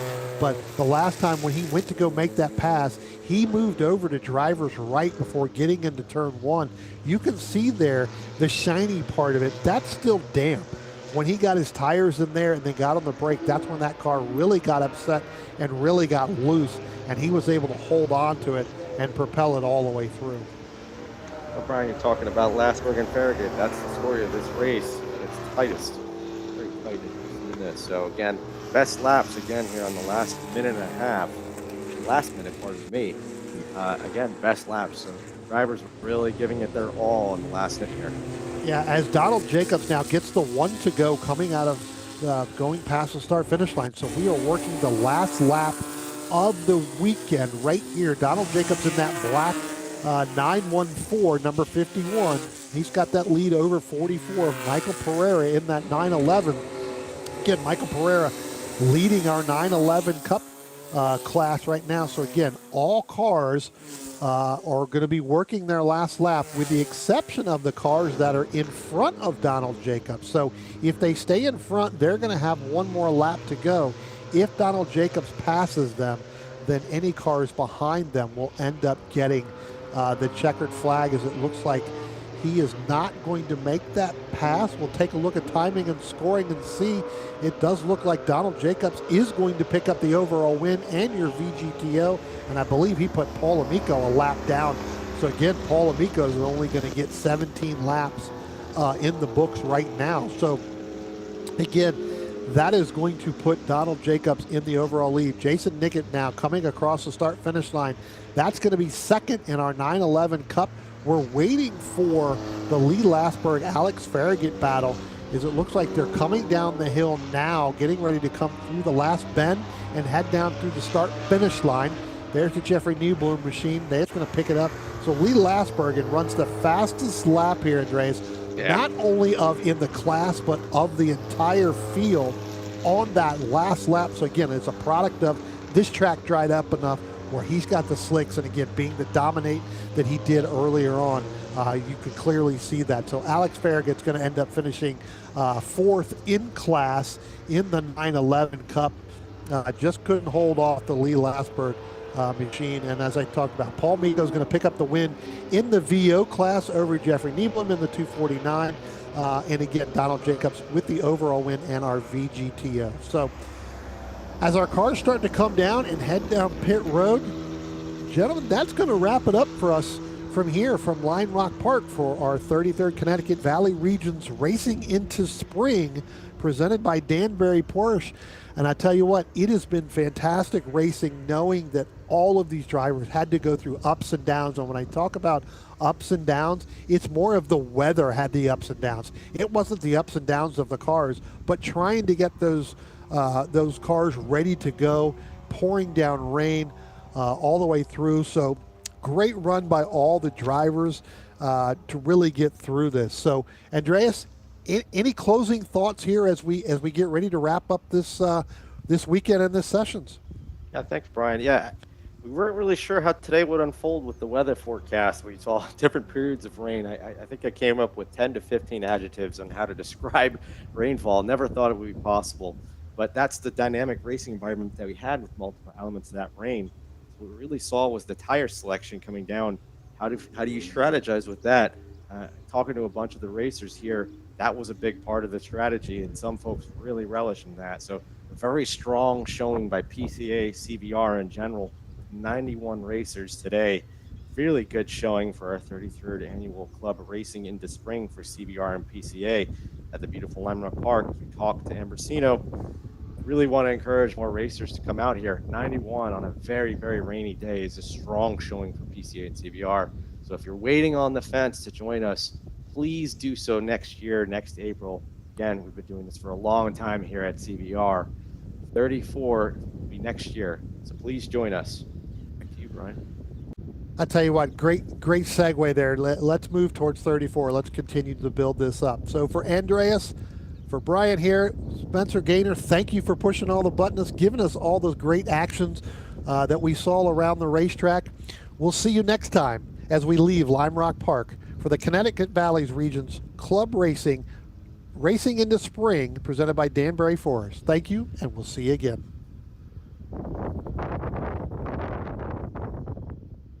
A household name in U.S. road racing for nearly 25 years, Toyo Tires has forged a reputation for winning, performance, and consistency. From the company's legendary Proxys RA1 to the two-groove Proxys RR, they have a history of getting drivers to the winner's circle. Their quality and performance extends beyond the track, offering owners a full line of premium tires for coupes to Cayennes. They are proud to build many of the tires right here in the United States at their state-of-the-art factory in Bartow County, Georgia. We thank them for their support of Porsche Club of America through club racing and the high-performance driver education program. Be sure to check out their contingency program if you race SP1 or Spec Boxster. To learn more about the full line of Toyo tires, visit www.toyotires.com. Stable Energies takes pride in offering racers the very best in motorsport performance and safety equipment since 1978. Owner Bob Kukasik has been a PCA member for over 35 years and started club racing with PCA during its very first season. Located in northern New Jersey, Stable Energy stocks a wide variety of racing gear and motorsport products from top-quality brands like O&P, Alpine Stars, Bell, Hans, Schroth, Paget, and Bray Kraus. Stable Energies is a master distributor for Recaro and the U.S. importer for safety devices roll cages, as well as the Eastern U.S. distributor for RSS Porsche performance parts. You can shop with Stable Energies on their website, stableenergies.com.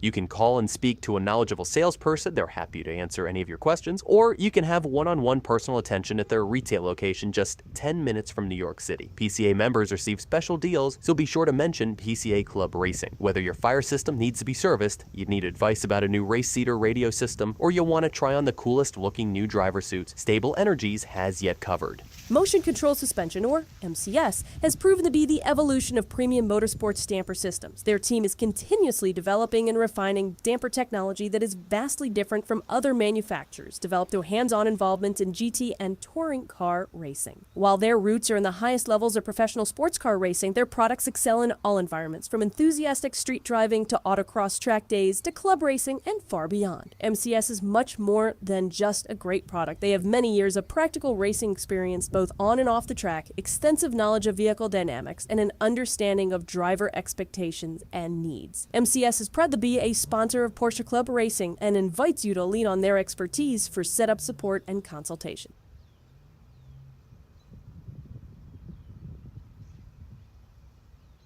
Partners of club racing for over 30 years, Eurosport Porsche Road and Race is a Porsche specialty shop with 2 locations in Illinois operating since 1984. Whether you have an early air-cooled car from the 60s or Porsche's newest cup car, we can provide all your service and parts needs. We are the one-stop shop for all of your Porsche repairs and race builds with a large inventory of Porsche parts and race gear. Apex Racing Performance, premier racing outfitters, provides racing equipment and product support to motorsports enthusiasts. A member of PCA since 1991, Clark Hammerly and his wife Linda both hold competitive racing licenses and install, use, and test the equipment they sell. This enables them to provide unbiased technical assistance on installation and use of their products. From helmets and race apparel to personal cooling and fire systems, Apex Performance also stocks performance friction brake pads for all Porsche applications. They invite you to visit their showroom in Merle's Inlet, South Carolina. Shop online at www.apexperformance.net, call toll-free, or view their track schedule online. Mention PCA Club Racing to receive a discount on your next purchase. Demon Speed Motorsports offers a full line of products for your race or track car. With their background in Porsche GT3 Cup cars, they bring the same quality and durability to the street and track replacement parts that they produce. These products include suspension links, motorsport style center lock parts and kits, brake rotors, and wing uprights. Now, Good Arrow Wings and RacingTireWarmers.com are part of the Demon Speed family. With this, they now offer Good Arrow Wings with mounting solutions for most Porsche models. Racing Tire Warmers offer tire warmers to custom fit your race car to make you faster and safer on track. To learn more about Demon Speed Motorsports and see their great products, visit them at www.demonspeedmotorsports.com. Trailix Trailer sets the standard for super lightweight, superior craftsmanship, and extraordinary quality. If you need a trailer, whether it be enclosed or open, to tow your Porsche, Trailix should be your first and only choice. Trailix has many sizes to fit your Porsche perfectly, and their unique touches ensure that your trailer will be as functional as it is beautiful. Trailix Trailers sponsors the Novice Racer Award, a gift certificate given to the second-time racer who exemplifies the club racing spirit.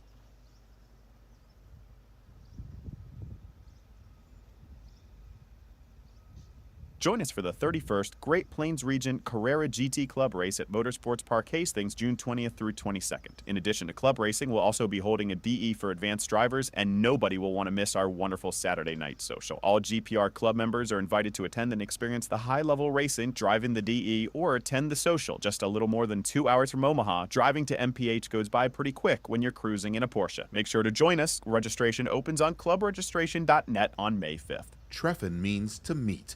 That's the entire concept behind the PCA Treffins, an opportunity for PCA members to meet their fellow Porsche enthusiasts in some of the most spectacular locations in North America. PCA's Treffins provide the opportunity for members to drive some of the best roads in North America and enjoy 4- and 5-star hospitality at world-class hotels. The Spring Treffin will be April 30th to May 4th at the Omni Homestead Resort in Hot Springs, Virginia. Break away from the mundane and escape to the Allegheny Mountains, where you can unwind on a 2,300-acre Virginia estate. The Omni Homestead is a 4-diamond host resort that recently completed a $156 million renovation and combines Southern hospitality and elegant charm with premier luxury enjoyed by 23 U.S. presidents and numerous celebrities, movers, and shakers during its illustrious history. The tours will travel on some of the best roads in the Southeast, and you have the opportunity to experience abundant sports and recreational opportunities or indulge in the comforts offered within the resort's luxurious, destination-worthy spa. You will not be disappointed in the opportunities for both stimulation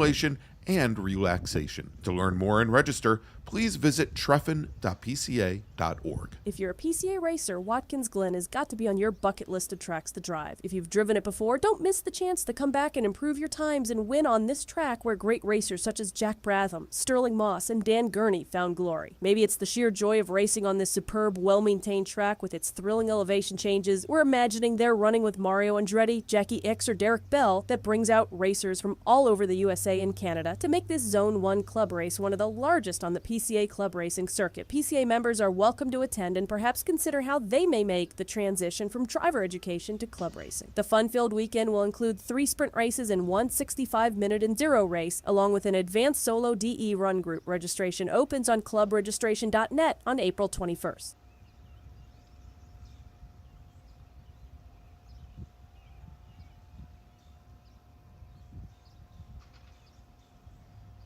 Come join racers, sponsors, spectators, and volunteers at this year's Rock the Summit, September 12th through 14th. Rock the Summit is the club race for PCA Potomac's Founders Region, and at 34 years, it's the longest-running PCA race in the nation. Beyond the high-energy racing, join us for live music, a barbecue dinner, roaming beer carts during happy hours, and some other treats as well. Our 100-plus highly committed volunteers are ready to make the race weekend the best you'll ever experience, whether you're a racer, spectator, or sponsor. See you at Rock the Summit 2025. Experience the ultimate celebration of Porsche passion at the annual PCA Parade. This week-long extravaganza from July 6th to the 12th is a must-attend event for Porsche enthusiasts of all ages, offering a perfect blend of social, competitive, and educational activities. From the Concours d'Elegance to the autocross, to the scenic driving tours, to the tech sessions, to the banquets, to the social events, there's something for everyone. Whether you're a seasoned collector, a weekend racer, or simply love the brand, the PCA Parade is your chance to immerse yourself in a community that shares your passion. Set in Oklahoma City this year, a central location in the United States right along historic Route 66, join us for an unforgettable celebration of everything Porsche. Whether you're polishing your car for the concourse, taking on the autocross course, or joining a scenic driving tour, the PCA Parade promises memories that will last a lifetime. Secure your spot today and join us for a week of excitement, connection, and all things Porsche. To learn more and register, please visit PorscheParade.org. HPDE season is here, and First Settlers Region is excited to see you all on track April 25th through 27th. We're fortunate enough to have Virginia International Raceway as our home track, the track Paul Newman called Heaven on Earth. The FSR Spring HPDE at VIR will have an exciting new opportunity. If you are an advanced driver and are interested in becoming an instructor, we will be having a PCA National Instructor training that will coincide with the HPDE. If you are interested in becoming an HPDE instructor, our CTI will be reviewing registrations. If you are curious about HPDE but are uncertain about committing to an entire weekend, you can come to VIR on Saturday for Intro to DE, a classroom session and a single instructed session on track. Don't forget our Saturday happy hour, a great opportunity to socialize and tell tales about your lap times. Run groups are filling fast. Don't wait until it's too late. Register now to secure your spot on motorsportsreg.com. Mark your calendars for the PCA Club Racing HPDE at Utah's Motorsports Campus, the old Miller Motorsports Park. Intermountain Region is hosting the event June 6th through 8th. 2 different track configurations are going to be run, the full course on Saturday and the outer course on Sunday. Points races will count towards the National Championship, the Mid-America Series, and the West Coast Series. Registration opens on April 21st, and you can register online through clubregistration.net.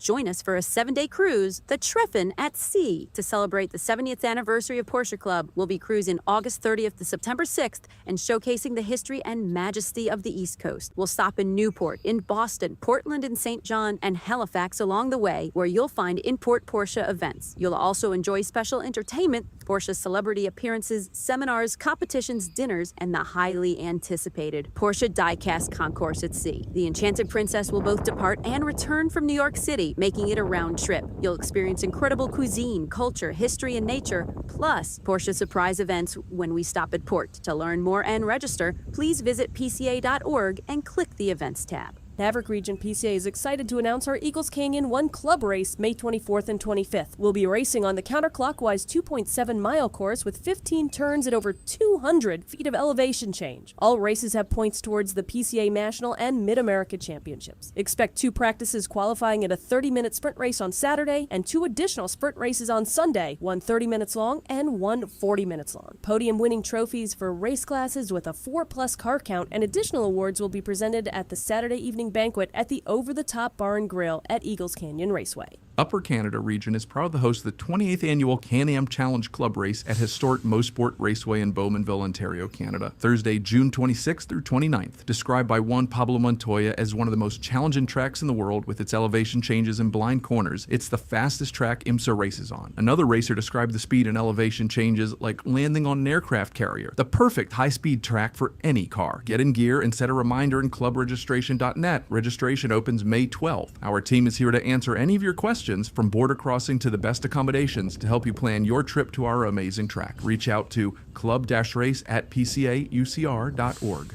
Come to Lime Rock Park on Saturday, August 2nd for the 3rd annual Porsches at the Rock, a day of fun with activities for the whole family. In addition to a high full-performance driver education happening on track, there'll be an autocross, a Porsche Cars and Coffee gathering, a Porsche-themed swap meet, food trucks on the Midway, and parade laps around the track at lunchtime. All activities on the Midway are free for spectators. Visit cvrpca.org to learn more about Connecticut Valley Region's on-track and social events planned.